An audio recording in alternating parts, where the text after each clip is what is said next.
The Haunting of Hill House by Shirley Jackson, Chapter 1. No live organism can continue for long to exist sanely under conditions of absolute reality. Even larks and katydids are supposed by some to dream. Hill House, not sane, stood by itself against its hills, holding darkness within. It had stood so for 80 years and might stand for 80 more. Within, walls continued upright, bricks met neatly, floors were firm, and doors were sensibly shut. Silence lay steadily against the wood and stone of Hill House, and whatever walked there walked alone. Dr. John Montague was a doctor of philosophy. He had taken his degree in anthropology, feeling obscurely that in this field he might come closest to his true vocation, the analysis of supernatural manifestations. He was scrupulous about the use of his title because, his investigations being so utterly unscientific, he hoped to borrow an air of respectability, even scholarly authority, from his education. It had cost him a good deal in money and pride, since he was not a begging man, to rent Hill House for 3 months, but he expected absolutely to be compensated for his pains by the sensation following upon the publication of his definitive work on the causes and effects of psychic disturbances in a house commonly known as haunted. He had been looking for an honestly haunted house all his life. When he heard of Hill House, he had been at first doubtful, then hopeful, then indefatigable. He was not the man to let go of Hill House once he had found it. Dr. Montague's intentions with regard to Hill House derived from the methods of the intrepid 19th century ghost hunters. He was going to go and live in Hill House and see what happened there. It was his intention at first to follow the example of the anonymous lady who went to stay at Balakin House and ran a summer-long house party for skeptics and believers, with croquet and ghost watching as the outstanding attractions. But skeptics, believers, and good croquet players are harder to come by today. Dr. Montague was forced to engage assistants. Perhaps the leisurely ways of Victorian life lent themselves more agreeably to the devices of psychic investigation, or perhaps the painstaking documentation of phenomena has largely gone out as a means of determining actuality. At any rate, Dr. Montague had not only to engage assistants, but to search for them. Because he thought of himself as careful and conscientious, he spent considerable time looking for his assistants. He combed the records of the psychic societies, the back files of sensational newspapers, the reports of parapsychologists, and assembled a list of names of people who had, in one way or another, at one time or another, no matter how briefly or dubiously, been involved in abnormal events. From his list, he first eliminated the names of people who were dead. When he had then crossed off the names of those who seemed to him publicity seekers of subnormal intelligence, or unsuitable because of a clear tendency to take the center of the stage, he had a list of perhaps a dozen names. Each of these people then received a letter from Dr. Montague extending an invitation to spend all or part of a summer at a comfortable country house, old but perfectly equipped with plumbing, electricity, central heating, and clean mattresses. The purpose of their stay, the letters stated clearly, was to observe and explore the various unsavory stories which had been circulated about the house for most of its 80 years of existence. Dr. Montague's letters did not say openly that Hill House was haunted, because Dr. Montague was a man of science, and until he had actually experienced a psychic manifestation in Hill House, he would not trust his luck too far. Consequently, his letters had a certain ambiguous dignity calculated to catch at the imagination of a very special sort of reader. To his dozen letters, Dr. Montague had 4 replies, the other 8 or so candidates having presumably moved and left no forwarding address, or possibly having lost interest in the supernormal, or even, perhaps, never having existed at all. To the 4 who replied, Dr. Montague wrote again, naming a specific day when the house would be officially regarded as ready for occupancy, and enclosing detailed directions for reaching it, since, as he was forced to explain, information about finding the house was extremely difficult to get, particularly from the rural community which surrounded it. On the day before he was to leave for Hill House, Dr. Montague was persuaded to take into his select company a representative of the family who owned the house, and a telegram arrived from one of his candidates, backing out with a clearly manufactured excuse. Another never came or wrote, perhaps because of some pressing personal problem which had intervened. The other two came. Eleanor Vance was 32 years old when she came to Hill House. The only person in the world she genuinely hated, now that her mother was dead, was her sister. She disliked her brother-in-law and her 5-year-old niece, and she had no friends. This was owing largely to the 11 years she had spent caring for her invalid mother, which had left her with some proficiency as a nurse and an inability to face strong sunlight without blinking. She could not remember ever being truly happy in her adult life. Her years with her mother had been built up devotedly around small guilts and small reproaches, constant weariness, and unending despair. Without ever wanting to become reserved and shy, she had spent so long alone, with no one to love, that it was difficult for her to talk, even casually, to another person without self-consciousness and an awkward inability to find words. Her name had turned up on Dr. Montague's list because one day when she was 12 years old and her sister was 18, and their father had been dead for not quite a month, showers of stones had fallen on their house without any warning or any indication of purpose or reason, dropping from the ceilings, rolling loudly down the walls, breaking windows, and pattering maddeningly on the roof. The stones continued intermittently for 3 days, during which time Eleanor and her sister were less unnerved by the stones than by the neighbors and sightseers who gathered daily outside the front door, and by their mother's blind, hysterical insistence that all of this was due to malicious, backbiting people on the block who had it in for her ever since she came. After 3 days, Eleanor and her sister were removed to the house of a friend, and the stones stopped falling. Nor did they ever return, although Eleanor and her sister and her mother went back to living in the house, and the feud with the entire neighborhood was never ended. The story had been forgotten by everyone except the people Dr. Montague consulted. It had certainly been forgotten by Eleanor and her sister, each of whom had supposed at the time that the other was responsible. During the whole underside of her life, ever since her first memory, Eleanor had been waiting for something like Hill House. Caring for her mother, lifting a cross old lady from her chair to her bed, setting out endless little trays of soup and oatmeal, steeling herself to the filthy laundry, Eleanor had held fast to the belief that someday something would happen. She had accepted the invitation to Hill House by return mail, although her brother-in-law had insisted upon calling a couple of people to make sure that this doctor fellow was not aiming to introduce Eleanor to savage rights not unconnected with matters Eleanor's sister deemed it improper for an unmarried young woman to know. Perhaps Eleanor's sister whispered in the privacy of the marital bedroom. Perhaps Dr. Montague, if that really was his name after all. Perhaps this Dr. Montague used these women for some, experiments. You know, experiments the way they do. Eleanor's sister dwelt richly upon experiments she had heard these doctors did. Eleanor had no such ideas, or having them was not afraid. Eleanor, in short, would have gone anywhere. Theodora, that was as much name as she used. Her sketches were signed Theo, and on her apartment door and the window of her shop and her telephone listing, and her pale stationery and the bottom of the lovely photograph of her which stood on the mantel, the name was always only Theodora. Theodora was not at all like Eleanor. Duty and conscience were, for Theodora, attributes which belonged properly to Girl Scouts. Theodora's world was one of delight and soft colors. She had come onto Dr. Montague's list because, going laughing into the laboratory, bringing with her a rush of floral perfume, she had somehow been able, amused and excited over her own incredible skill, to identify correctly 18 cards out of 20, 15 cards out of 20, 19 cards out of 20, held up by an assistant out of sight and hearing. The name of Theodora shone in the records of the laboratory, and so came inevitably to Dr. Montague's attention. Theodora had been entertained by Dr. Montague's first letter, and answered it out of curiosity. Perhaps the wakened knowledge in Theodora, which told her the names of symbols on cards held out of sight, urged her on her way toward Hill House, and yet fully intended to decline the invitation. Yet, perhaps the stirring, urgent sense again.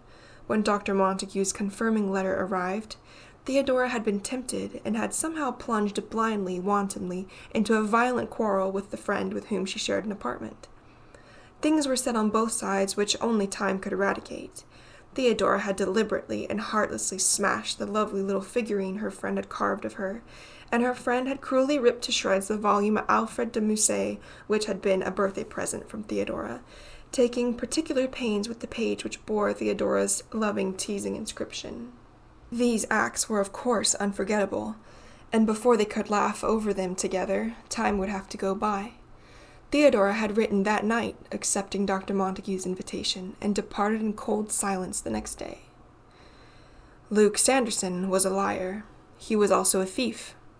His aunt, who was the owner of Hill House, was fond of pointing out that her nephew had the best education, the best clothes, the best taste, and the worst companions of anyone she had ever known. She would have leaped at any chance to put him safely away for a few weeks. The family lawyer was prevailed upon to persuade Dr. Montague that the house could on no account be rented to him for his purposes without the confining presence of a member of the family during his stay, and perhaps at their first meeting the doctor perceived in Luke a kind of strength or cat-like instinct for self-preservation, which made him almost as anxious as Mrs. Sanderson to have Luke with him in the house. At any rate, Luke was amused, his aunt grateful, and Dr. Montague more than satisfied. Mrs. Sanderson told the family lawyer that at any rate there was really nothing in the house Luke could steal. The old silver there was of some value, she told the lawyer, but it represented an almost insuperable difficulty for Luke. It required energy to steal it and transform it into money. Mrs. Sanderson did Luke an injustice. Luke was not at all likely to make off with the family silver, or Dr. Montague's watch, or Theodora's bracelet. His dishonesty was largely confined to taking petty cash from his aunt's pocketbook and cheating at cards. He was also apt to sell the watches and cigarette cases given him, fondly and with pretty blushes, by his aunt's friends. Some day Luke would inherit Hill House, but he had never thought to find himself living in it. "I just don't think she should take the car, is all," Eleanor's brother-in-law said stubbornly. "It's half my car," Eleanor said. "I helped pay for it." "I just don't think she should take it, is all," her brother-in-law said. He appealed to his wife. "It isn't fair she should have the use of it for the whole summer, and us have to do without." "Carrie drives it all the time, and I never even take it out of the garage," Eleanor said. "Besides, you'll be in the mountains all summer, and you can use it there. Carrie, you know you won't use the car in the mountains." "But suppose poor little Linny got sick or something, and we needed a car to get her to a doctor." "It's half my car," Eleanor said. "I mean to take it." "Suppose even Carrie got sick. Suppose we couldn't get a doctor and needed to go to a hospital." "I want it. I mean to take it." "I don't think so." Carrie spoke slowly, deliberately.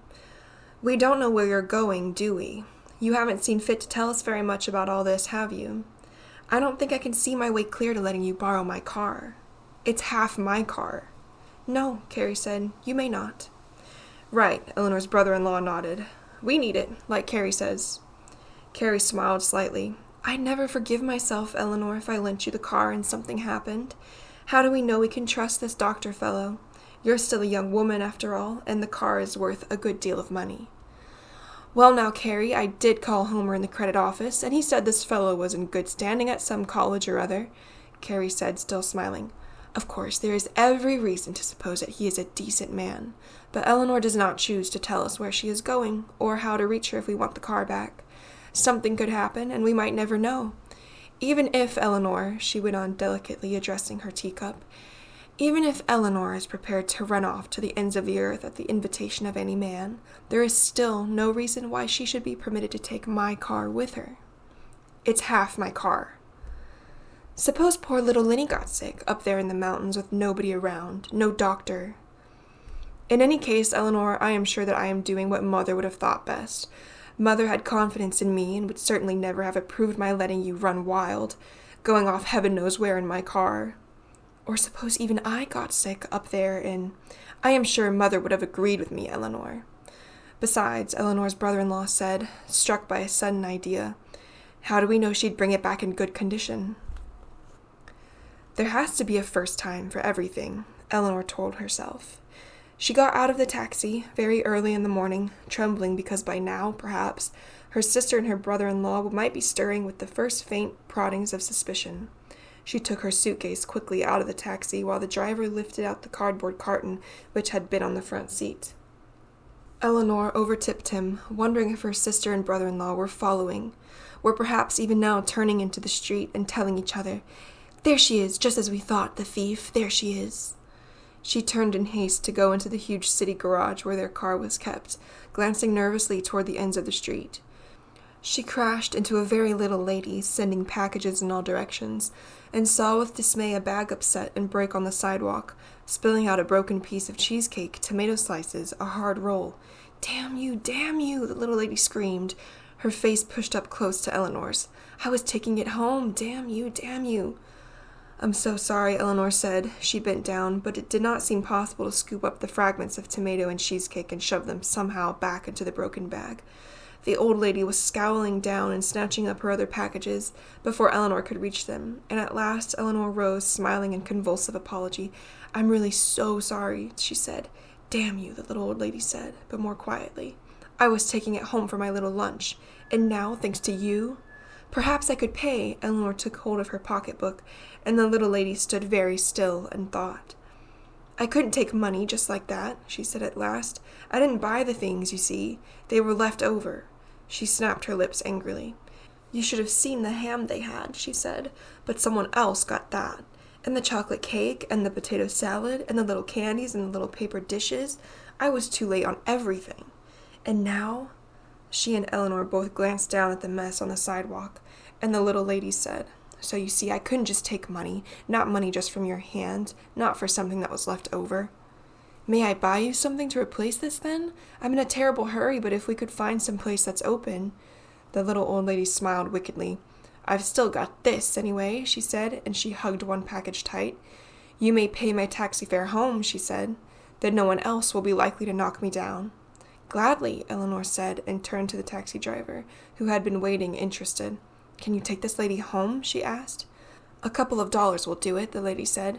"Not including the tip for this gentleman, of course. Being as small as I am," she explained daintily, "it's quite a hazard indeed, people knocking you down. Still, it's a genuine pleasure to find one as willing as you to make up for it. Sometimes the people who knock you down never turn once to look." With Eleanor's help, she climbed into the taxi with her packages, and Eleanor took $2.50 piece from her pocketbook and handed them to the little lady, who clutched them tight in her tiny hand. "All right, sweetheart," the taxi driver said. "Where do we go?" The little lady chuckled. "I'll tell you after we start," she said, and then to Eleanor, "Good luck to you, dearie. Watch out from now on how you go knocking people down." "Goodbye," Eleanor said, "and I'm really very sorry." "That's fine, then," the little lady said, waving at her as the taxi pulled away from the curb. "I'll be praying for you, dearie." Well, Eleanor thought, staring after the taxi, there's one person anyway who will be praying for me. One person anyway. It was the first genuinely shining day of summer, a time of year which brought Eleanor always to aching memories of her early childhood, when it had seemed to be summer all the time. She could not remember a winter before her father's death on a cold, wet day. She had taken to wondering lately, during these swift-counted years, what had been done with all those wasted summer days. How could she have spent them so wantonly? "I am foolish," she told herself early every summer. "I am very foolish. I am grown up now and know the values of things. Nothing is ever really wasted," she believed sensibly, even one's childhood. And then each year, one summer morning, the warm wind would come down the city street where she walked, and she would be touched with a little cold thought, "I have let more time go by."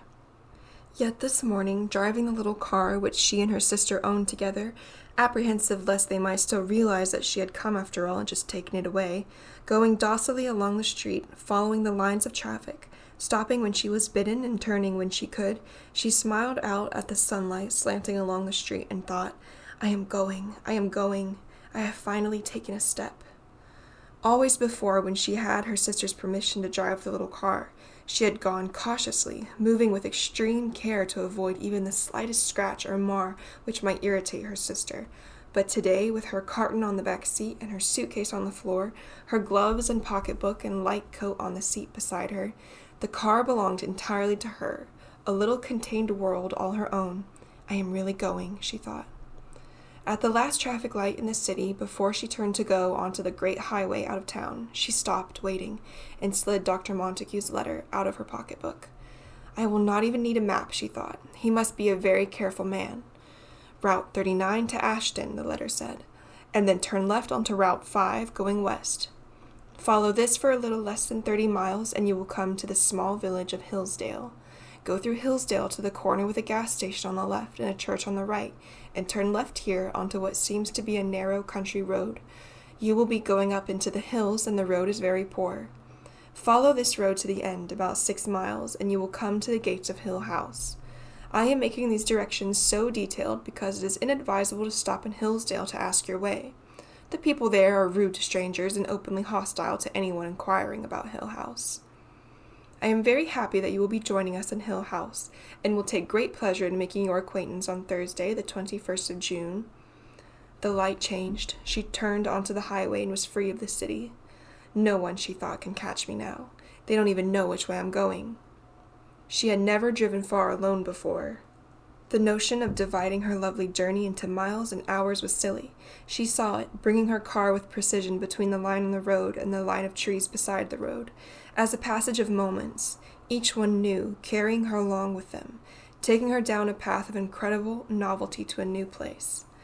The journey itself was her positive action, her destination vague, unimagined, perhaps non-existent.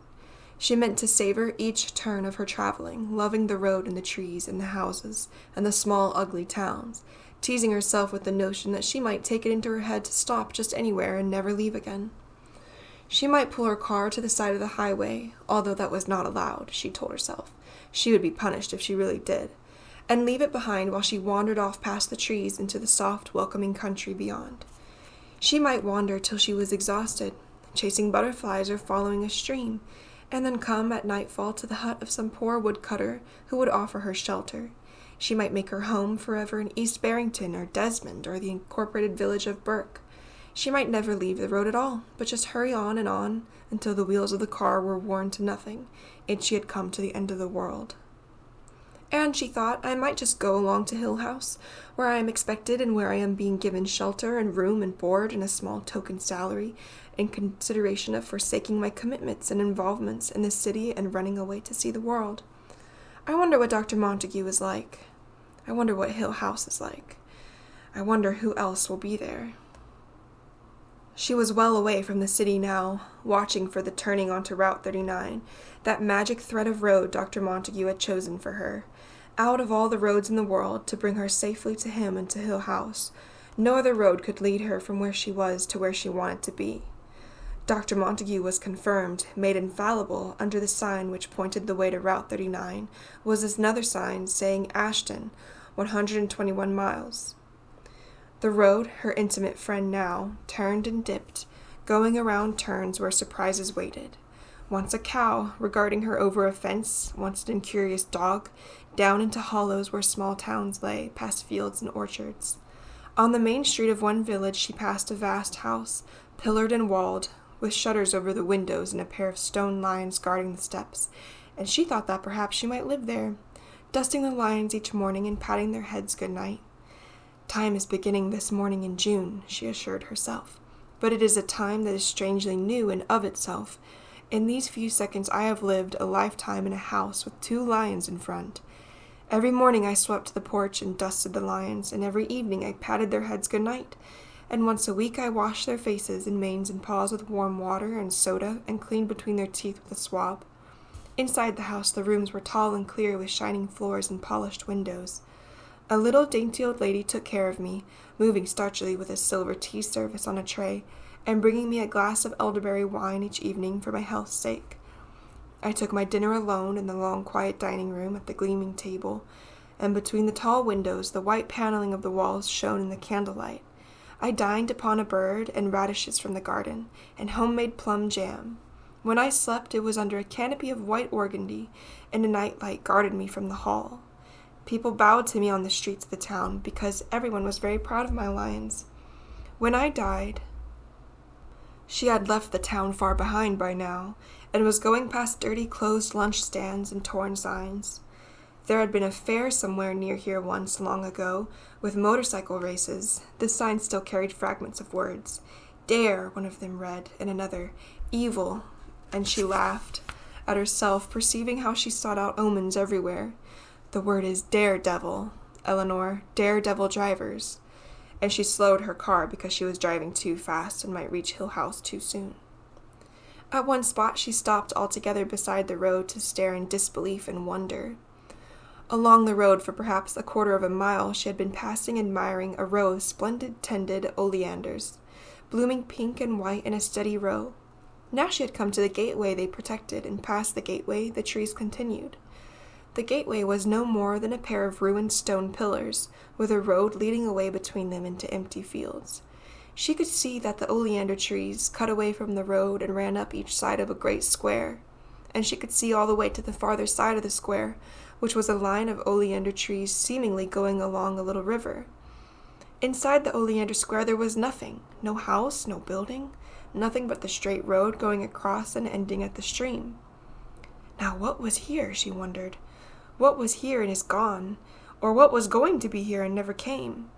Was it going to be a house or a garden or an orchard? Were they driven away forever, or are they coming back? Oleanders are poisonous, she remembered. Could they be here guarding something? Will I, she thought, will I get out of my car and go between the ruined gates, and then, once I am in the magic oleander square, find out that I have wandered into a fairyland, protected poisonously from the eyes of people passing? Once I have stepped between the magic gateposts, will I find myself through the protective barrier, the spell broken? I will go into a sweet garden with fountains and low benches and roses trained over arbors, and find one path, jeweled perhaps with rubies and emeralds, soft enough for a king's daughter to walk upon with her little sandaled feet, and it will lead me directly to the palace which lies under a spell. I will walk up low stone steps, past stone lions guarding, and into a courtyard where a fountain plays, and the queen waits, weeping for the princess to return. She will drop her embroidery when she sees me, and cry out to the palace servants, stirring at last after their long sleep to prepare a great feast, because the enchantment is ended, and the palace is itself again, and we shall live happily ever after. No, of course, she thought, turning to start her car again. Once the palace becomes visible and the spell is broken, the whole spell will be broken, and all this countryside outside the oleanders will return to its proper form, fading away, towns and signs and cows, into a soft green picture from a fairy tale. Then, coming down from the hills, there will be a prince riding, bright in green and silver, with 100 bowmen riding behind him, pennants stirring, horses tossing, jewels flashing. She laughed and turned to smile goodbye at the magic oleanders. Another day, she told them. Another day I'll come back and break your spell. She stopped for lunch after she had driven 100 miles and a mile. She found a country restaurant, which advertised itself as an old mill, and found herself seated incredibly upon a balcony over a dashing stream, looking down upon wet rocks and the intoxicating sparkle of moving water, with a cut-glass bowl of cottage cheese on the table before her and corn sticks in a napkin. Because this was a time and a land where enchantments were swiftly made and broken, she wanted to linger over her lunch, knowing that Hill House always waited for her at the end of the day. The only other people in the dining room were a family party, a mother and father with a small boy and girl, and they talked to one another softly and gently, and once the little girl turned and regarded Eleanor with frank curiosity, and after a minute smiled. The lights from the stream below touched the ceiling and the polished tables, and glanced along the little girl's curls, and the little girl's mother said, "She wants her cup of stars." Eleanor looked up, surprised. The little girl was sliding back in her chair, sullenly refusing her milk, while her father frowned and her brother giggled, and her mother said calmly, "She wants her cup of stars." Indeed, yes, Eleanor thought, indeed. So do I. A cup of stars. Of course. Her little cup, the mother was explaining, smiling apologetically at the waitress, who was thunderstruck at the thought that the mill's good country milk was not rich enough for the little girl. It has stars in the bottom, and she always drinks her milk from it at home. She calls it her cup of stars because she can see the stars while she drinks her milk.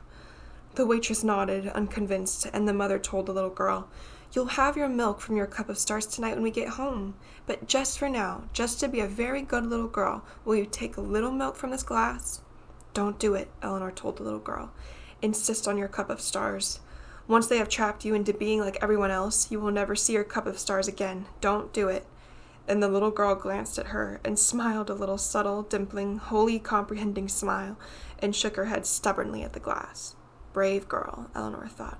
Wise, brave girl. "You're spoiling her," the father said. "She ought not to be allowed these whims." "Just this once," the mother said. She put down the glass of milk and touched the little girl gently on the hand. "Eat your ice cream," she said. When they left, the little girl waved goodbye to Eleanor, and Eleanor waved back, sitting in joyful loneliness to finish her coffee, while the gay stream tumbled along below her. "I have not very much farther to go," Eleanor thought. "I'm more than halfway there." Journey's end, she thought, and far back in her mind, sparkling like the little stream, a tag end of a tune danced through her head, bringing distantly a word or so. "In delay there lies no plenty," she thought. "In delay there lies no plenty." She nearly stopped forever just outside Ashton, because she came to a tiny cottage buried in a garden. "I could live there all alone," she thought, slowing the car to look down the winding garden path to the small blue front door with, perfectly, a white cat on the step. No one would ever find me there either, behind all those roses, and just to make sure I would plant oleanders by the road. I will light a fire in the cool evenings and toast apples at my own hearth. I will raise white cats and sew white curtains for the windows, and sometimes come out of my door to go to the store to buy cinnamon and tea and thread. People will come to me to have their fortunes told, and I will brew love potions for sad maidens. I will have a robin." But the cottage was far behind, and it was time to look for her new road, so carefully charted by Dr. Montague.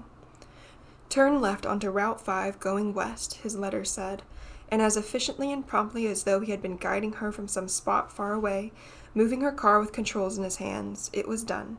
She was on Route 5 going west, and her journey was nearly done. In spite of what he said, though, she thought, "I will stop in Hillsdale for a minute, just for a cup of coffee, because I cannot bear to have my long trip end so soon."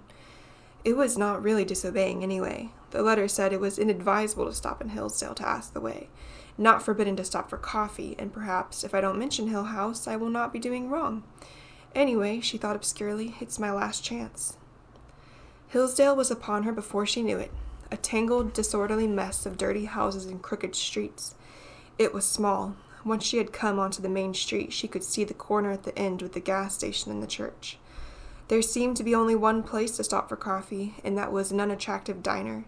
But Eleanor was bound to stop in Hillsdale, and so she brought her car to the broken curb in front of the diner and got out. After a minute's thought, with a silent nod to Hillsdale, she locked the car, mindful of her suitcase on the floor and the carton on the back seat. "I will not spend long in Hillsdale," she thought, looking up and down the street, which managed, even in the sunlight, to be dark and ugly. A dog slept uneasily in the shade against a wall. A woman stood in a doorway across the street and looked at Eleanor, and 2 young boys lounged against a fence, elaborately silent. Eleanor, who was afraid of strange dogs and jeering women and young hoodlums, went quickly inside the diner, clutching her pocketbook and her car keys. Inside, she found a counter with a chinless, tired girl behind it and a man sitting at the end eating. She wondered briefly how hungry he must have been to come in here at all, when she looked at the gray counter and the smeared glass bowl over a plate of donuts. "Coffee," she said to the girl behind the counter, and the girl turned wearily and tumbled down a cup from the piles on the shelves. "I will have to drink this coffee because I said I was going to," Eleanor told herself sternly, "but next time I will listen to Dr. Montague." There was some elaborate joke going on between the man eating and the girl behind the counter. When she set Eleanor's coffee down, she glanced at him and half smiled, and he shrugged, and then the girl laughed. Eleanor looked up, but the girl was examining her fingernails, and the man was wiping his plate with bread. Perhaps Eleanor's coffee was poisoned. It certainly looked it. Determined to plumb the village of Hillsdale to its lowest depths, Eleanor said to the girl, "I'll have one of those donuts too, please." And the girl, glancing sideways at the man, slid one of the donuts onto a dish and set it down in front of Eleanor and laughed when she caught another look from the man. "This is a pretty little town," Eleanor said to the girl. "What is it called?" The girl stared at her. Perhaps no one had ever before had the audacity to call Hillsdale a pretty little town. After a moment, the girl looked again at the man, as though calling for confirmation, and said, "Hillsdale." "Have you lived here long?" Eleanor asked. "I'm not going to mention Hill House," she assured Dr. Montague far away. "I just want to waste a little time." "Yeah," the girl said. "It must be pleasant living in a small town like this. I come from the city." "Yeah? Do you like it here?" "It's all right," the girl said. She looked again at the man, who was listening carefully. "Not much to do." "How large a town is it?" "Pretty small. You want more coffee?" This was addressed to the man who was rattling his cup against his saucer, and Eleanor took a first shuddering sip of her own coffee and wondered how he could possibly want more. "Do you have a lot of visitors around here?" she asked when the girl had filled the coffee cup and gone back to lounge against the shelves. "Tourists, I mean?" "What for?" For a minute the girl flashed at her from what might have been an emptiness greater than any Eleanor had ever known. "Why would anyone come here?" She looked suddenly at the man and added, "There's not even a movie." "But the hills are so pretty.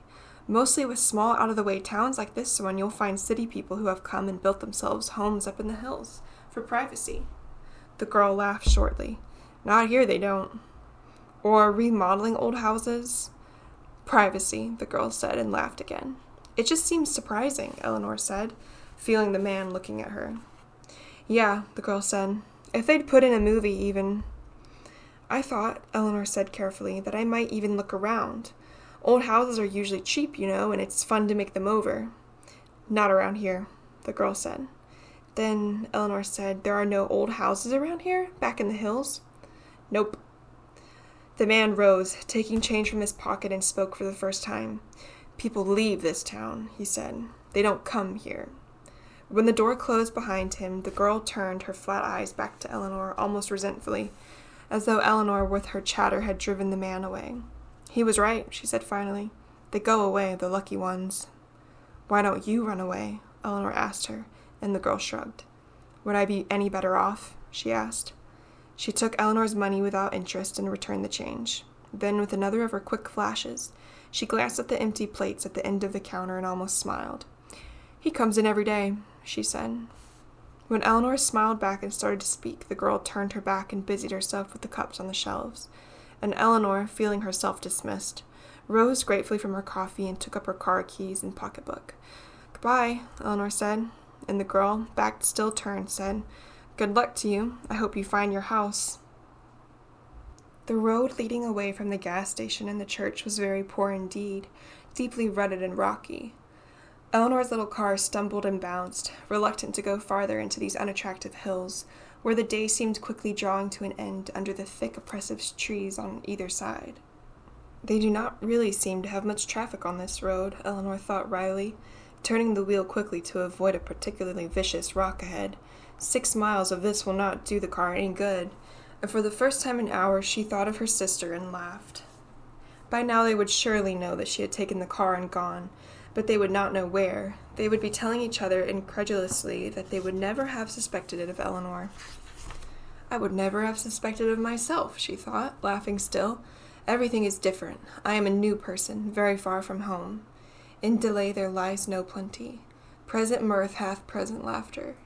And she gasped as the car cracked against a rock and reeled back across the road with an ominous scraping somewhere beneath, but then gathered itself together valiantly and resumed its dogged climb. The tree branches brushed against the windshield, and it grew steadily darker. Hill House likes to make an entrance, she thought. I wonder if the sun ever shines along here. At last, with one final effort, the car cleared a tangle of dead leaves and small branches across the road and came into a clearing by the gate of Hill House. "Why am I here?" she thought helplessly and at once. "Why am I here?" The gate was tall and ominous and heavy, set strongly into a stone wall which went off through the trees. Even from the car she could see the padlock and the chain that was twisted around and through the bars. Beyond the gate she could see only that the road continued, turned, shadowed on either side by the still, dark trees. Since the gate was so clearly locked and double-locked and chained and barred, who, she wondered, wants so badly to get in? She made no attempt to get out of her car, but pressed the horn, and the trees and the gate shuddered and withdrew slightly from the sound. After a minute she blew the horn again, and then saw a man coming toward her from inside the gate. He was as dark and unwelcoming as the padlock, and before he moved toward the gate he peered through the bars at her, scowling. "What you want?" His voice was sharp, mean. "I want to come in, please. Please unlock the gate." "Who say?" "Why," she faltered, "I'm supposed to come in," she said at last. "What for?" "I'm expected." Or am I? She wondered suddenly. Is this as far as I go? Who by? She knew, of course, that he was delighting in exceeding his authority, as though once he moved to unlock the gate he would lose a little temporary superiority he thought he had. And what superiority have I? She wondered. I am outside the gate, after all. She could already see that losing her temper, which she did rarely because she was so afraid of being ineffectual, would only turn him away, leaving her still outside the gate, railing futilely. She could even anticipate his innocence if he were reproved later for his arrogance, the maliciously vacant grin, the wide blank eyes, the whining voice protesting that he would have let her in. He planned to let her in, but how could he be sure? He had his orders, didn't he? And he had to do what he was told. He'd be the one to get in trouble, wouldn't he, if he let in someone who wasn't supposed to be inside? She could anticipate his shrug, and picturing him, laughed, perhaps the worst thing she could have done. Eyeing her, he moved back from the gate. "You better come back later," he said, and turned his back with an air of virtuous triumph. "Listen," she called after him, still trying not to sound angry. "I am one of Dr. Montague's guests. He will be expecting me in the house. Please listen to me." He turned and grinned at her. "They couldn't rightly be expecting you," he said, "seeing as you're the only ones come so far." "Do you mean that there's no one in the house?" "No one I know of. Maybe my wife, getting it fixed up. So they couldn't be here exactly expecting you, now could they?" She sat back against the car seat and closed her eyes. Hill House, she thought. You're as hard to get into as heaven. "I suppose you know what you are asking for, coming here? I suppose they told you back in the city? You hear anything about this place?" "I heard that I was invited here as a guest of Dr. Montague's. When you open the gates, I will go inside." "I'll open them. I'm going to open them. I just want to be sure you know what's waiting for you in there. You ever been here before? One of the family, maybe?" He looked at her now, peering through the bars, his jeering face one more barrier after padlock and chain. "I can't let you in till I'm sure, can I? What'd you say your name was?" She sighed. "Eleanor Vance." "Not one of the family then, I guess. You ever hear anything about this place?" "It's my chance, I suppose," she thought. "I'm being given a last chance. I could turn my car around right here and now in front of these gates and go away from here, and no one would blame me. Anyone has a right to run away." She put her head out through the car window and said with fury, "My name is Eleanor Vance. I am expected in Hill House. Unlock those gates at once." All right. Deliberately, making a wholly unnecessary display of fitting the key and turning it, he opened the padlock and loosened the chain and swung the gates just wide enough for the car to come through. Eleanor moved the car slowly, but the alacrity with which he leaped to the side of the road made her think for a minute that he had perceived the fleeting impulse crossing her mind. She laughed and then stopped the car because he was coming toward her, safely from the side. "You won't like it," he said. "You'll be sorry I ever opened that gate." "Out of the way, please," she said. "You've held me up long enough." "You think they could get anyone else to open this gate? You think anyone else would stay around here that long except me and my wife? You think we can't have things just about the way we want them, long as we stay around here and fix up the house and open the gates for all you city people who think you know everything? Please get away from my car." She dared not admit to herself that he frightened her, for fear that he might perceive it. His nearness, leaning against the side of the car, was ugly, and his enormous resentment puzzled her. She had certainly made him open the gate for her, but did he think of the house and gardens inside as his own? A name from Dr. Montague's letter came into her mind, and she asked curiously, "Are you Dudley, the caretaker?" "Yes, I'm Dudley, the caretaker." He mimicked her. "Who else do you think would be around here?" The honest old family retainer, she thought, proud and loyal and thoroughly unpleasant. "You and your wife take care of the house all alone?" "Who else?" It was his boast, his curse, his refrain. She moved restlessly, afraid to draw away from him too obviously, and yet wanting with small motions of starting the car to make him stand aside. "I'm sure you'll be able to make us very comfortable, you and your wife," she said, putting a tone of finality into her voice. "Meanwhile, I'm very anxious to get to the house as soon as possible." He snickered disagreeably. "Me, now," he said. "Me? I don't hang around here after dark." Grinning, satisfied with himself, he stood away from the car, and Eleanor was grateful, although awkward starting the car under his eye. "Perhaps he will keep popping out at me along the drive," she thought. "A sneering Cheshire cat, yelling each time that I should be happy to find anyone willing to hang around this place, until dark anyway." To show that she was not at all affected by the thought of the face of Dudley the caretaker between the trees, she began to whistle, a little annoyed to find that the same tune still ran through her head. "Present mirth hath present laughter," and she told herself crossly that she must really make an effort to think of something else. She was sure that the rest of the words must be most unsuitable to hide so stubbornly from her memory, and probably wholly disreputable to be caught singing on her arrival at Hill House. Over the trees, occasionally, between them and the hills, she caught glimpses of what must be the roofs, perhaps a tower of Hill House. They made houses so oddly back when Hill House was built, she thought. They put towers and turrets and buttresses and wooden lace on them, even sometimes Gothic spires and gargoyles. Nothing was ever left undecorated. Perhaps Hill House has a tower or a secret chamber, or even a passageway going off into the hills and probably used by smugglers. Although, what could smugglers find to smuggle around these lonely hills? Perhaps I will encounter a devilishly handsome smuggler, and... She turned her car onto the last stretch of straight drive, leading her directly face to Hill House, and moving without thought, pressed her foot on the brake to stall the car and sat staring. The house was vile. She shivered in thought, the words coming freely into her mind. Hill House is vile. It is diseased. Get away from here at once. No human eye can isolate the unhappy coincidence of line and place which suggests evil in the face of a house, and yet somehow a maniac juxtaposition, a badly turned angle, some chance meeting of roof and sky, turned Hill House into a place of despair, more frightening because the face of Hill House seemed awake, with a watchfulness from the blank windows and a touch of glee in the eyebrow of a cornice. Almost any house, caught unexpectedly or at an odd angle, can turn a deeply humorous look on a watching person. Even a mischievous little chimney, or a dormer, like a dimple, can catch up a beholder with a sense of fellowship. But a house, arrogant and hating, never off guard, can only be evil. This house, which seemed somehow to have formed itself, flying together into its own powerful pattern under the hands of its builders, fitting itself into its own construction of lines and angles, reared its great head back against the sky without concession to humanity. It was a house without kindness, never meant to be lived in, not a fit place for people or for love or for hope. Exorcism cannot alter the countenance of a house. Hill House would stay as it was until it was destroyed. I should have turned back at the gate, Eleanor thought.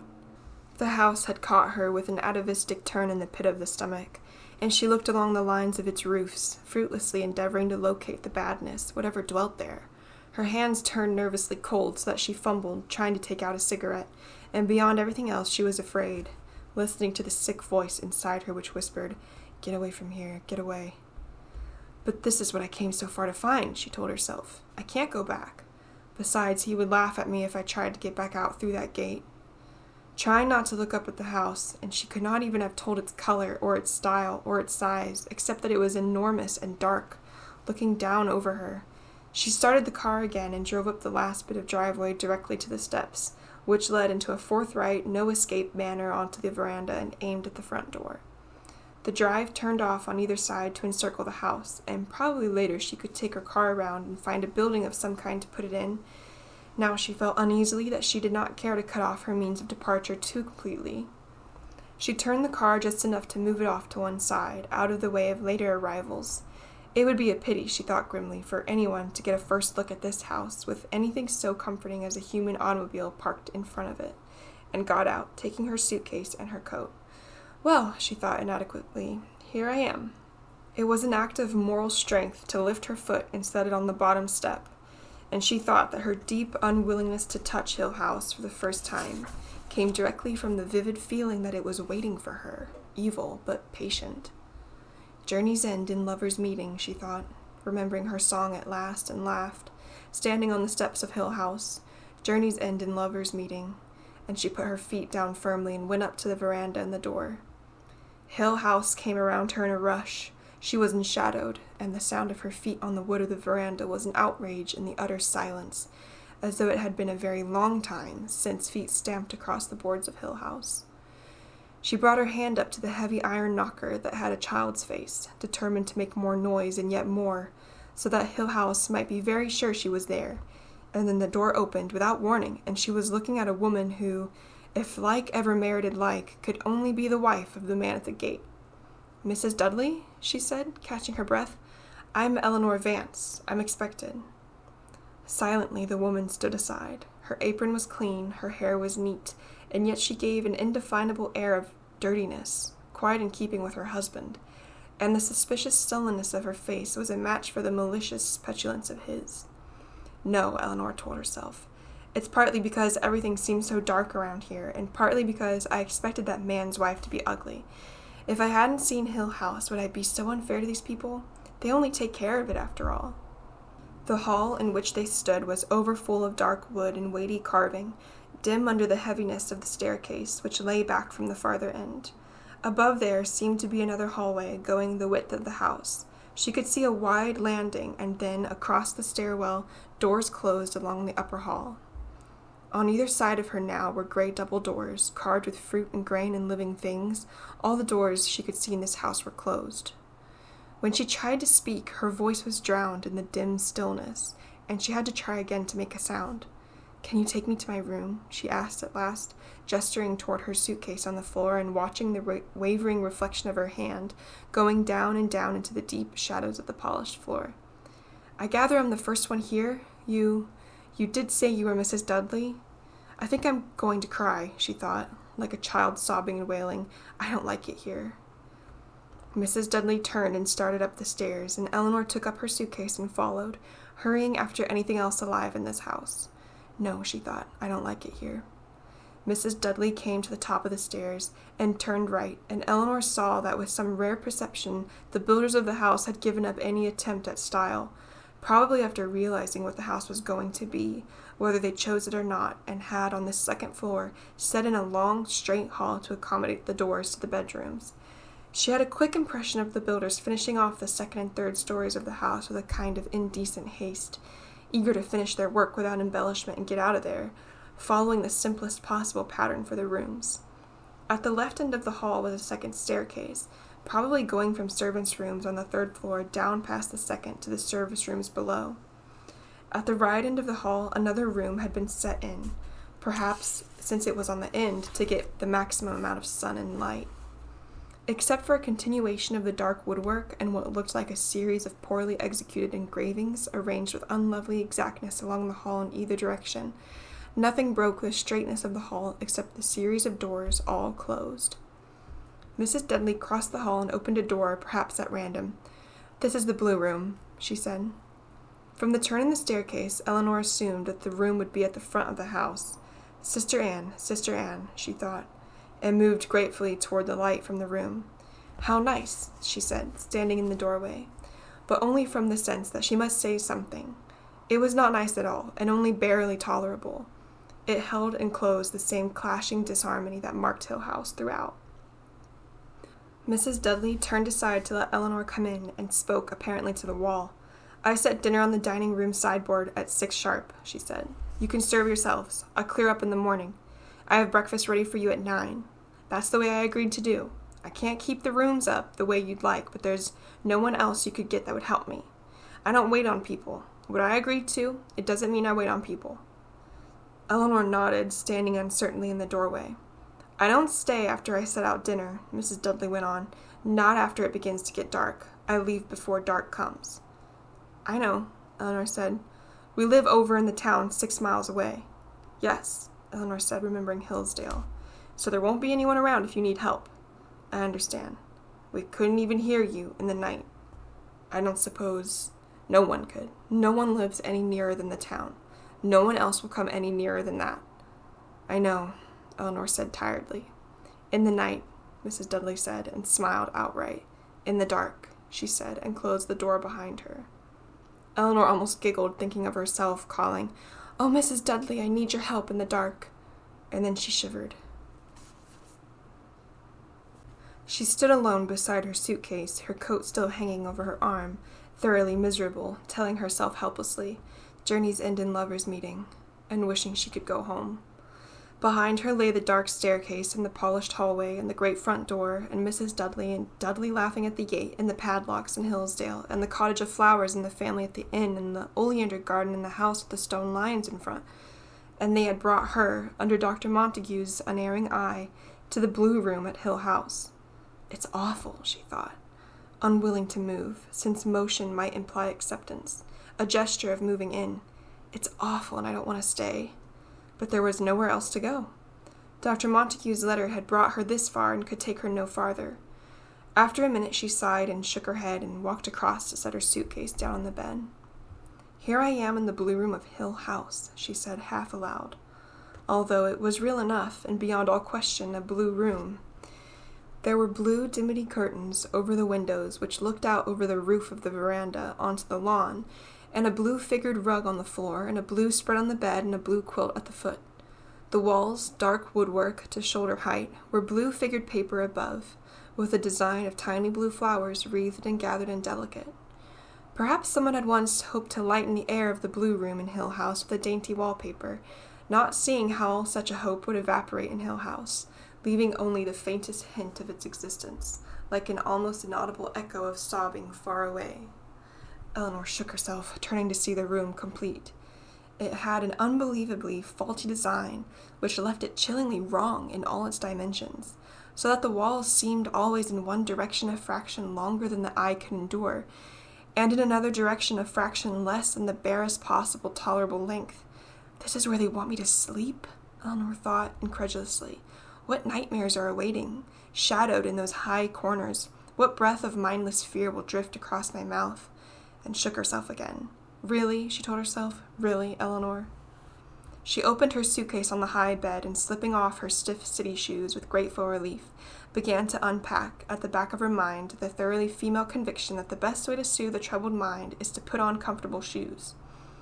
Yesterday, packing her suitcase in the city, she had chosen clothes which she assumed would be suitable for wearing in an isolated country house.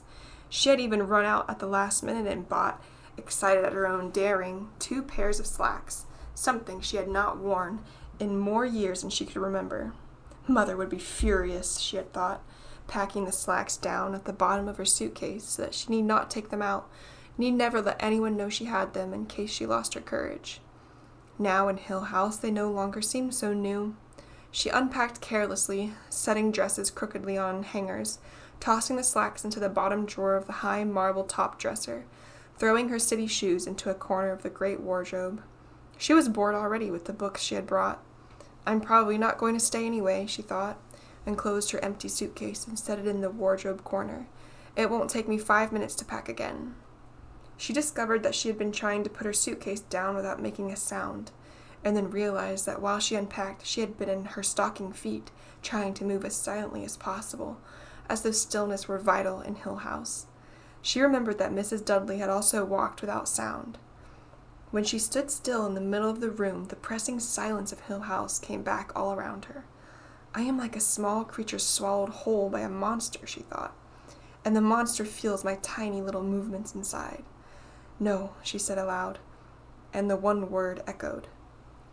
She went quickly across the room and pushed aside the blue dimity curtains, but the sunlight came only palely through the thick glass of the windows, and she could see only the roof of the veranda and a stretch of the lawn beyond. Somewhere down there was her little car, which could take her away again. Journeys end in lovers' meeting, she thought. It was my own choice to come. Then she realized that she was afraid to go back across the room. She was standing with her back to the window, looking from the door to the wardrobe, to the dresser, to the bed, telling herself that she was not afraid at all, when she heard, far below, the sounds of a car door slamming, and then quick footsteps almost dancing up the steps and across the veranda, and then shockingly the crash of the great iron knocker coming down. Why, she thought, there are other people coming. I am not going to be here all alone. Almost laughing, she ran across the room and into the hall to look down the staircase into the hallway below. Thank heaven you're here, she said, peering through the dimness. Thank heaven somebody's here. She realized without surprise that she was speaking as though Mrs. Dudley could not hear her, although Mrs. Dudley stood, straight and pale, in the hall. Come on up, Eleanor said. You'll have to carry your own suitcase. She was breathless and seemed unable to stop talking. Her usual shyness melted away by relief. My name's Eleanor Vance, she said, and I'm so glad you're here. I'm Theodora, just Theodora. This bloody house. It's just as bad up here. Come on up. Make her give you the room next to mine. Theodora came up the heavy stairway after Mrs. Dudley, looking incredulously at the stained glass window on the landing, the marble urn in a niche, the patterned carpet. Her suitcase was considerably larger than Eleanor's, and considerably more luxurious, and Eleanor came forward to help her, glad that her own things were safely put away out of sight. Wait till you see the bedrooms, Eleanor said. Mine used to be the embalming room, I think. It's the home I've always dreamed of, Theodora said. A little hideaway where I can be alone with my thoughts, particularly if my thoughts happen to be about murder or suicide or... Green room, Mrs. Dudley said coldly, and Eleanor sensed with a quick turn of apprehension that flippant or critical talk about the house bothered Mrs. Dudley in some manner. Maybe she thinks it can hear us, Eleanor thought, and then was sorry she had thought it. Perhaps she shivered, because Theodora turned with a quick smile and touched her shoulder gently, reassuringly. She is charming, Eleanor thought, smiling back. Not at all the sort of person who belongs in this dreary, dark place, but then probably I don't belong here either. I'm not the sort of person for Hill House, but I can't think of anybody who would be. She laughed then, watching Theodora's expression as she stood in the doorway of the green room. Good Lord, Theodora said, looking sideways at Eleanor. How perfectly enchanting. A positive bower. I set dinner on the dining room sideboard at 6 sharp, Mrs. Dudley said. You can serve yourselves. I clear up in the morning. I have breakfast ready for you at 9. That's the way I agreed to do. You're frightened, Theodora said, watching Eleanor. I can't keep the rooms up the way you'd like, but there's no one else you could get that would help me. I don't wait on people. What I agreed to, it doesn't mean I wait on people. It was just when I thought I was all alone, Eleanor said. I don't stay after 6, not after it begins to get dark. I'm here now, Theodora said, so it's all right. We have a connecting bathroom, Eleanor said absurdly. The rooms are exactly alike. Green dimity curtains hung over the windows in Theodora's room. The wallpaper was decked with green garlands. The bedspread and quilt were green. The marble-topped dresser and the huge wardrobe were the same. I've never seen such awful places in my life, Eleanor said, her voice rising. Like the very best hotels, Theodora said, or any good girls' camp. I leave before dark comes, Mrs. Dudley went on. No one can hear you if you scream in the night, Eleanor told Theodora. She realized that she was clutching at the doorknob, and under Theodora's quizzical eye, unclenched her fingers and walked steadily across the room. We'll have to find some way of opening these windows, she said. So there won't be anyone around if you need help, Mrs. Dudley said. We couldn't hear you, even in the night. No one could. All right now? Theodora asked, and Eleanor nodded. No one lives any nearer than the town. No one else will come any nearer than that. You're probably just hungry, Theodora said, and I'm starved myself. She set her suitcase on the bed and slipped off her shoes. Nothing, she said, upsets me more than being hungry. I snarl and snap and burst into tears. She lifted a pair of softly tailored slacks out of the suitcase. In the night, Mrs. Dudley said. She smiled. In the dark, she said, and closed the door behind her. After a minute, Eleanor said, She also walks without making a sound. Delightful old body, Theodora turned, regarding her room. I take it back. That about the best hotels, she said. It's a little bit like a boarding school I went to for a while. Come and see mine, Eleanor said. She opened the bathroom door and led the way into her blue room. I was all unpacked and thinking about packing again when you came. Poor baby, you're certainly starving. All I could think of when I got a look at this place from outside was what fun it would be to stand out there and watch it burn down. Maybe before we leave. It was terrible being here alone. You should have seen that boarding school of mine during vacations. Theodora went back into her own room, and with the sense of movement and sound in the 2 rooms, Eleanor felt more cheerful. She straightened her clothes on the hangers in the wardrobe and set her books evenly on the bed table. You know, Theodora called from the other room, it is kind of like the first day at school. Everything's ugly and strange, and you don't know anybody, and you're afraid everyone's going to laugh at your clothes. Eleanor, who had opened the dresser drawer to take out a pair of slacks, stopped and then laughed and threw the slacks on her bed. Did I understand correctly, Theodora went on, that Mrs. Dudley is not going to come if we scream in the night? It was not what she agreed to. Did you meet the amiable old retainer at the gate? We had a lovely chat. He said I couldn't come in, and I said I could, and then I tried to run him down with my car, but he jumped. Look, do you think we have to sit around here in our rooms and wait? I'd like to change into something comfortable. Unless we dress for dinner. Do you think? I won't if you won't. I won't if you won't. They can't fight both of us. Anyway, let's get out of here and go exploring. I would very much like to get this roof off from over my head. It gets dark so early in these hills with all the trees. Eleanor went to the window again, but there was still sunlight slanting across the lawn. It won't be really dark for nearly an hour. I want to go outside and roll on the grass. Eleanor chose a red sweater, thinking that in this room, in this house, the red of the sweater and the red of the sandals, bought to match it, would almost certainly be utterly at war with each other, although they had been close enough yesterday in the city. Serves me right anyway, she thought, for wanting to wear such things. I never did before. But she looked oddly well, it seemed to her as she stood by the long mirror on the wardrobe door, almost comfortable. Do you have any idea who else is coming? She asked, or when? Dr. Montague, Theodora said. I thought he'd be here before anyone else. Have you known Dr. Montague long? Never met him, Theodora said. Have you? Never. You almost ready? All ready. Theodora came through the bathroom door into Eleanor's room.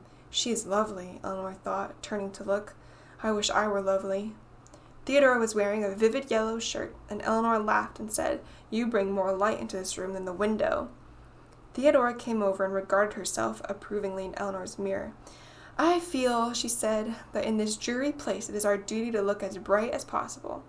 I approve of your red sweater. The two of us will be visible from one end of Hill House to the other.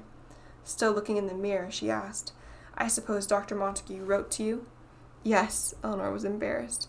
I didn't know at first whether it was a joke or not, but my brother-in-law checked up on him. You know, Theodora said slowly, up until the last minute when I got to the gates, I guess, I never really thought there would be a Hill House. You don't go around expecting things like this to happen.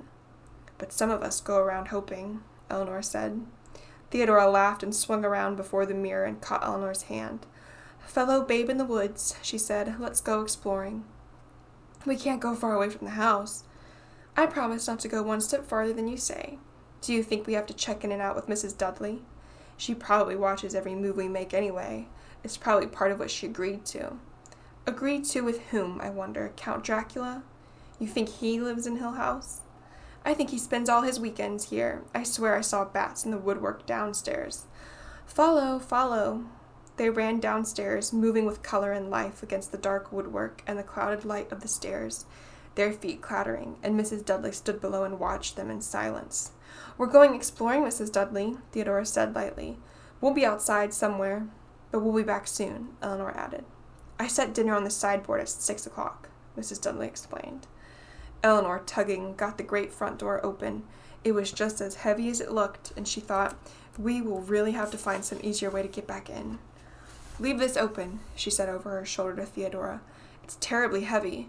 Get one of those big vases and prop it open. Theodora wheeled one of the big stone vases from the corner of the hall, and they stood it in the doorway and rested the door against it. The fading sunlight outside was bright after the darkness of the house, and the air was fresh and sweet. Behind them, Mrs. Dudley moved the vase again, and the big door slammed shut. Lovable old thing, Theodora said to the closed door. For a moment her face was thin with anger, and Eleanor thought, I hope she never looks at me like that, and was surprised, remembering that she was always shy with strangers, awkward and timid, and yet had come in no more than half an hour to think of Theodora as close and vital, someone whose anger would be frightening. I think, Eleanor said, hesitantly and relaxed, because when she spoke, Theodora turned and smiled again. I think that during the daylight hours when Mrs. Dudley is around, I shall find myself some absorbing occupation far, far from the house. Rolling the tennis court, perhaps, or tending the grapes in the hothouse. Perhaps you could help Dudley with the gates, or look for nameless graves in the nettle patch. They were standing by the rail of the veranda. From there they could see down the drive to the point where it turned among the trees again, and down over the soft curve of the hills to the distant small line which might have been the main highway, the road back to the cities from which they had come. Except for the wires which ran to the house from a spot among the trees, there was no evidence that Hill House belonged in any way to the rest of the world. Eleanor turned and followed the veranda. It went apparently all around the house. Oh, look, she said, turning the corner. Behind the house the hills were piled in great pressing masses, flooded with summer green now, rich and still. It's why they called it Hill House, Eleanor said inadequately. It's altogether Victorian, Theodora said. They simply wallowed in this kind of great billowing overdone sort of thing and buried themselves in folds of velvets and tassels and purple plush. Anyone before them or after would have to put this house right up there on top of those hills where it belongs, instead of snuggling it down there. If it were on top of the hill, everyone could see it. I vote for keeping it well hidden where it is. All the time I'm here, I'm going to be terrified, Theodora said, thinking one of those hills will fall on us. They don't fall on you, they just slide down silently and secretly, rolling over you while you try to run away. Thank you, Theodora said in a small voice. What Mrs. Dudley has started you have completed nicely. I shall pack and go home at once. Believing her for a minute, Eleanor turned and stared, and then saw the amusement on her face and thought, "She's much braver than I am." Unexpectedly, although it was later to become a familiar note, a recognizable attribute of what was to mean Theodora and Ellador's mind. Theodora caught Eleanor's thought and answered her. "Don't be so afraid all the time," she said, and reached out to touch Eleanor's cheek with one finger. "We never know where our courage is coming from." Then, quickly, she ran down the steps and out onto the lawn between the tall group trees. "Hurry," she called back. "I want to see if there's a brook somewhere." "We can't go too far," Eleanor said, following. Like two children, they ran across the grass, both welcoming the sudden openness of clear spaces after even a little time in Hill House, their feet grateful for the grass after the solid floors. With an instinct almost animal, they followed the sound and smell of water. "Over here," Theodora said, "a little path." It led them tantalizingly closer to the sound of the water, doubling back and forth through the trees, giving them occasional glimpses down the hill to the driveway, leading them around out of sight of the house, across a rocky meadow, and always downhill. As they came away from the house and out of the trees to places where the sunlight could still find them, Eleanor was easier, although she could see that the sun was dropping disturbingly closer to the heaped hills. She called to Theodora, but Theodora only called back, "Follow, follow," and ran down the path. Suddenly she stopped, breathless and tottering, on the very edge of the brook, which had leaped up before her almost without warning. Eleanor, coming more slowly behind, caught at her hand and held her back, and then, laughing, they fell together against the bank, which sloped sharply down to the brook. "They like to surprise you around here," Theodora said, gasping. "Serve you right if you went diving in," Eleanor said, "running like that." "It's pretty, isn't it?" The water of the brook moved quickly in little lighted ripples. On the other side, the grass grew down to the edge of the water, and yellow and blue flowers leaned their heads over. There was a rounded soft hill there, and perhaps more meadow beyond, and far away the great hill still catching the light of the sun. "It's pretty," Theodora said with finality. "I'm sure I've been here before," Eleanor said. "In a book of fairy tales, perhaps." "I'm sure of it. Can you skip rocks?" "This is where the princess comes to meet the magic golden fish who is really a prince in disguise. He couldn't draw much water, that golden fish of yours. It can't be more than 3 inches deep. There are stepping stones to go across, and little fish swimming, tiny ones, minnows? Princes in disguise, all of them." Theodora stretched in the sun on the bank and yawned. "Tadpoles?" she suggested. "Minnows. It's too late for tadpoles, silly, but I bet we could find frogs' eggs. I used to catch minnows in my hands, and I let them go." "What a farmer's wife you might have made." "This is a place for picnics, with lunch beside the brook and hard-boiled eggs." Theodora laughed. "Chicken salad and chocolate cake. Lemonade in a thermos bottle. Spilled salt." Theodora rolled over luxuriously. "They're wrong about ants, you know. There were almost never ants. Cows, maybe, but I don't think I ever did see an ant on a picnic." "Was there always a bull in a field? Did someone always say, 'But we can't go through that field, that's where the bull is'?" Theodora opened one eye. "Did you used to have a comic uncle? Everyone always laughed, whatever he said. And he used to tell you not to be afraid of the bull. If the bull came after you, all you had to do was grab the ring through his nose and swing him around your head." Eleanor tossed a pebble into the brook and watched it sink clearly to the bottom. "Did you have a lot of uncles?" "Thousands. Do you?" After a minute, Eleanor said, "Oh yes, big ones and little ones and fat ones and thin ones." "Do you have an Aunt Edna?" "Aunt Muriel." "Kind of thin, rimless glasses?" "A garnet brooch," Eleanor said. "Does she wear a kind of dark red dress to family parties?" "Lace cuffs." "Then I think we must really be related," Theodora said. "Did you used to have braces on your teeth?" "No, freckles. I went to that private school where they made me learn to curtsy. I always had colds all winter long. My mother made me wear woolen stockings. My mother made my brother take me to dances, and I used to curtsy like mad. My brother still hates me. I fell down during the graduation procession. I forgot my lines in the operetta. I used to write poetry." "Yes," Theodora said. "I'm positive we're cousins." She sat up laughing, and then Eleanor said, "Be quiet, there's something moving over there." Frozen, shoulders pressed together, they stared, watching the spot of hillside across the brook where the grass moved, watching something unseen move slowly across the bright green hill, chilling the sunlight and the dancing little brook. "What is it?" Eleanor said in a breath, and Theodora put a strong hand on her wrist. "It's gone," Theodora said clearly, and the sun came back and it was warm again. "It was a rabbit," Theodora said. "I couldn't see it," Eleanor said. "I saw it the minute you spoke," Theodora said firmly. "It was a rabbit. It went over the hill and out of sight." "We've been away too long," Eleanor said, and looked up anxiously at the sun touching the hilltops. She got up quickly and found that her legs were stiff from kneeling on the damp grass. "Imagine two splendid old picnic-going girls like us," Theodora said, "afraid of a rabbit." Eleanor leaned down and held out a hand to help her up. "We'd really better hurry back," she said, and because she did not herself understand her compelling anxiety, added, "The others might be there by now." "We'll have to come back here for a picnic soon," Theodora said, following carefully up the path, which went steadily uphill. "We really must have a good old-fashioned picnic down by the brook. We can ask Mrs. Dudley to hard-boil some eggs." Eleanor stopped on the path, not turning. "Theodora," she said, "I don't think I can, I don't think I really will be able to do it." "Eleanor," Theodora put an arm across her shoulders, "would you let them separate us now that we've found out we're cousins?" The sun went down smoothly behind the hills, slipping almost eagerly at last into the pillowy masses.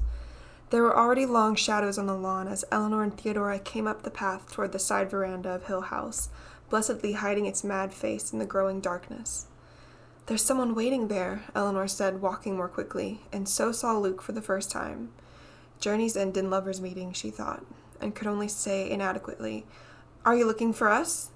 He had come to the veranda rail, looking down at them in the dusk, and now he bowed with a deep, welcoming gesture. "These being dead," he said, "then dead must I be. Ladies, if you are the ghostly inhabitants of Hill House, I am here forever." "He's really kind of silly," Eleanor thought sternly, and Theodora said, "Sorry we weren't here to meet you. We've been exploring." "A sour old beldam with a face of curds welcomed us, thank you," he said. "How do you do?" she told me. "I hope I see you alive when I come back in the morning and your dinner's on the sideboard." Saying which she departed in a late model convertible with first and second murderers. "Mrs. Dudley," Theodora said. "First murderer must be Dudley at the gate. I suppose the other was Count Dracula. A wholesome family." "Since we are listing our cast of characters," he said, "my name is Luke Sanderson." Eleanor was startled into speaking. "Then you're one of the family, the people who own Hill House, not one of Dr. Montague's guests." "I am one of the family. Some day this stately pile will belong to me. Until then, however, I am here as one of Dr. Montague's guests." Theodora giggled. "We," she said, "are Eleanor and Theodora, two little girls who were planning a picnic down by the brook and got scared home by a rabbit." "I go in mortal terror of rabbits," Luke agreed politely. "May I come if I carry the picnic basket?" "You may bring your ukulele and strum to us while we eat chicken sandwiches. Is Dr. Montague here?" "He's inside," Luke said, gloating over his haunted house. They were silent for a minute, wanting to move closer together, and then Theodora said thinly, "It doesn't sound so funny, does it, now it's getting dark?" "Ladies, welcome," and the great front door opened. "Come inside. I am Dr. Montague." The four of them stood for the first time in the wide, dark entrance hall of Hill House. Around them the house steadied and located them. Above them the hills slept watchfully. Small eddies of air and sound and movement stirred and waited and whispered, and the center of consciousness was somehow the small space where they stood, four separated people, and looking trustingly at one another. "I am very happy that everyone arrived safely and on time," Dr. Montague said. "Welcome, all of you. Welcome to Hill House. Although perhaps that sentiment ought to come more properly from you, my boy. In any case, welcome, welcome. Luke, my boy, can you make a martini?" Dr. Montague raised his glass and sipped hopefully, and sighed. "Fair," he said. "Only fair, my boy. To our success at Hill House, however."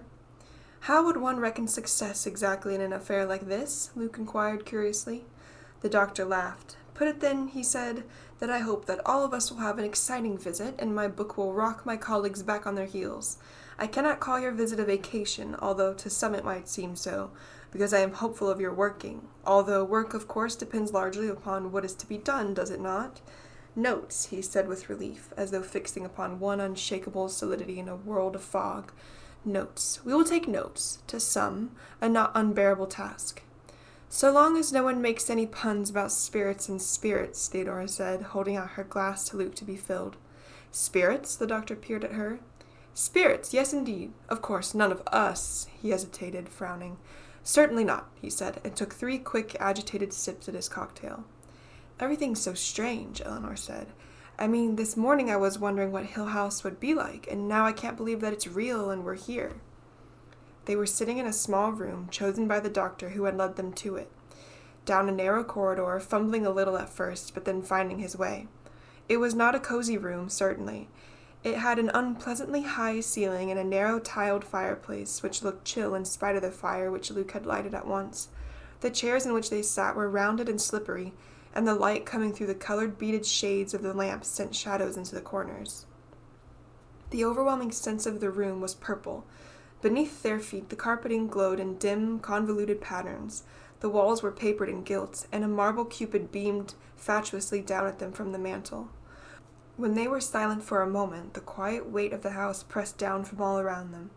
Eleanor, wondering if she were really here at all, and not dreaming of Hill House from some safe spot impossibly remote, looked slowly and carefully around the room, telling herself that this was real. These things existed. From the tiles around the fireplace to the marble cupid, these people were going to be her friends. The doctor was round and rosy and bearded, and looked as though he might be more suitably established before a fire in a pleasant little sitting room, with a cat on his knee and a rosy little wife to bring him jellied scones, and yet he was undeniably the Dr. Montague who had guided Eleanor here, a little man both knowledgeable and stubborn. Across the fire from the doctor was Theodora, who had gone unerringly to the most nearly comfortable chair, had wriggled herself into it somehow with her legs over the arm and her head tucked in against the back. She was like a cat, Eleanor thought, and clearly a cat waiting for its dinner. Luke was not still for a minute, but moved back and forth across the shadows, filling glasses, stirring the fire, touching the marble cupid. He was bright in the firelight, and restless.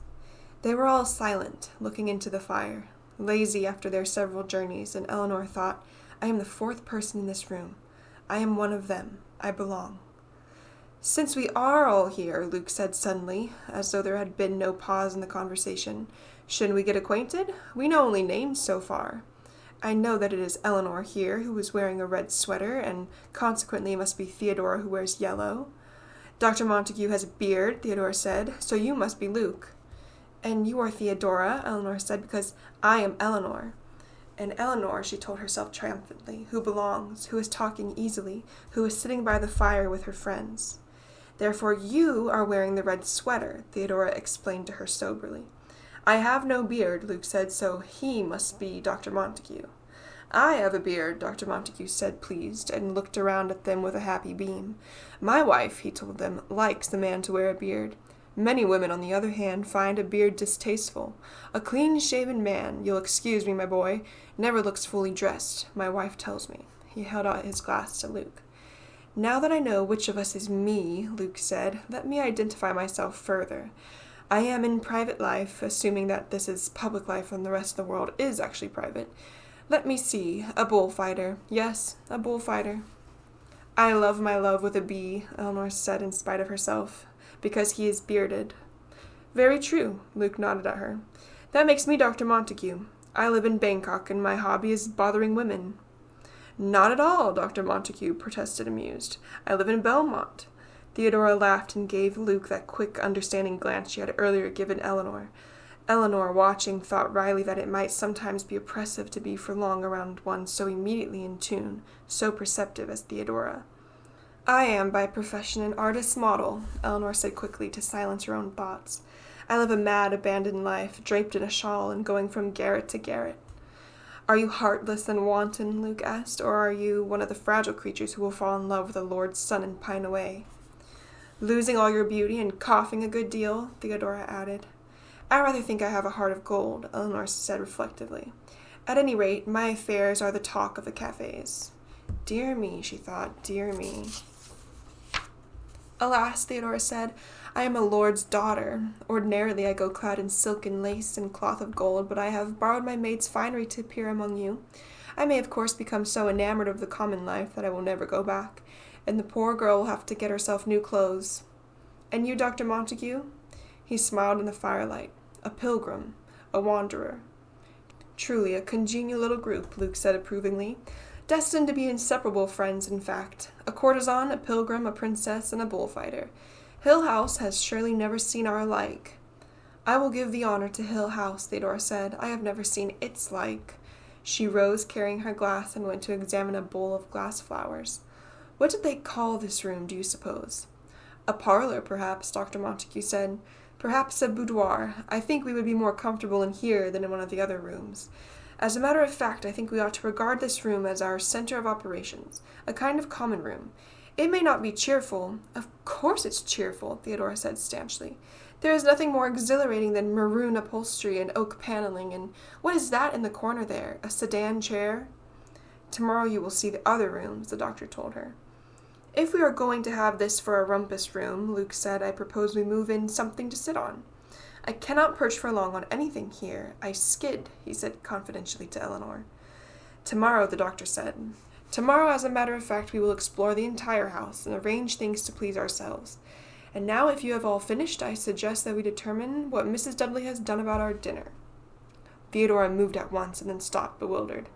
Someone is going to have to lead me, she said. I can't possibly tell where the dining room is. She pointed. That door leads to the long passage and then into the front hall, she said. The doctor chuckled. Wrong, my dear. That door leads to the conservatory. He rose to lead the way. I have studied a map of the house, he said complacently, and I believe that we have only to go through the door here, down the passage, into the front hall, and across the hall, and through the billiard room to find the dining room. Not hard, he said, once you get into practice. Why did they mix themselves up so? Theodora asked.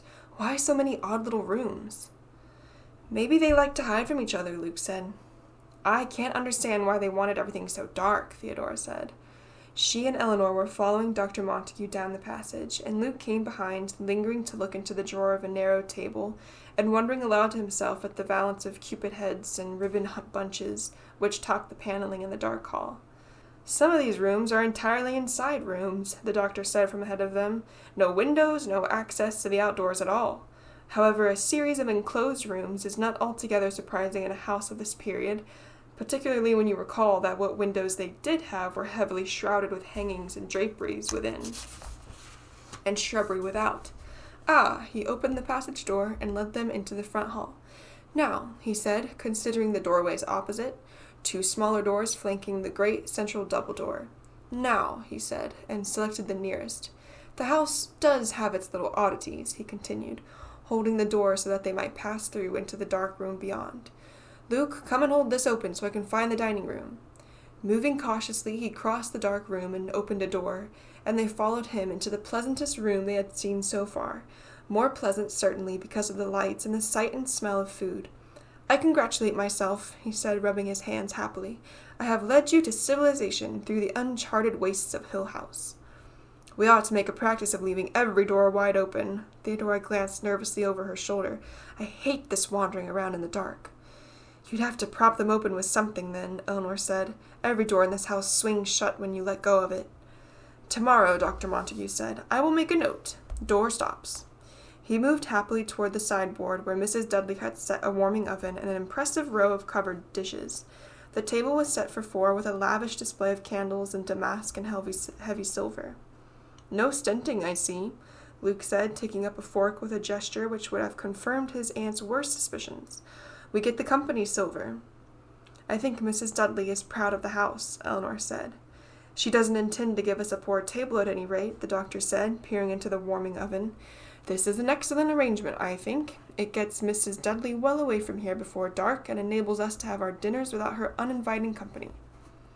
Perhaps, Luke said, regarding the plate which he was filling generously. Perhaps I did good Mrs. Dudley. Why must I continue to think of her perversely as good Mrs. Dudley? Perhaps I really did her an injustice. She said she hoped to find me alive in the morning, and our dinner was in the oven. Now I suspect that she intended me to die of gluttony. What keeps her here? Eleanor asked Dr. Montague. Why do she and her husband stay on, alone in this house? As I understand it, the Dudleys have taken care of Hill House ever since anyone can remember. Certainly the Sandersons were happy enough to keep them on, but tomorrow... Theodora giggled. Mrs. Dudley is probably the only true surviving member of the family to whom Hill House really belongs. I think she's only waiting until all the Sanderson heirs, that's you, Luke, die off in various horrible ways, and then she gets the house and the fortune and jewels buried in the cellar. Or maybe she and Dudley hoard their gold in the secret chamber, or there's oil under the house. There are no secret chambers in Hill House, the doctor said with finality. Naturally, that possibility has been suggested before, and I think I may say with assurance that no such romantic devices exist here. But tomorrow... In any case, oil is definitely old hat. Nothing at all to discover on the property these days, Luke told Theodora. The very least Mrs. Dudley could murder me for in cold blood is uranium. Or just the pure fun of it, Theodora said. Yes, Eleanor said. But why are we here? For a long minute the three of them looked at her. Theodora and Luke curiously, the doctor gravely. Then Theodora said, just what I was going to ask. Why are we here? What is wrong with Hill House? What is going to happen? Tomorrow, no, Theodora said almost petulantly. We are 3 adult, intelligent people. We have all come a long way, Dr. Montague, to meet you here in Hill House. Eleanor wants to know why, and so do I. Me too, Luke said. Why did you bring us here, Doctor? Why are you here yourself? How did you hear about Hill House, and why does it have such a reputation, and what really goes on here? What is going to happen? The doctor frowned unhappily. I don't know, he said.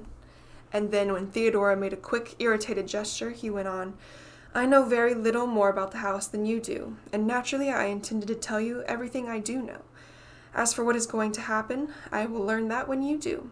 But tomorrow is soon enough to talk about it, I think. Daylight. Not for me, Theodora said. I assure you, the doctor said, that Hill House will be quiet tonight. There is a pattern to these things, as though psychic phenomena were subject to laws of a very particular sort. I really think we ought to talk it over tonight, Luke said. We're not afraid, Eleanor added. The doctor sighed again. Suppose, he said slowly, you heard the story of Hill House and decided not to stay. How would you leave tonight? He looked around at them again quickly. The gates are locked. Hill House has a reputation for insistent hospitality. It seemingly dislikes letting its guests get away. The last person who tried to leave Hill House in darkness, it was 18 years ago, I grant you, was killed at the turn in the driveway, where his horse bolted and crushed him against the big tree. Suppose I tell you about Hill House and one of you wants to leave. Tomorrow, at least, we could see that you got safely to the village. But we're not going to run away, Theodora said. I'm not, and Eleanor isn't, and Luke isn't. Stoutly, upon the ramparts, Luke agreed. You are a mutinous group of assistants. After dinner, then. We will retire to our little boudoir for coffee and a little of the good brandy Luke has in his suitcase, and I will tell you all I know about Hill House. Now, however, let us talk about music, or painting, or even politics. I had not decided, the doctor said, turning the brandy in his glass, how best to prepare the 3 of you for Hill House. I certainly could not write you about it, and I am most unwilling now to influence your minds with its complete history before you have had a chance to see for yourselves. They were back in the small parlor, warm and almost sleepy. Theodora had abandoned any attempt at a chair and had put herself down on the hearthrug, cross-legged and drowsy. Eleanor, wanting to sit on the hearthrug beside her, had not thought of it in time and had condemned herself to one of the slippery chairs, unwilling now to attract attention by moving and getting herself awkwardly down onto the floor. Mrs. Dudley's good dinner and an hour's quiet conversation had evaporated the faint air of unreality and constraint.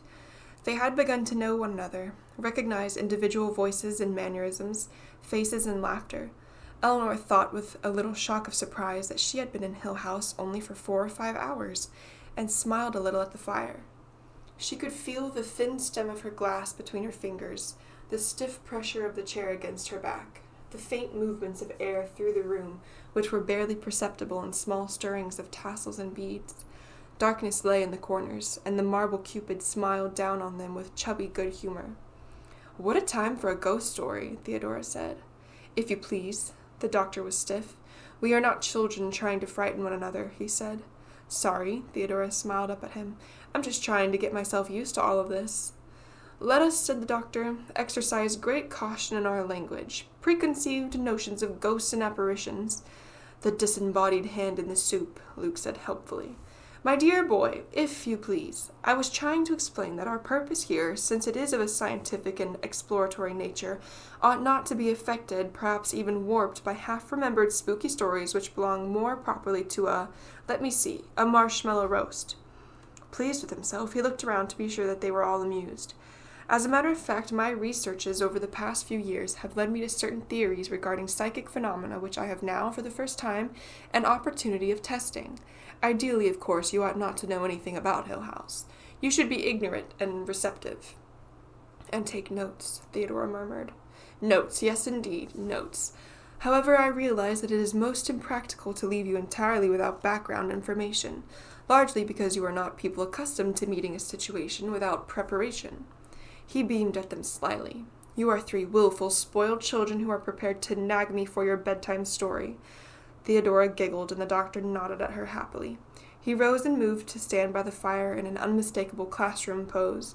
He seemed to feel the lack of a blackboard behind him, because once or twice he half turned, hand raised, as though looking for a chalk to illustrate a point. Now, he said, we will take up the history of Hill House. I wish I had a notebook and a pen, Eleanor thought, just to make him feel at home. She glanced at Theodora and Luke and found both their faces fallen instinctively into a completely rapt classroom look. High earnestness, she thought. We have moved into another stage of our adventure. You will recall, the doctor began, the houses described in Leviticus as lepris, tsaras, or Homer's phrase for the underworld, Aidaodomos, the house of Hades. I need not remind you, I think, that the concept of certain houses as unclean or forbidden, perhaps sacred, is as old as the mind of man. Certainly there are spots which inevitably attach to themselves an atmosphere of holiness and goodness. It might not then be too fanciful to say that some houses are born bad. Hill House, whatever the cause, has been unfit for human habitation for upwards of 20 years. What it was like before then, whether its personality was molded by the people who lived here or the things they did, or whether it was evil from its start, are all questions I cannot answer. Naturally, I hope that we will all know a good deal more about Hill House before we leave. No one knows even why some houses are called haunted. What else could you call Hill House? Luke demanded. Well, disturbed, perhaps. Leprous, sick. Any of the popular euphemisms for insanity. A deranged house is a pretty conceit. There are popular theories, however, which discount the eerie, the mysterious. There are people who will tell you that the disturbances I am calling psychic are actually the result of subterranean waters or electric currents, or hallucinations caused by polluted air. Atmospheric pressure, sunspots, earth tremors, all have their advocates among the skeptical. People, the doctor said sadly, are always so anxious to get things out into the open where they can put a name to them, even a meaningless name, so long as it has something of a scientific ring. He sighed, relaxing, and gave them a little quizzical smile. A haunted house, he said. Everyone laughs.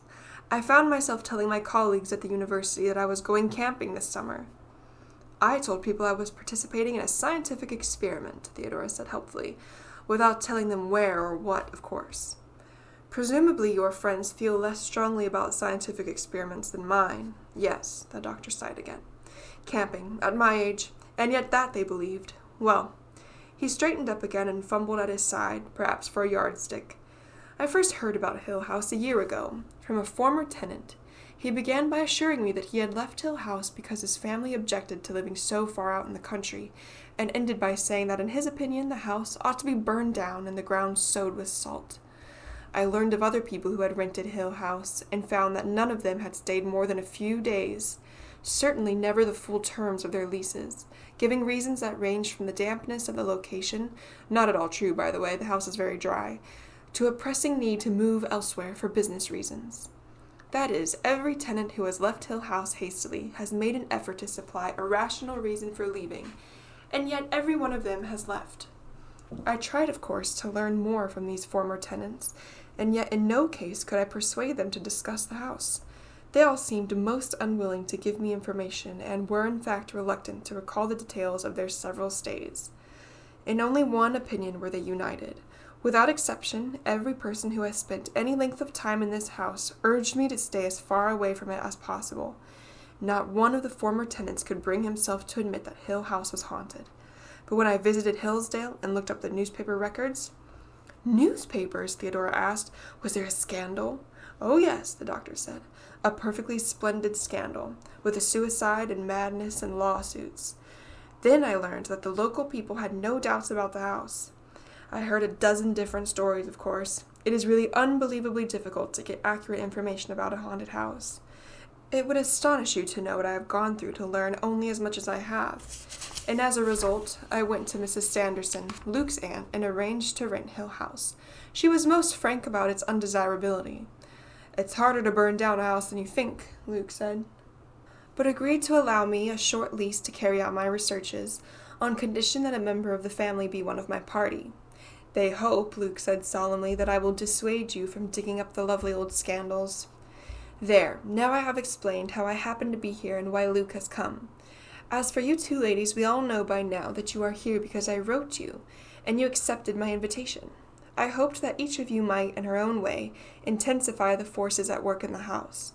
Theodora has shown herself possessed of some telepathic ability, and Eleanor has in the past been intimately involved in poltergeist phenomena.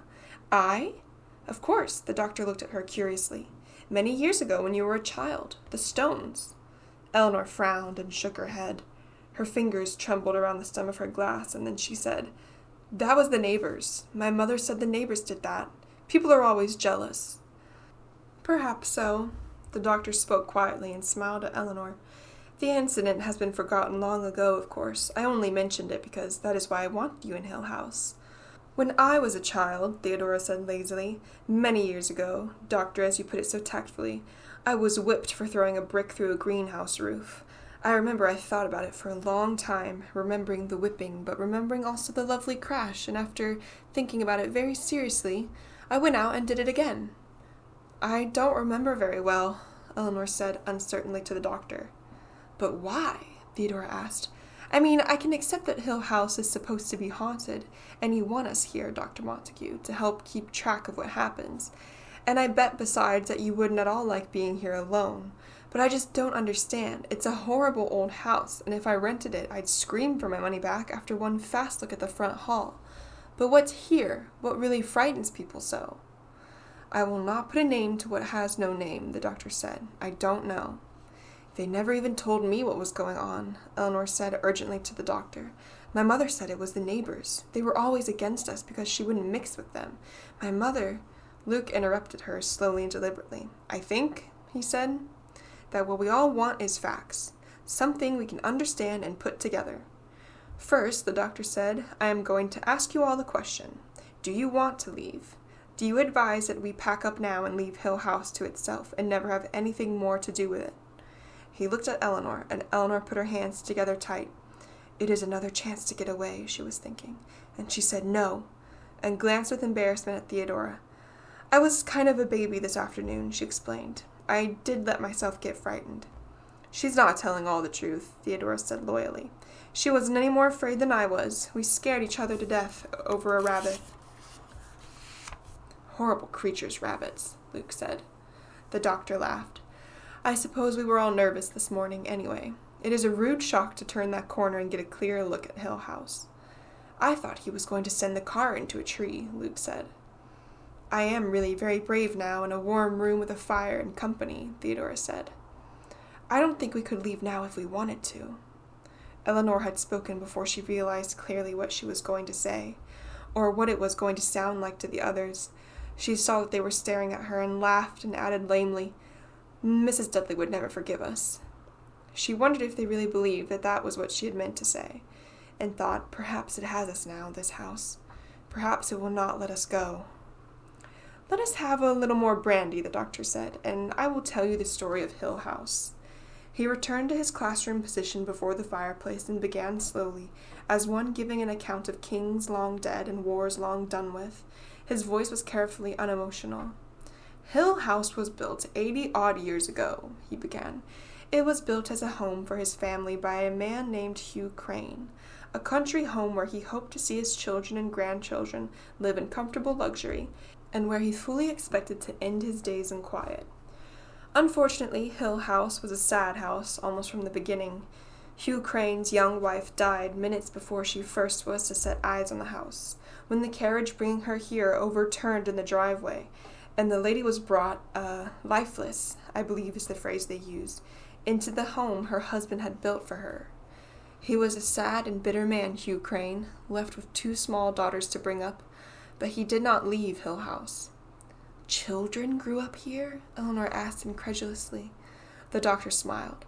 The house is dry, as I said. There were no swamps to bring them fevers. The country air was thought to be beneficial to them, and the house itself was regarded as luxurious. I have no doubt that 2 small children could play here, lonely perhaps, but not unhappy. I hope they went wading in the brook, Theodora said. She stared deeply into the fire. Poor little things. I hope someone let them run in that meadow and pick wildflowers. Their father married again, the doctor went on, twice more, as a matter of fact. He seems to have been unlucky in his wives. The second Mrs. Crane died of a fall, although I have been unable to ascertain how or why. Her death seems to have been as tragically unexpected as her predecessors. The third Mrs. Crane died of what they used to call consumption somewhere in Europe. There is somewhere in the library a collection of postcards sent to the 2 little girls left behind in Hill House from their father and their stepmother traveling from one health resort to another. The little girls were left here with their governess until their stepmother's death. After that, Hugh Crane declared his intention of closing Hill House and remaining abroad, and his daughters were sent to live with a cousin of their mother's, and there they remained until they were grown up. I hope Mamma's cousin was a little jollier than old Hugh, Theodora said, still staring darkly into the fire. It's not nice to think of children growing up like mushrooms in the dark.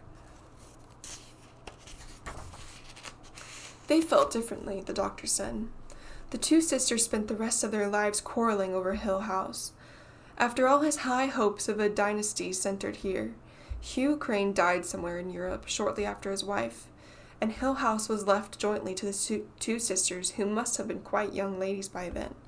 The older sister had, at any rate, made her debut into society, and put up her hair and learned to drink champagne and carry a fan. Hill House was empty for a number of years, but kept always in readiness for the family, at first in expectation of Hugh Crane's return, and then after his death for either of the sisters who chose to live there. Somewhere during this time, it was apparently agreed between the 2 sisters that Hill House should become the property of the older. The younger sister had married. Aha, Theodora said. The younger sister married. Stole her sister's beau, I've no doubt. It was said that the older sister was crossed in love, the doctor agreed, although that is said of almost any lady who prefers for whatever reason to live alone. At any rate, it was the older sister who came back here to live. She seems to have resembled her father strongly. She lived here alone for a number of years, almost in seclusion, although the village of Hillsdale knew her. Incredible as it may sound to you, she genuinely loved Hill House and looked upon it as her family home. She eventually took a girl from the village to live with her as a kind of companion. So far as I can learn, there seems to have been no strong feeling among the villagers about the house then, since old Miss Crane, as she was inevitably known, hired her servants in the village, and it was thought a fine thing for her to take the village girl as a companion. Old Miss Crane was in constant disagreement with her sister over the house, the younger sister insisting that she had given up her claim on the house in exchange for a number of family heirlooms, some of considerable value, which her sister then refused to give her. There were some jewels, several pieces of antique furniture, and a set of gold-rimmed dishes, which seemed to irritate the younger sister more than anything else. Mrs. Sanderson let me rummage through a box of family papers, and so I have seen some of the letters Miss Crane received from her sister, and in all of them those dishes stand out as the recurrent sore subject. At any rate, the older sister died of pneumonia here in the house, with only the little companion to help her. There were stories later of a doctor called too late, of the old lady lying neglected upstairs, while the younger woman dallied in the garden with some village lout, but I suspect that these are only scandalous inventions. I certainly cannot find that anything of the sort was widely believed at the time, and in fact most of the stories seem to stem directly from the poisonous vengefulness of the younger sister, who never rested in her anger. I don't like the younger sister, Theodora said. First she stole her sister's lover, and then she tried to steal her sister's dishes. No, I don't like her. Hill House has an impressive list of tragedies connected with it, but then most old houses have. People have to live and die somewhere, after all, and a house can hardly stand for 80 years without seeing some of its inhabitants die within its walls. After the death of the older sister, there was a lawsuit over the house.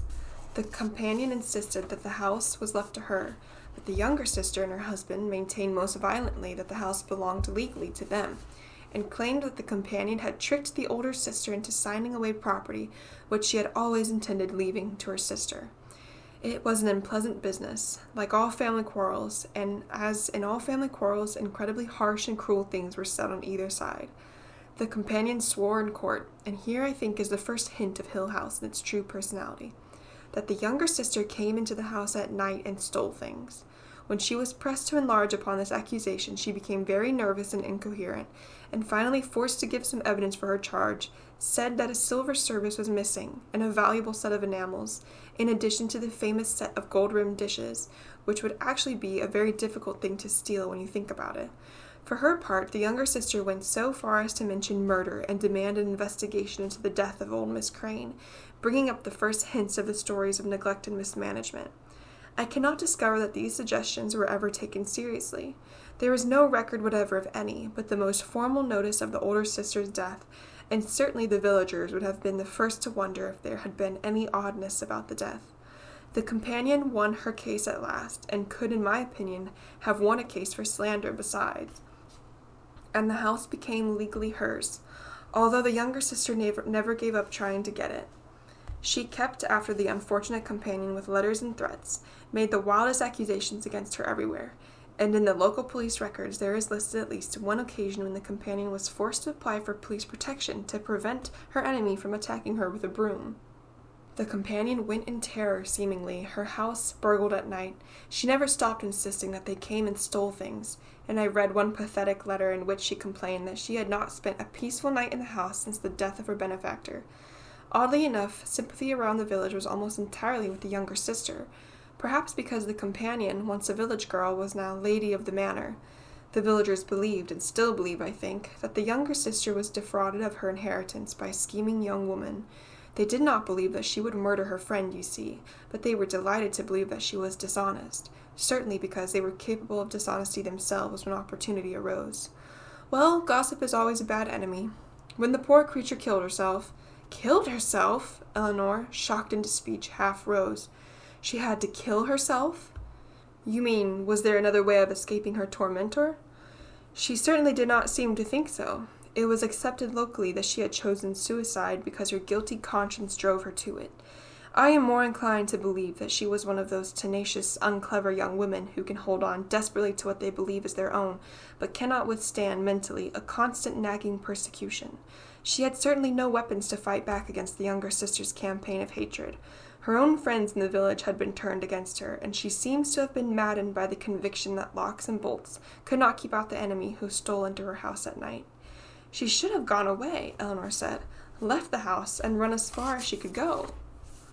In effect, she did. I really think the poor girl was hated to death. She hanged herself, by the way. Gossip says she hanged herself from the turret on the tower, but when you have a house like Hill House with a tower and a turret, gossip would hardly allow you to hang yourself anywhere else. After her death, the house passed legally into the hands of the Sanderson family, who were cousins of hers and in no way as vulnerable to the persecutions of the younger sister, who must have been a little demented herself by that time. I heard from Mrs. Sanderson that when the family, it would have been her husband's parents, first came to see the house, the younger sister showed up to abuse them, standing on the road to howl at them as they went by, and found herself packed right off to the local police station. And that seems to be the end of the younger sister's part in the story. From the day the first Sanderson sent her packing to the brief notice of her death a few years later, she seems to have spent her time brooding silently over her wrongs, but far away from the Sandersons. Oddly enough, in all her ranting, she insisted always on one point. She had not, would not, come into this house at night to steal or for any other reason. Was anything ever really stolen? Luke asked. As I told you, the companion was finally pressed into saying that one or two things seemed to be missing, but could not say for sure. As you can imagine, the story of the nightly intruder did a good deal to enhance Hill House's further reputation. Moreover, the Sandersons did not live here at all. They spent a few days in the house, telling the villagers that they were preparing it for their immediate occupancy, and then abruptly cleared out, closing the house the way it stood. They told around the village that urgent business took them to live in the city, but the villagers thought they knew better. No one has lived in the house since for more than a few days at a time. It has been on the market for sale or rent ever since. Well, that is a long story. I need more brandy. Those two poor little girls, Eleanor said, looking into the fire.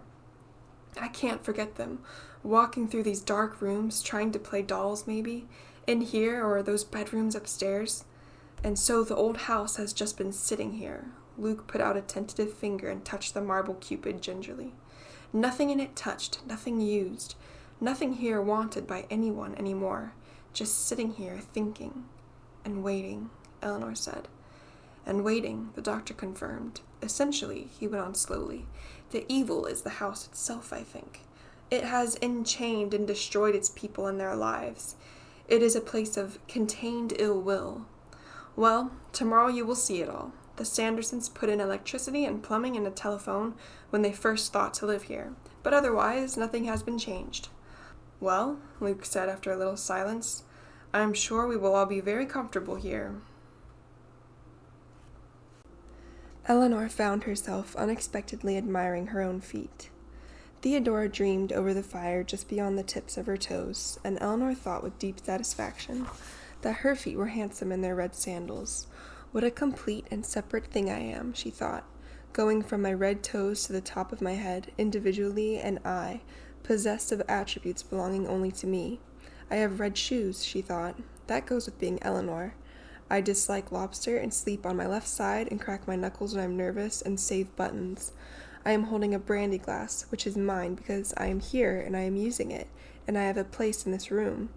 I have red shoes, and tomorrow I'll wake up and I will still be here. I have red shoes, she said very softly, and Theodora turned and smiled up at her. I had intended, and the doctor looked around at them with bright, anxious optimism. I had intended to ask if you all played bridge. Of course, Eleanor said. I play bridge, she thought. I used to have a cat named Dancer. I can swim. I'm afraid not, Theodora said, and the other three turned and regarded her with frank dismay. Not at all? The doctor asked. I've been playing bridge twice a week for 11 years, Eleanor said. With my mother and her lawyer and his wife, I'm sure you must play as well as that. Maybe you could teach me, Theodora asked. I'm quick at learning games. Oh dear, the doctor said, and Eleanor and Luke laughed. We'll do something else instead, Eleanor said. I can play bridge, she thought. I like apple pie with sour cream, and I drove here by myself. Backgammon, the doctor said with bitterness. I play a fair game of chess, Luke said to the doctor, who cheered at once. Theodora set her mouth stubbornly. I didn't suppose we came here to play games, she said. Relaxation, the doctor said vaguely, and Theodora turned with a sullen shrug and stared again into the fire. I'll get the chessmen if you'll tell me where, Luke said, and the doctor smiled. Better let me go, he said. I've studied a floor plan of the house, remember? If we let you go off wandering by yourself, we'd very likely never find you again. As the door closed behind him, Luke gave Theodora a quick, curious glance, and then came over to stand by Eleanor. You're not nervous, are you? Did that story frighten you? Eleanor shook her head emphatically, and Luke said, You looked pale. I probably ought to be in bed, Eleanor said. I'm not used to driving as far as I did today. Brandy, Luke said. It will make you sleep better. You too, he said to the back of Theodora's head. Thank you, Theodora said coldly, not turning. I rarely have trouble sleeping. Luke grinned knowingly at Eleanor, and then turned as the doctor opened the door. My wild imagination, the doctor said, setting down the chess set. What a house this is. Did something happen? Eleanor asked. The doctor shook his head. We probably ought to agree now, not to wander around the house alone, he said. What happened? Eleanor asked. My own imagination, the doctor said firmly. This table all right, Luke? It's a lovely old chess set, Luke said. I wonder how the younger sister happened to overlook it. I can tell you one thing, the doctor said. If it was the younger sister sneaking around this house at night, she had nerves of iron. It watches, he added suddenly. The house. It watches every move you make. And then, my own imagination, of course. In the light of the fire, Theodora's face was stiff and sulky. She likes attention, Eleanor thought wisely, and without thinking moved and sat on the floor beside Theodora. Behind her she could hear the gentle sound of chessmen being set down on a board and the comfortable small movements of Luke and the doctor taking each other's measure, and in the fire there were points of flame and little stirrings. She waited a minute for Theodora to speak and then said agreeably, Still hard to believe you're really here? I had no idea it would be so dull, Theodora said. We'll find plenty to do in the morning, Eleanor said.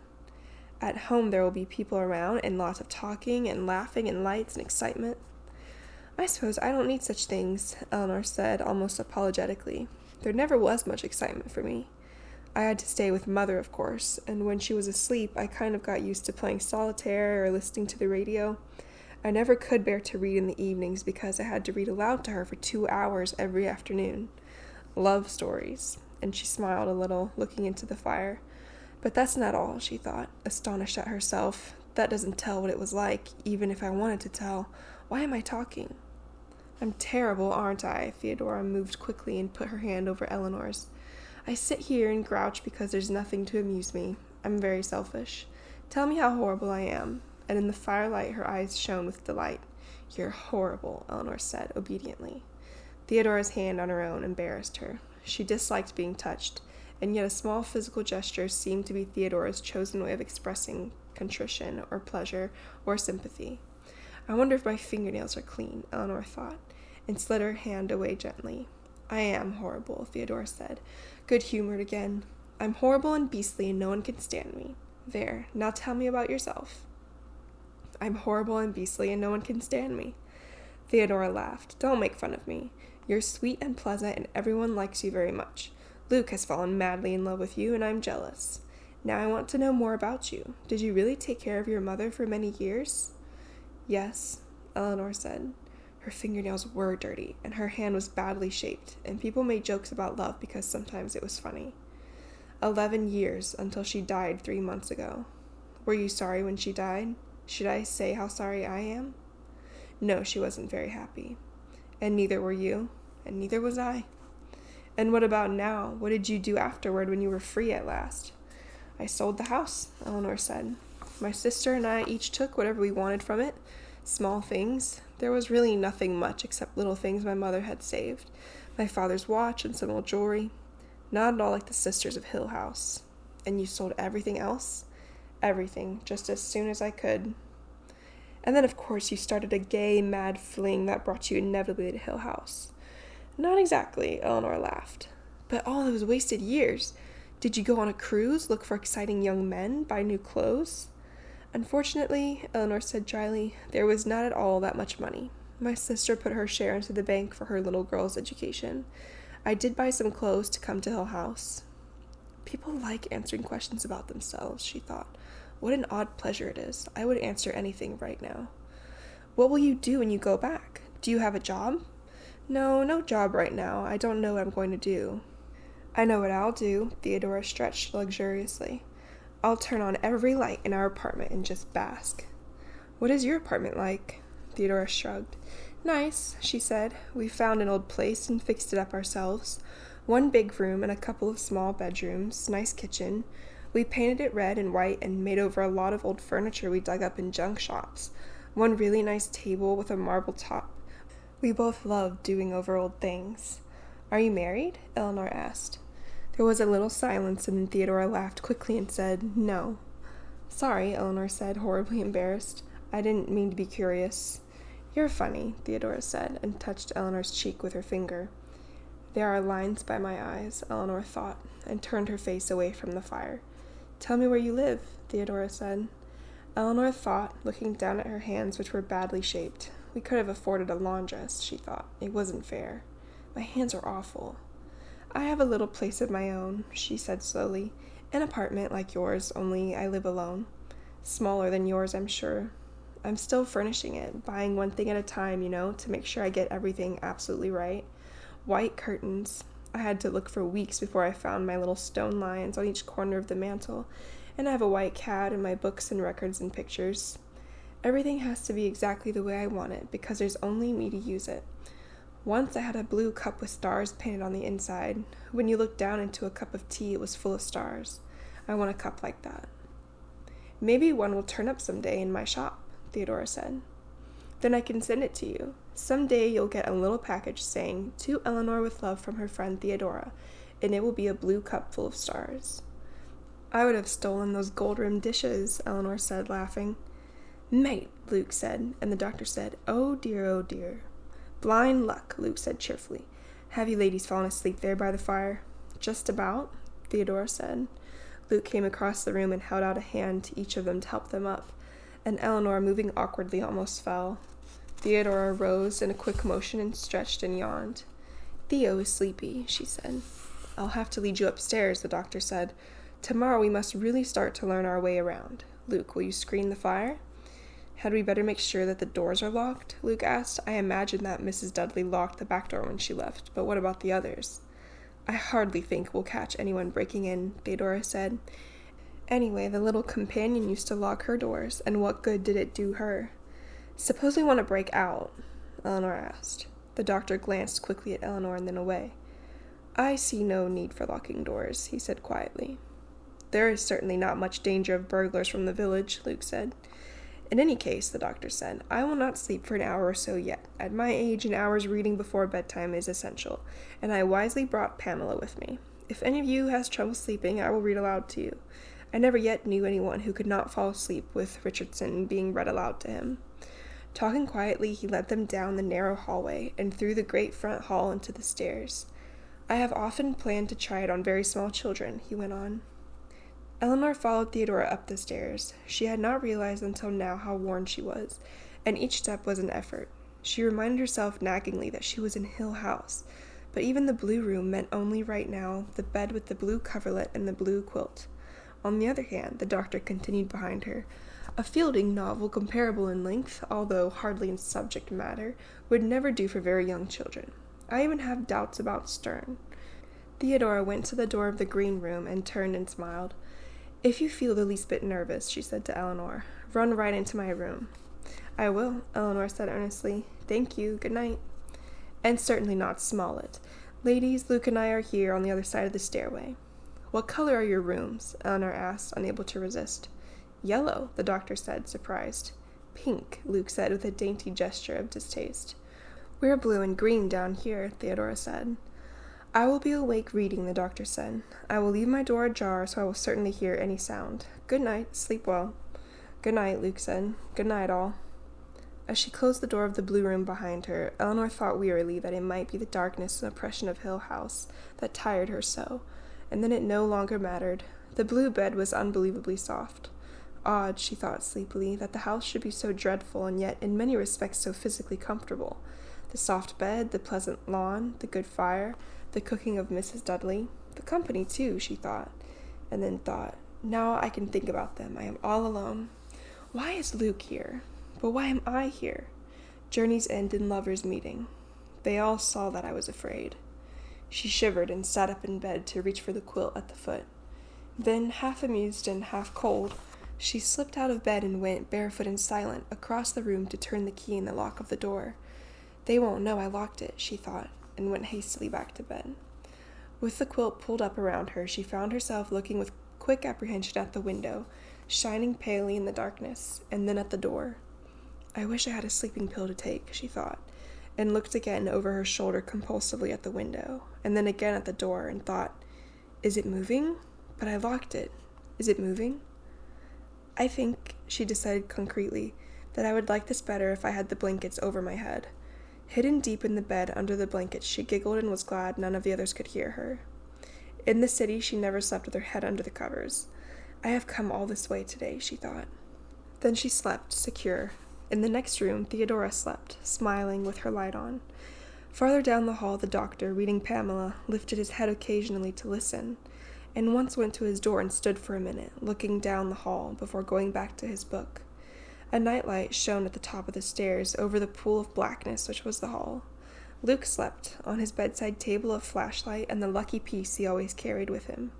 Around them the house brooded, settling and stirring with a movement that was almost like a shudder. 6 miles away, Mrs. Dudley awakened, looked at her clock, thought of Hill House, and shut her eyes quickly. Mrs. Gloria Sanderson, who owned Hill House and lived 300 miles away from it, closed her detective story, yawned, and reached up to turn off her light. Wondering briefly, she had remembered to put the chain on the front door. Theodora's friends slept. So did the doctor's wife and Eleanor's sister. Far away in the trees over Hill House, an owl cried out, and toward morning a thin, fine rain began, misty and dull. Eleanor awakened to find the blue room gray and colorless in the morning rain. She found that she had thrown the quilt off during the night and had finished sleeping in her usual manner with her head on the pillow.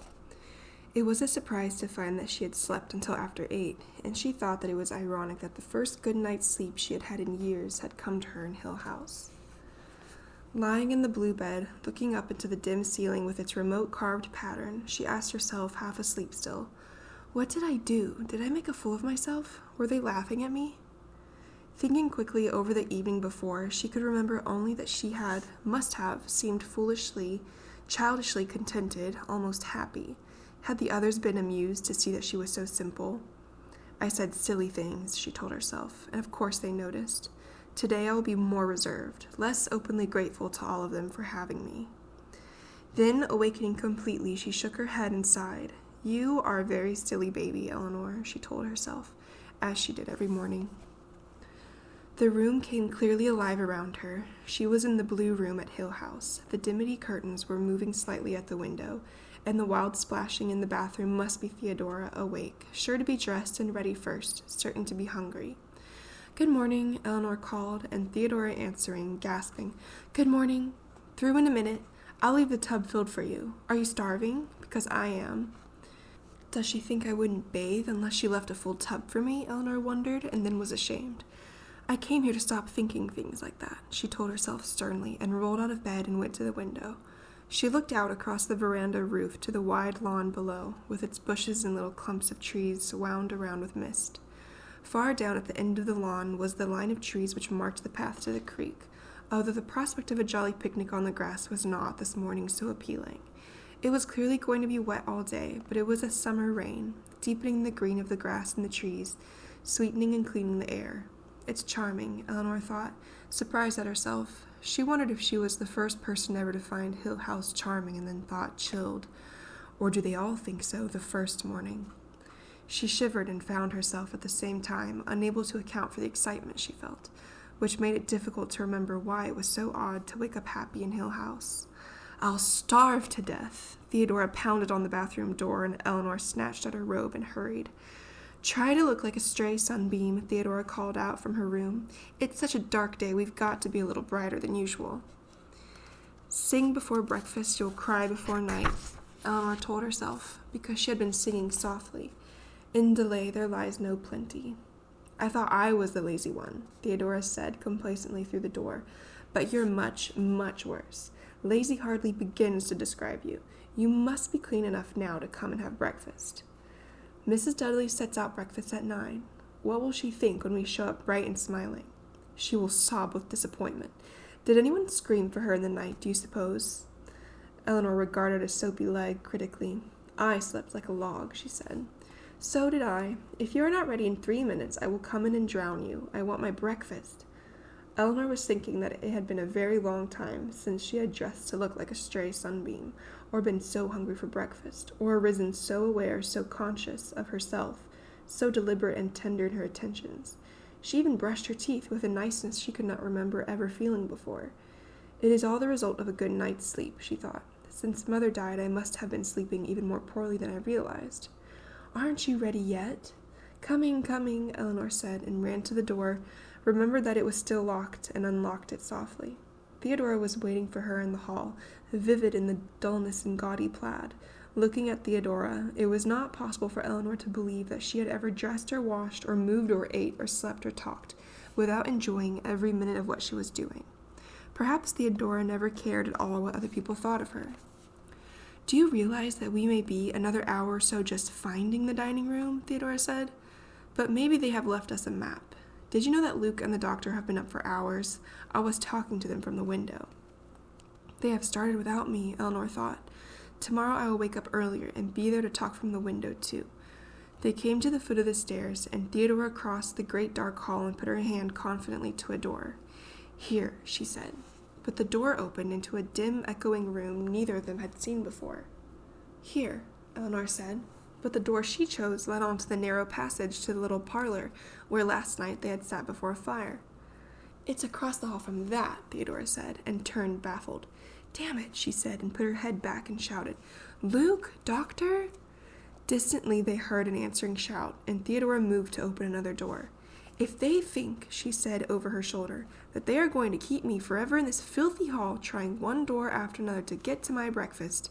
"That's the right one, I think," Eleanor said, with the dark room to go through and then the dining room beyond. Theodora shouted again, blundered against some light piece of furniture, cursed, and then the door beyond was open, and the doctor said, "Good morning." "Foul, filthy house," Theodora said, rubbing her knee. "Good morning." "You will never believe this now, of course," the doctor said, "but 3 minutes ago these doors were wide open. We left them open so you could find your way. We sat here and watched them swing shut just before you called. Well, good morning." "Kippers," Luke said from the table. "Good morning. I hope you ladies are the Kipper kind." They had come through the darkness of one night. They had met morning in Hill House, and they were a family, greeting one another with easy informality and going to the chairs they had used last night at dinner, their own places at the table. "A fine big breakfast is what Mrs. Dudley certainly agreed to set out at 9, Luke said, waving a fork. "We had begun to wonder if you were the coffee and a roll in bed types." "We would have been here much sooner in any other house," Theodora said. "Did you really leave all the doors open for us?" Eleanor asked. "That's how we knew you were coming," Luke told her. "We saw the doors swing shut." "Today we will nail all the doors open," Theodora said. "I am going to pace this house until I can find food 10 times out of 10. I slept with my light on all night," she confided to the doctor, "but nothing happened at all." "It was all very quiet," the doctor said. "Did you watch over us all night?" Eleanor asked. "Until about 3, when Pamela finally put me to sleep. There wasn't a sound until the rain started sometime after 2. One of you ladies called out in her sleep once." "That must have been me," Theodora said shamelessly. "Dreamed about the wicked sister at the gates of Hill House." "I dreamed about her too," Eleanor said. She looked at the doctor and said suddenly, "It's embarrassing. To think about being afraid, I mean." "We're all in it together, you know," Theodora said. "It's worse if you try not to show it," the doctor said. "Stuff yourself very full of kippers," Luke said. "Then it will be impossible to feel anything at all." Eleanor felt, as she had the day before, that the conversation was being skillfully guided away from the thought of fear, so very present in her own mind. Perhaps she was to be allowed to speak occasionally for all of them, so that, quieting her, they quieted themselves and could leave the subject behind them. Perhaps, vehicle for every kind of fear, she contained enough for all. "They are like children," she thought crossly, daring each other to go first, ready to turn and call names at whoever comes last. She pushed her plate away from her and sighed. "Before I go to sleep tonight," Theodora was saying to the doctor, "I want to be sure that I have seen every inch of this house, no more lying there wondering what is over my head or under me. And we have to open some windows and keep the doors open and stop feeling our way around." "Little signs," Luke suggested, arrows pointing, reading, "This way out," or "Dead end," Eleanor said, or "Watch out for falling furniture," Theodora said. "We'll make them," she said to Luke. "First we all explore the house," Eleanor said, too quickly perhaps, because Theodora turned and looked at her curiously. "I don't want to find myself left behind in an attic or something," Eleanor added uncomfortably. "No one wants to leave you behind anywhere," Theodora said. "Then I suggest," Luke said, "that we first of all finish off the coffee in the pot and then go nervously from room to room, endeavoring to discover some rational plan to this house, and leaving doors open as we go. I never thought," he said, shaking his head sadly, "that I would stand to inherit a house where I had to put up signs to find my way around." "We need to find out what to call the rooms," Theodora said. "Suppose I told you, Luke, that I would meet you clandestinely in the second best drawing room. How would you ever know where to find me?" "You could keep whistling till I got there," Luke offered. Theodora shuddered. "You would hear me whistling and calling you, while you wandered from door to door, never opening the right one, and I would be inside, not able to find any way to get out. And nothing to eat," Eleanor said unkindly. Theodora looked at her again. "And nothing to eat," she agreed after a minute. "Then it's the crazy house at the carnival," she said. "Rooms opening out of each other and doors going everywhere at once and swinging shut when you come.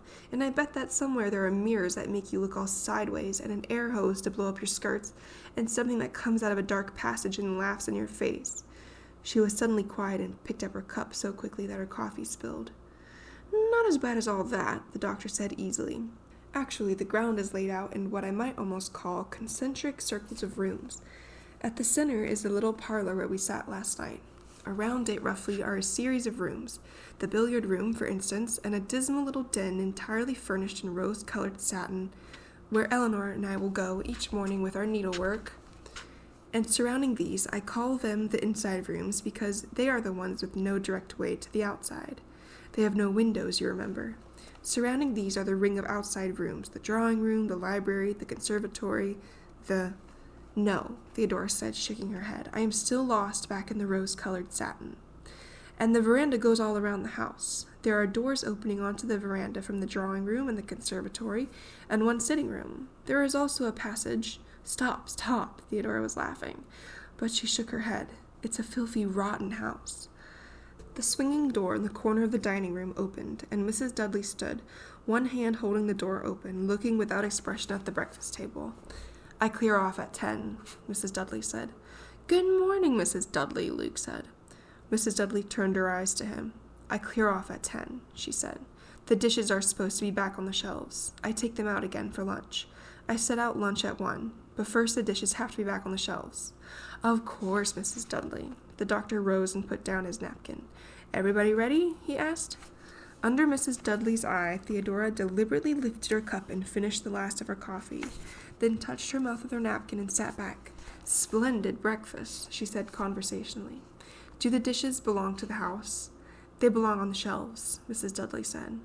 And the glassware and the silver and the linen, lovely old things. The linen, Mrs. Dudley said, belongs in the linen drawers in the dining room. The silver belongs in the silver chest. The glasses belong on the shelves. We must be quite a bother to you, Theodora said. Mrs. Dudley was silent. Finally she said, I clear up at 10. I set out lunch at 1. Theodora laughed and rose. On, she said, on, let us go and open the doors. They began reasonably enough with the dining room door, which they propped open with a heavy chair. The room beyond was the game room. The table against which Theodora had stumbled was a low, inlaid chess table. Now, I could not have overlooked that last night, the doctor said irritably.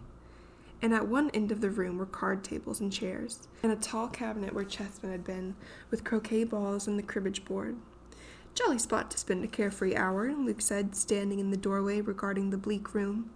The cold greens of the tabletops were reflected unhappily in the dark tiles around the fireplace.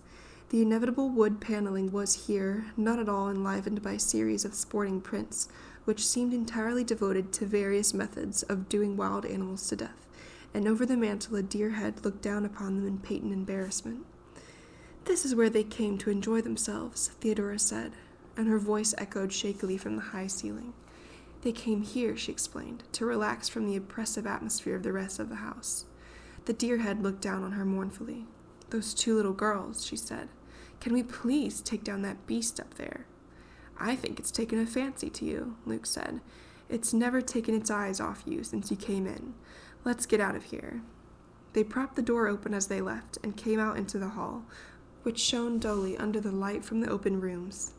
When we find a room with a window, the doctor remarked, we will open it. Until then, let us be content with opening the front door. You keep thinking of the little children, Eleanor said to Theodora, but I can't forget that lonely little companion walking around these rooms, wondering who else was in the house.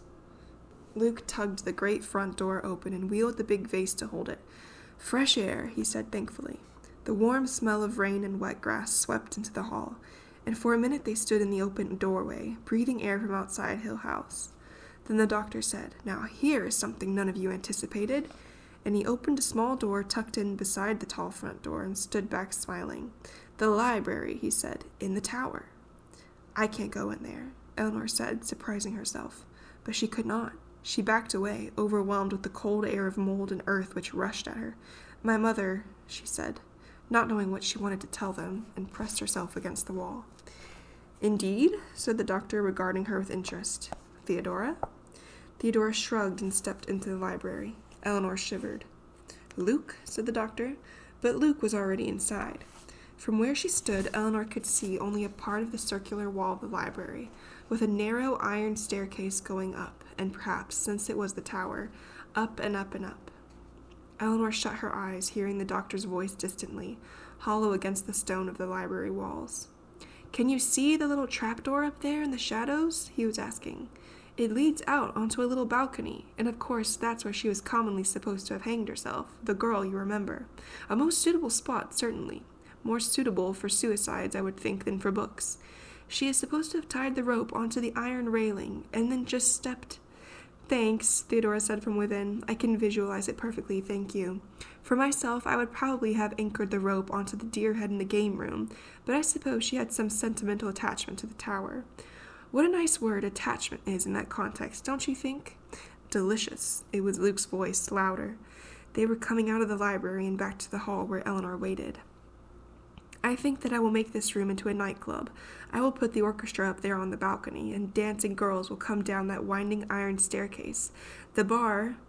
Eleanor, Theodore said, are you all right now? It's a perfectly awful room, and you were right to stay out of it.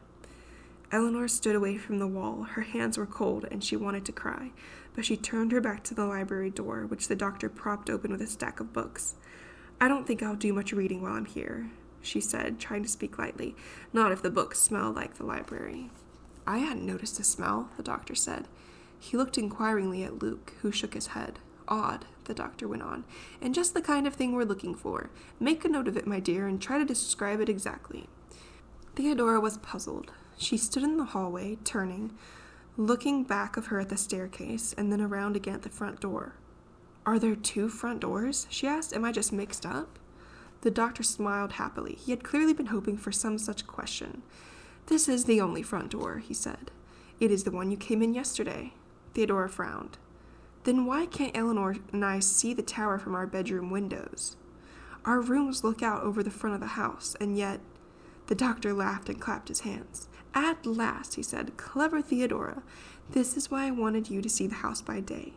Come, sit on the stairs while I tell you. Obediently they settled on the stairs, looking up at the doctor, who took on his lecturing stance and began formally. One of the peculiar traits of Hill House is its design. Crazy house at the carnival. Precisely. Have you not wondered at our extreme difficulty in finding our way around? An ordinary house would not have had the 4 of us in such confusion for so long, and yet time after time we choose the wrong doors. The room we want eludes us. Even I have had my troubles. He sighed and nodded. I dare say, he went on, that old Hugh Crane expected that someday Hill House might become a showplace, like the Winchester House in California, or the many octagon houses. He designed Hill House himself, remember, and I have told you before he was a strange man. Every angle, and the doctor gestured toward the doorway, every angle is slightly wrong. Hugh Crane must have detested other people and their sensible squared-away houses, because he made his house to suit his mind. Angles which you assume are the right angles you are accustomed to, and have every right to expect are true, are actually a fraction of a degree off in one direction or another. I am sure, for instance, that you believe that the stairs you are sitting on are level, because you were not prepared for stairs which are not level. They moved uneasily, and Theodora put out a quick hand to take hold of the balustrade, as though she felt she might be falling, are actually on a very slight slant toward the central shaft. The doorways are all a very little bit off-center. That may be, by the way, the reason the doors swing shut unless they are held.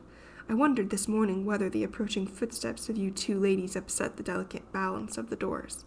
Of course, the result of all these tiny aberrations of measurement adds up to a fairly large distortion in the house as a whole. Theodora cannot see the tower from her bedroom window because the tower actually stands at the corner of the house.